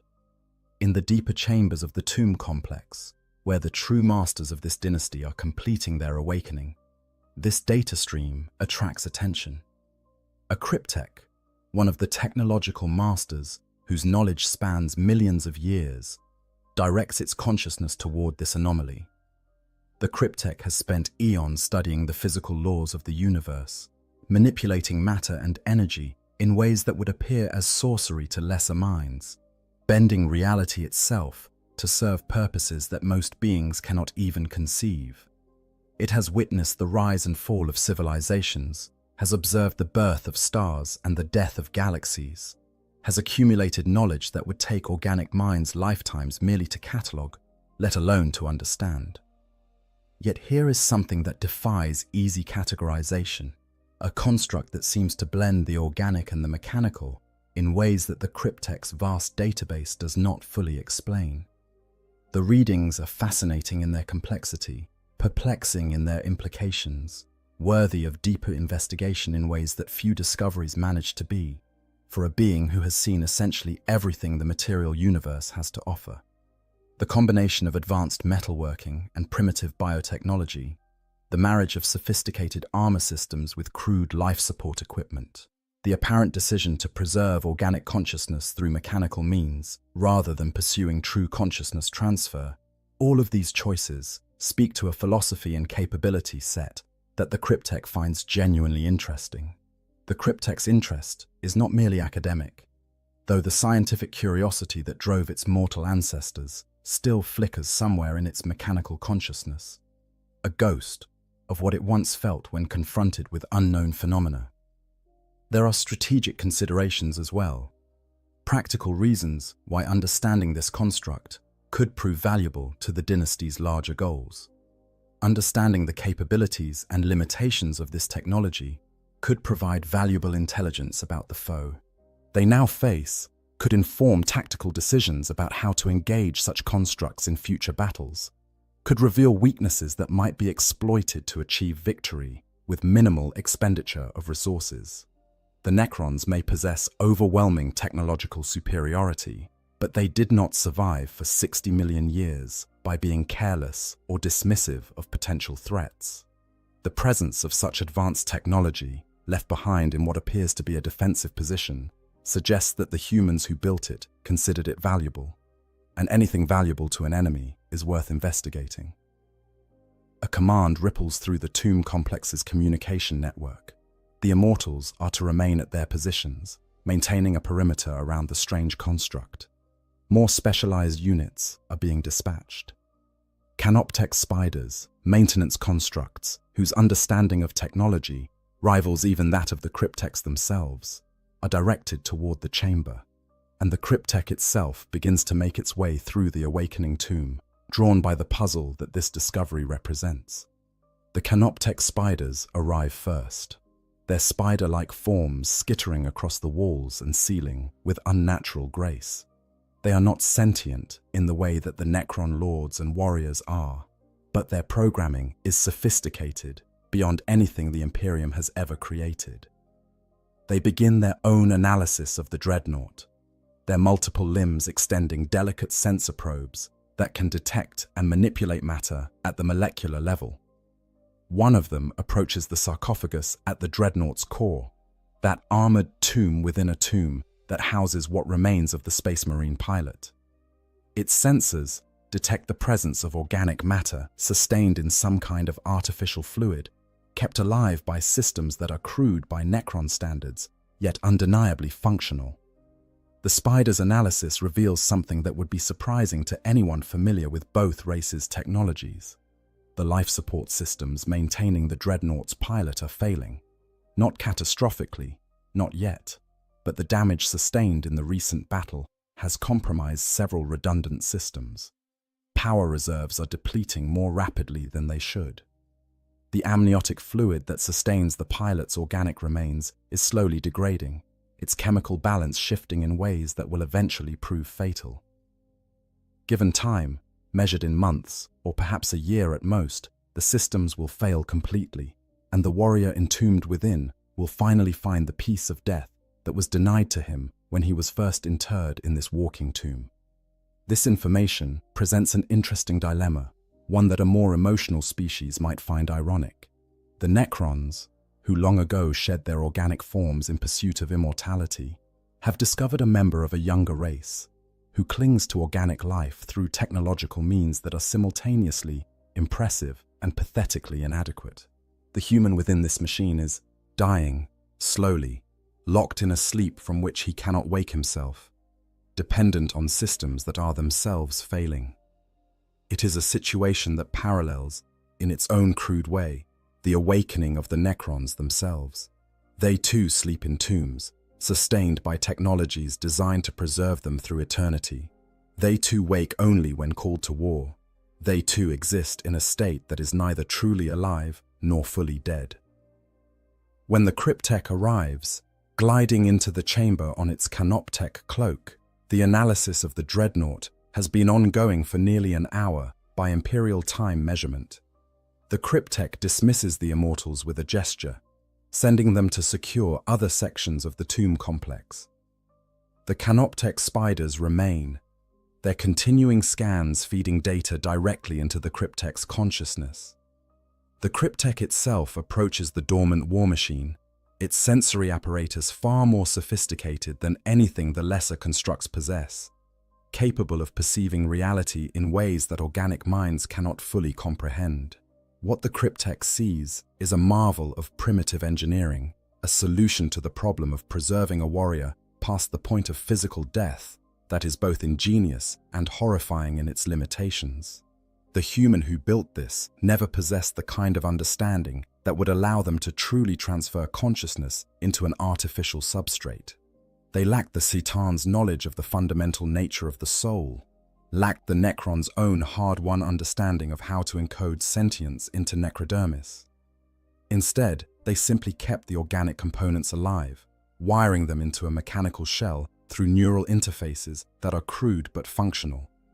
The Cryptek can see the entire system laid out before its enhanced perception. The sarcophagus, its walls lined with life support equipment that maintains temperature, atmospheric composition, and the circulation of the amniotic fluid. The neural connectors that interface the pilot's remaining nervous system with the Dreadnought's sensors and weapons. The power systems that feed energy to both the life support and the combat capabilities of the machine. It is all visible, transparent to the Cryptek's senses in ways that even the most skilled tech priest of the Adeptus Mechanicus could never achieve. And at the core of it all, suspended in fluid that cushions and sustains, is what remains of the pilot. Not much, by organic standards. The torso has been reduced to essential organs. Lungs, breathing the fluid that keeps them viable, a heart beating with the slow rhythm of deep hibernation. The brain, preserved and protected, its neurons firing in the minimal patterns of consciousness in stasis. Massive trauma is evident in the scarring and the crude mechanical replacements for organs that could not be saved.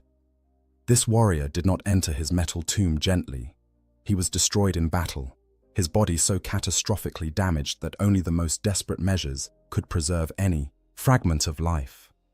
The Cryptek processes this information with the cold, analytical precision that is all that remains of what was once scientific curiosity.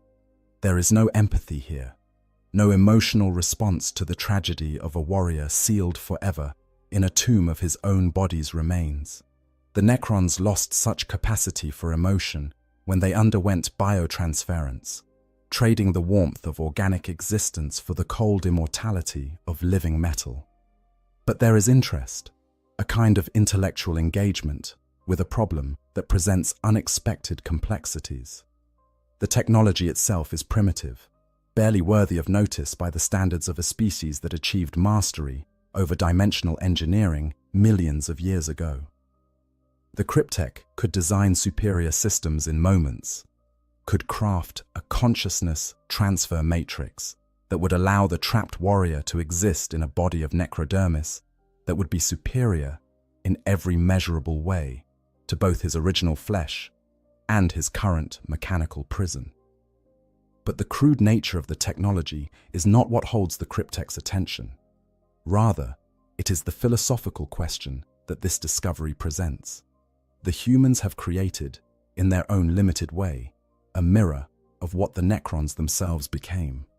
Here is a warrior who will never die, who sleeps in a tomb until called to battle, who exists in a state between life and death that can be sustained indefinitely. The parallels are undeniable, even to a mind that has long since lost the capacity for metaphorical thinking. The difference, of course, is one of scale and sophistication. The Necrons achieve total consciousness transfer, preserving their minds in substrates that would endure for millions of years. This human is merely being kept alive, his organic brain still vulnerable to age and damage, his existence dependent on technology that is already failing. Yet there is something here that merits consideration. The humans did this to preserve their greatest warriors, to allow heroes to continue serving their empire past the point of physical death. The motivation is identical to what drove the ancient Necrontyr to accept the Satan's offer of biotransference. Both species sought to preserve their warriors indefinitely, to create soldiers who could fight forever, accumulating experience and wisdom that would be lost if they were allowed to simply die. Both species chose eternal service over the finality of death. Both discovered that immortality comes with costs that cannot be fully anticipated. The Cryptek extends one of its manipulator appendages toward the dreadnought's sarcophagus, delicate sensor probes sliding across the armored surface. The technology here is interesting in its desperation, its clever solutions to problems that the humans clearly do not fully understand. The neural interface, for instance, is a crude approximation of proper mind impulse unit technology, yet it functions surprisingly well given the limitations of its design. The life support systems are inefficient, requiring constant maintenance and consuming resources at a rate that no Necron construct would tolerate, yet they have kept this warrior alive for centuries. The Cryptek's analysis continues, drilling deeper into the fundamental nature of what it has discovered. The power source is a compact fusion reactor, generating energy through processes that the humans barely understand, maintaining it through ritual and prayer as much as actual comprehension of the underlying physics. The weapons systems are powerful, if crude, capable of delivering devastating firepower that would be effective even against Necron constructs if the dreadnought were awakened and allowed to engage. The armor is layered ceramite and adamantium, materials that represent the best the Imperium can manufacture, providing protection that is genuinely impressive by the standards of younger races. But it is the organic component, the pilot, that remains the focus of the Cryptek's attention. The being that exists at the core of this machine is suffering, though it is too deeply in stasis to be aware of it. The neural interfaces cause constant low-level pain, a consequence of connecting organic nerve tissue directly to mechanical systems. The amniotic fluid, while sustaining life, is not a comfortable medium for organs designed to breathe air and pump blood through vessels. The psychological strain of being sealed in darkness, of existing only in brief windows of consciousness separated by centuries of nothingness, is something that would drive most organic beings to madness. The Cryptek recognizes this suffering because the Necrons themselves experienced something similar in the early centuries after biotransference. When their consciousness first awakened in bodies of necrodermis, many found the transition unbearable. They raged against the loss of sensation, the absence of taste and touch, and the thousand subtle feelings that organic existence provided. Some went mad, their personalities fragmenting under the strain of existing in a substrate so fundamentally different from what they had evolved to inhabit. Others simply ceased, their consciousness dissipating like smoke, unable to maintain cohesion without the biological framework that had once housed it. The humans have attempted to avoid this problem by keeping their warriors' organic components alive, by maintaining the biological substrate that houses their consciousness. It is a different solution to the same problem, one that preserves the connection to organic existence at the cost of trapping the consciousness in a body that is irreversibly damaged. The Cryptek cannot decide if this approach is more or less cruel than what the Necrons experienced. Both represent a kind of torture, an existence that is neither fully alive nor acceptably dead, a state of being that serves only the needs of eternal war. Additional Necron units begin to arrive in the chamber as word of the discovery spreads through the tomb complex's awakening hierarchy. A lord, its body adorned with the marks of rank and dynasty, emerges from a side passage to observe the strange artifact. The lord's interest is more strategic than scientific. It wants to know if this construct represents a threat that must be eliminated, or an opportunity that can be exploited. The Cryptek provides its analysis, describing the capabilities and limitations of the dormant war machine, explaining the strange hybrid nature of the technology that sustains it. The Lord considers this information with the cold calculation that passes for thought among the Necron nobility. The presence of such a construct suggests that the human forces that recently withdrew from this area considered it valuable enough to deploy, yet not valuable enough to recover when withdrawal became necessary. This implies either that they possess many such constructs, making each individual unit expendable, or that the tactical situation became so desperate that they were forced to abandon assets they would have preferred to retrieve. Either possibility has implications for the strategic assessment of the human forces on this world. There is also the question of what to do with the construct now that it has been discovered. Several options present themselves, each with its own merits and drawbacks.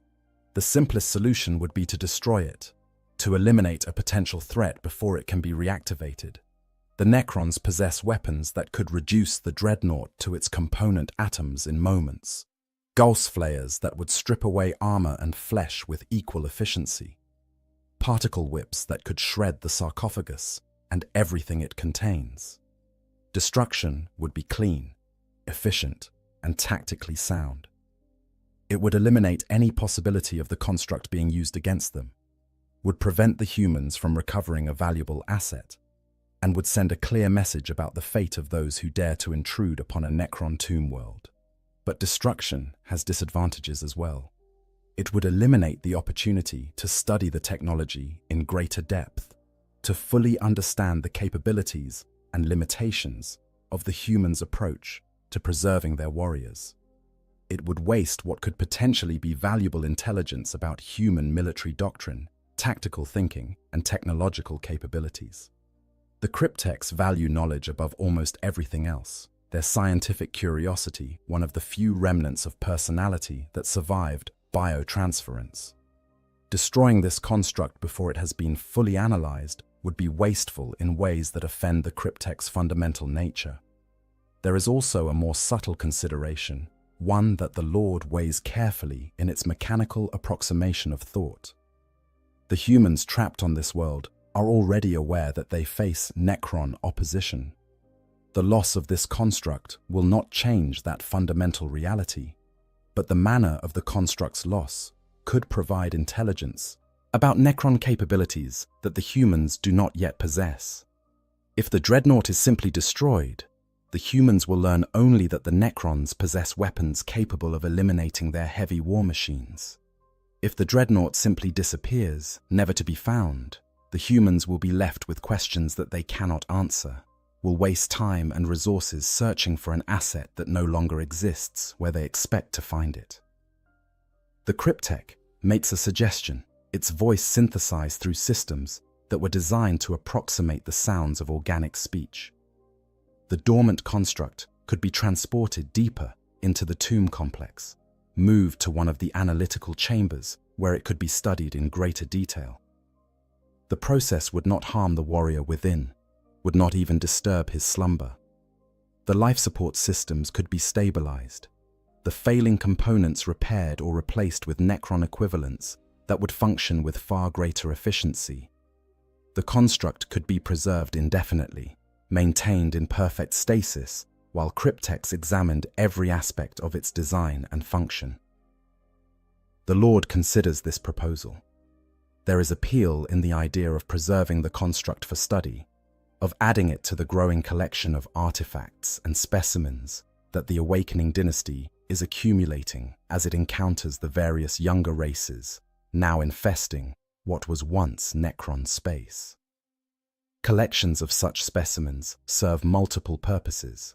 They provide research subjects for the Cryptex, allowing detailed study of technologies and biological systems that might prove useful or at least interesting. They serve as trophies, evidence of the dynasty's dominance over the lesser races, and in some cases, particularly unique specimens become valuable trade goods, items that can be exchanged with other dynasties for resources or information. But there is also risk in preservation. The construct contains organic components, and organic matter is notoriously unstable, prone to decay and degradation despite the best efforts to preserve it. The life support systems are already failing, and while Necron technology could certainly repair them, there is always the question of whether such repairs would be worth the resources expended. The Necrons do not lack for resources in any absolute sense, but every action requires calculation of cost versus benefit, and the value of preserving this particular specimen is not immediately clear. There is a third option, one that neither the Lord nor the Cryptech has yet voiced, but that both are considering in their separate analytical processes.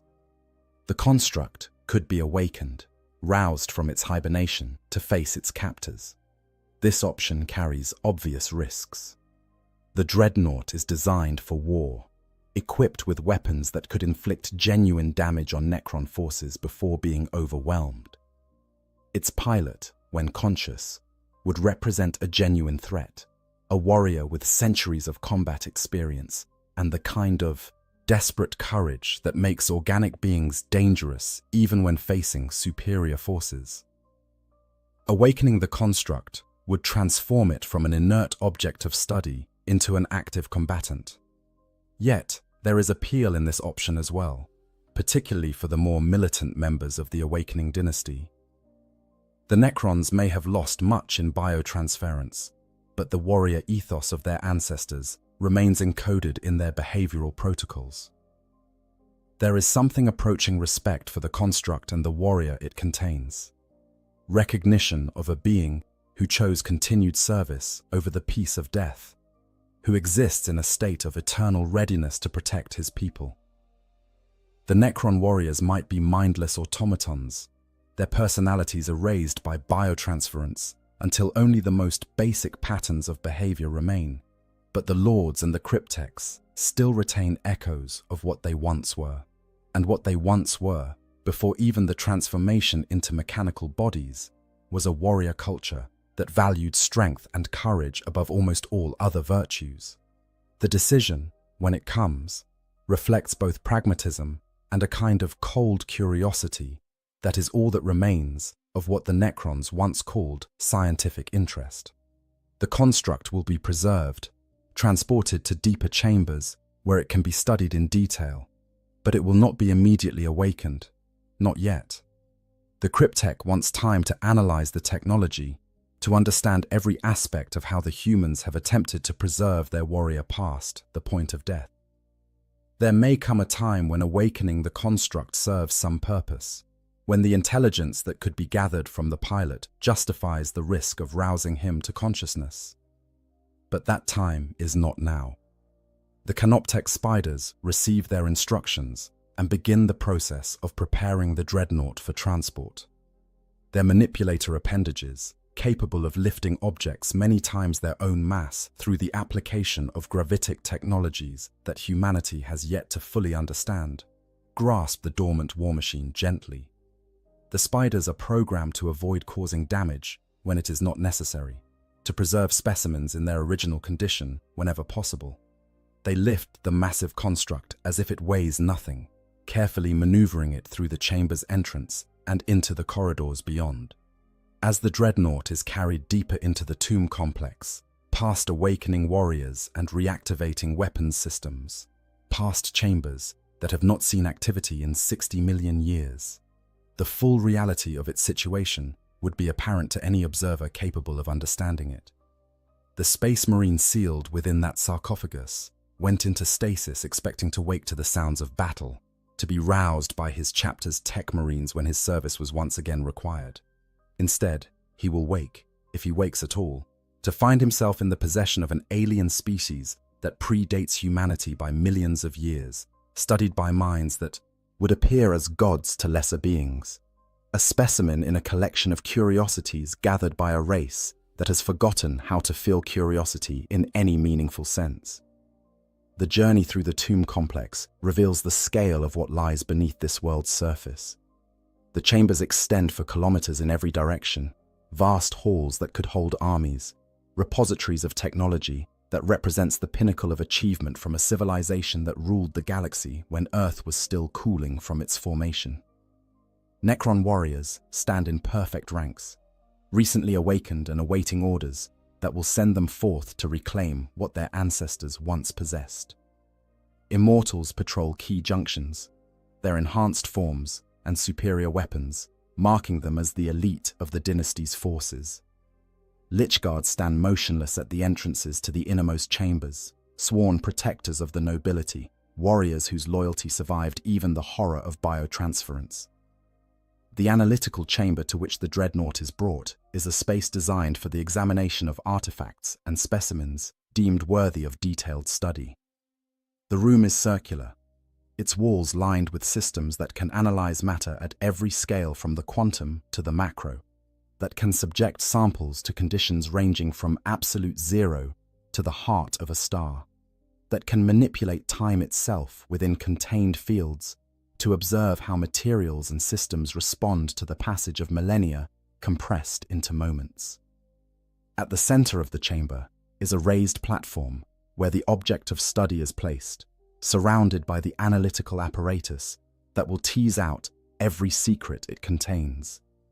The Canoptech spiders place the dreadnought carefully on this platform, adjusting its position until it rests, perfectly centered, its damaged form illuminated by the chamber's luminescence. The spiders retreat to the edges of the room, their task completed, ready to respond if further manipulation is required. The cryptech enters behind them, gliding to a position where its sensors can observe the analysis as it proceeds. Additional cryptechs arrive, drawn by word of this unusual specimen, each bringing their own specialized knowledge to the examination. The analysis begins with the non-invasive scans, probes that examine the construct without actually touching it, mapping every surface and every internal component in exquisite detail.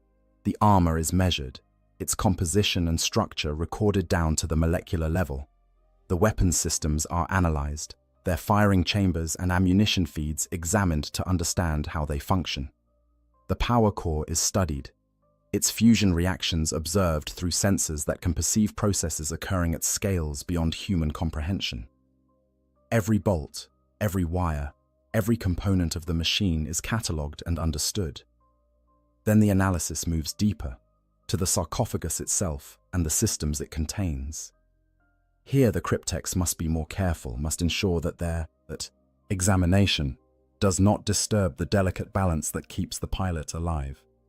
Probes extend, impossibly thin filaments that can slip between armor plates without leaving a trace, that can sample the amniotic fluid without removing enough to matter, that can observe neural activity without interfering with it. The organic component is examined in meticulous detail, every organ catalogued, every system analyzed and understood. What the cryptechs discover is both impressive and tragic. The human who serves as this construct's pilot has been preserved with remarkable skill, given the limitations of Imperial technology. His organic remains are in surprisingly good condition, considering the centuries of service. The life support systems, despite their current failings, have functioned far better than most human technology manages over such time spans. The neural interfaces are crude but effective, providing the pilot with sensory input and motor control that allows him to function as an effective warrior despite his catastrophically limited organic substrate. But the cost of this preservation is evident in every measurement, every reading. The pilot exists in a state of constant pain, nerve endings firing error signals that the stasis systems can only partially suppress. His body, reduced to its essential components, is held together by surgical interventions and mechanical supports that would be considered torture by any reasonable definition. His mind, when awake, must process an overwhelming flood of sensory data filtered through mechanical systems that cannot fully replicate the subtlety of organic perception. And his consciousness, when in stasis, drifts in a void without dreams, without rest, without the mercy of oblivion that true death would provide. One of the cryptechs, a specialist in what the humans would call cybernetics, observes this with something that might be recognition.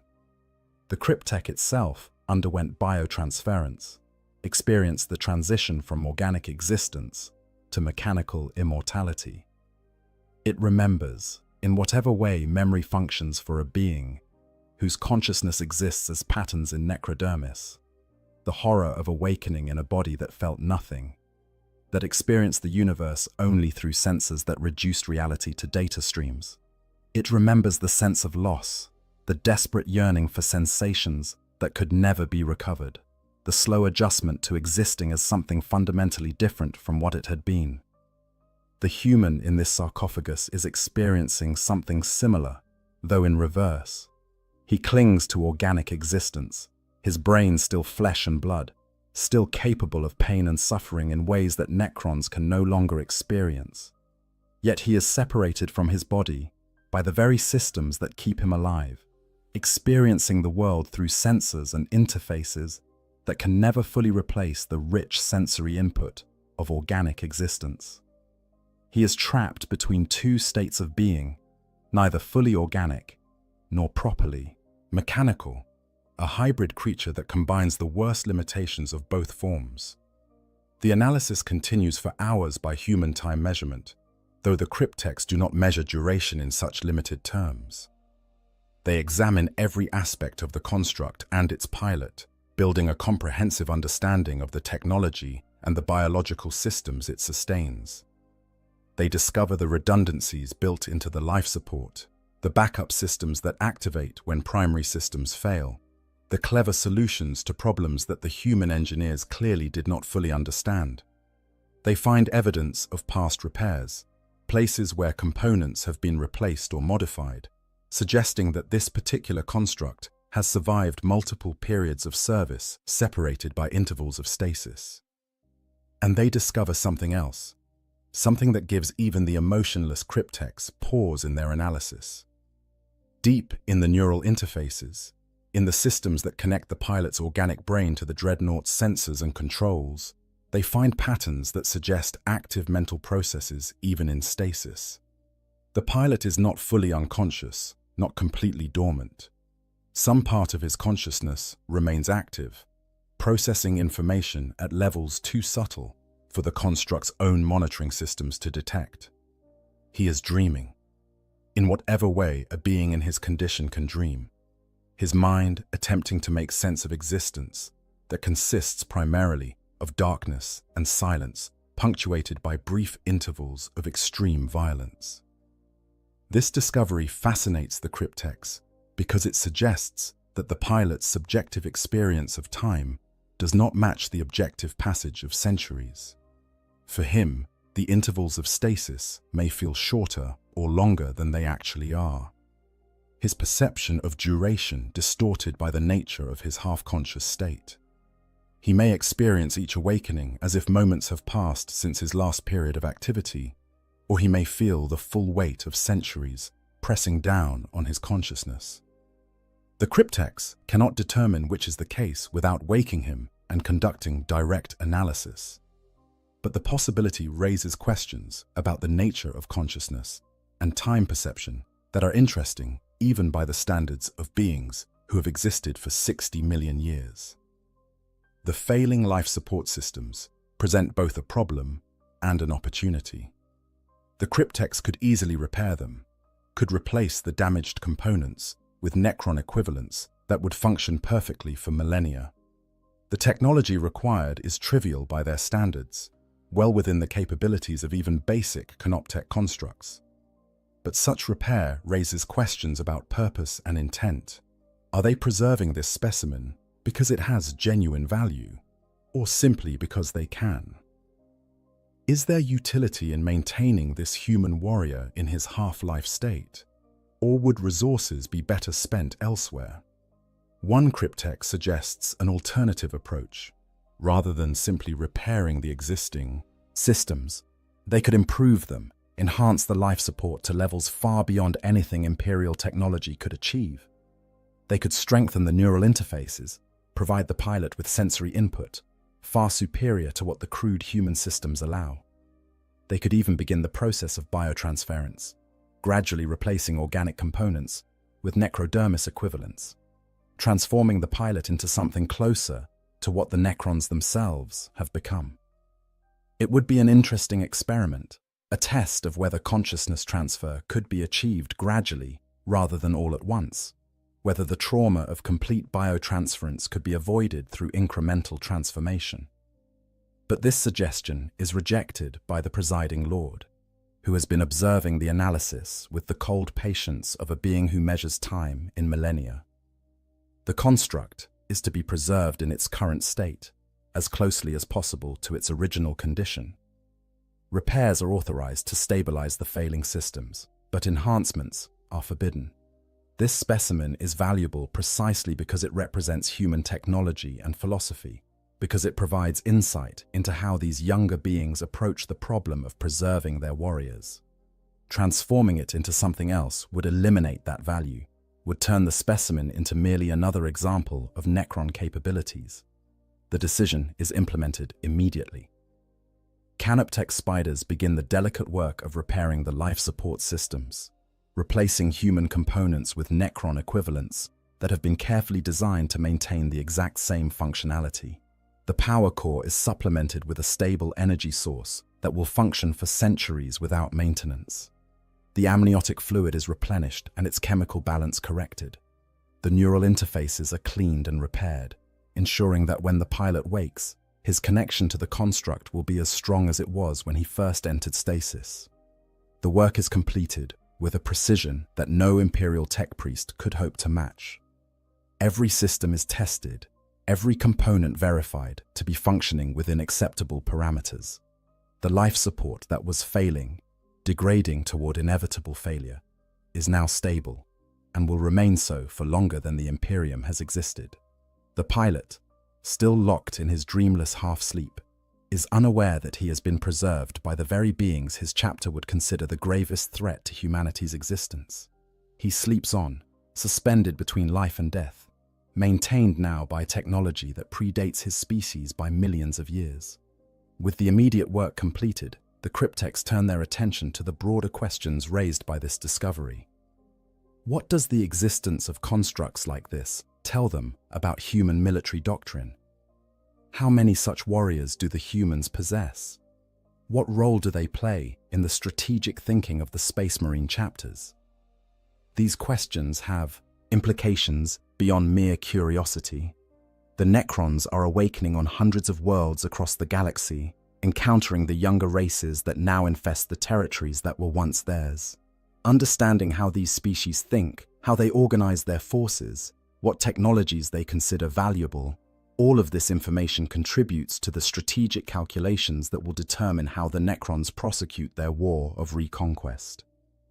The presence of this specific dreadnought on this specific world is also worth analyzing.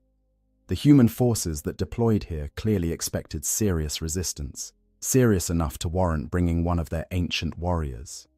This suggests that they had some intelligence about the Necron presence beneath the surface, that they understood they were not merely exploring ancient ruins, but potentially awakening a sleeping threat. Their decision to deploy a dreadnought indicates both the seriousness with which they viewed the situation and their willingness to commit valuable assets to what they must have known would be a dangerous operation. The fact that they then abandoned this asset when forced to withdraw is equally telling. Either the tactical situation became so desperate that they had no choice, or they considered the dreadnought expendable despite its obvious value. Both possibilities provide insight into human psychology and decision-making under pressure. The first suggests that they can be forced into making poor tactical choices if subjected to sufficient pressure. The second suggests that they possess enough such constructs that the loss of one, while regrettable, is acceptable if it allows other forces to escape. Additional intelligence comes from the combat damage the dreadnought sustained. Analysis of the impact patterns and energy signatures allows the cryptex to determine exactly which Necron weapons were engaged during the battle. Gauss flare strikes, particle whip damage, Tesla arc burns, all recorded in the pattern of destruction etched into the construct's armor. By comparing the damage to the armor's properties, the cryptex can verify their models of how human defenses respond to Necron weapons, can confirm or adjust their tactical calculations about what levels of force are required to neutralize such targets. But beneath all the strategic analysis, beneath the cold calculation of military value and intelligence gathered, there remains the fundamental strangeness of this discovery. The Necrons have encountered many species in their millions of years of existence, fought countless wars against beings of every description. They have seen how different species approach the challenge of creating warriors, how they train and equip their soldiers, how they balance the value of individual combatants against the needs of the larger force. But this construct represents something unusual, a philosophical approach to warfare that mirrors the Necrons' own thinking in unexpected ways. The humans have chosen to preserve their greatest warriors indefinitely, to deny them the rest of death in favor of eternal service. This decision parallels the choice the ancient Necrontyre made when they accepted biotransference, when they traded their dying organic bodies for immortal mechanical forms. Both species looked at their heroes and decided that death was too final, that the experience and wisdom accumulated over a lifetime of war was too valuable to lose. Both found ways to cheat mortality, to keep their warriors fighting long past the point where natural law would have claimed them. The difference, of course, is one of success and sophistication. The Necrons achieved true consciousness transfer, preserving their minds in substrates that would endure for millions of years without degradation. They created bodies of living metal that could repair themselves, that could be destroyed and rebuilt without loss of continuity. They solved the problem of immortality completely, at least in the technical sense, though the cost in terms of what they lost was beyond calculation. The humans have created only a crude approximation of this achievement.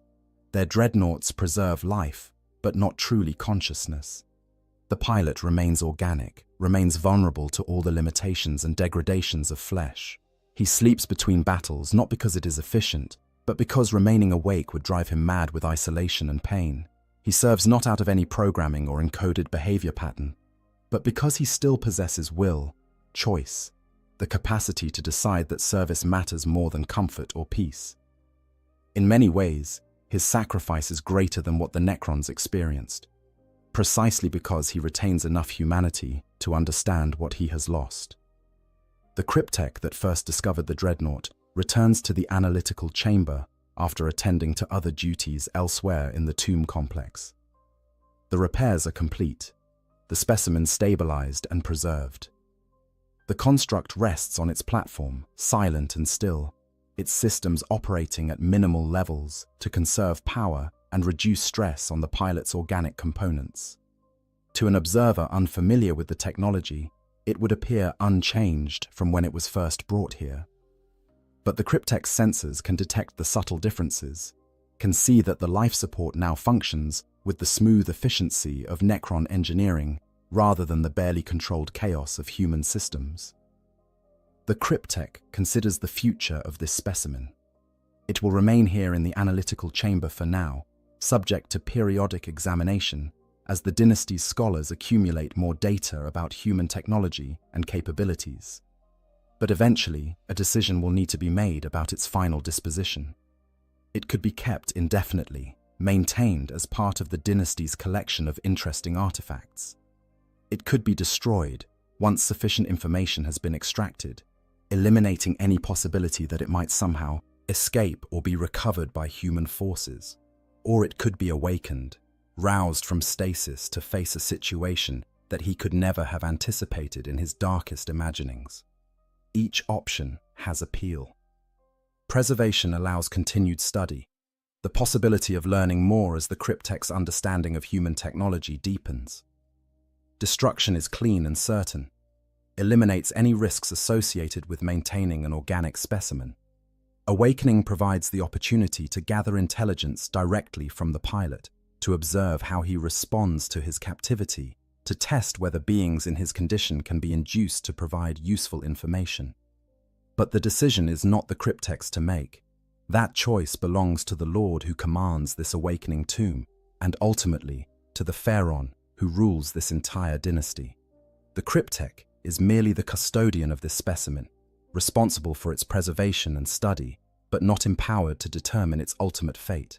So for now, it remains a sleeping warrior in a tomb world, unaware that he rests in the very heart of his enemy's territory, that the hands maintaining his systems belong to beings who view him as nothing more than a curious artifact, interesting but ultimately insignificant in the vast scope of their plans. The scenario of awakening remains the most fascinating possibility, at least from the cryptech's analytical perspective. What would happen if the dreadnought's systems were brought fully online, if the pilot was roused from his hibernation to consciousness? The process would be straightforward enough. The life support systems could be commanded to increase their activity, flooding the pilot's organs with stimulants and neural activators. The neural interfaces would report the change in status, informing the pilot's brain that wakefulness was required. Within minutes by human time measurement, the Space Marine would transition from deep stasis to full consciousness, his awareness flooding back along with the sensory input from the dreadnought systems. What he would perceive in those first moments would depend entirely on how the cryptechs chose to manage the awakening. They could activate all of his senses at once, allowing him to see and hear and feel through the dreadnought's apparatus. In that case, his first awareness would be of the analytical chamber, the strange geometry of Necron architecture, the presence of alien beings that his chapter's training had taught him to recognize as among the gravest threats in the galaxy. The shock of that recognition, combined with the disorientation of awakening in an unexpected location, would likely trigger immediate aggressive responses. The pilot would attempt to fight, to activate weapon systems, and strike out at his captors, to fulfill the programming of centuries of combat service that insists resistance is always preferable to capture. But the cryptechs could also control the awakening more carefully, activating the pilot's consciousness while keeping his senses dark, denying him input about his location and situation. In that case, his first experience would be pure confusion, awareness without context, the knowledge that he was awake but no information about where or why. That confusion would quickly give way to concern, then fear, as he attempted to query his systems and received no response, as he tried to move and found himself locked in place by forces he could not identify. The psychological impact of such an awakening could be profound, might even break the pilot's resistance before any physical interrogation began. The Necrons possess weapons that could destroy the dreadnought easily, regardless of whether it was dormant or active. Gauss weapons would strip away its armor layer by layer, reducing ceramite and adamantium to their constituent atoms with the same efficiency they show against flesh. A focused barrage from even basic Necron warriors could dismantle the construct in seconds, peeling away defenses that were designed to withstand anti-tank weapons, exposing the sarcophagus at its core. And once that armored tomb was breached, the organic components within would be as vulnerable as any other living tissue, subject to the same molecular disassembly that makes Gauss weapons so horrifyingly effective. But destruction, while tactically sound and strategically simple, would waste the intelligence value that the dreadnought represents. Every aspect of its construction, every detail of its operation, every choice made by the engineers who built it provides information about human capabilities and limitations. The armor tells how much protection they can manufacture and transport. The weapons reveal their understanding of destructive force and power generation. The life support shows their biotechnological capabilities and their approach to preserving life in extreme conditions.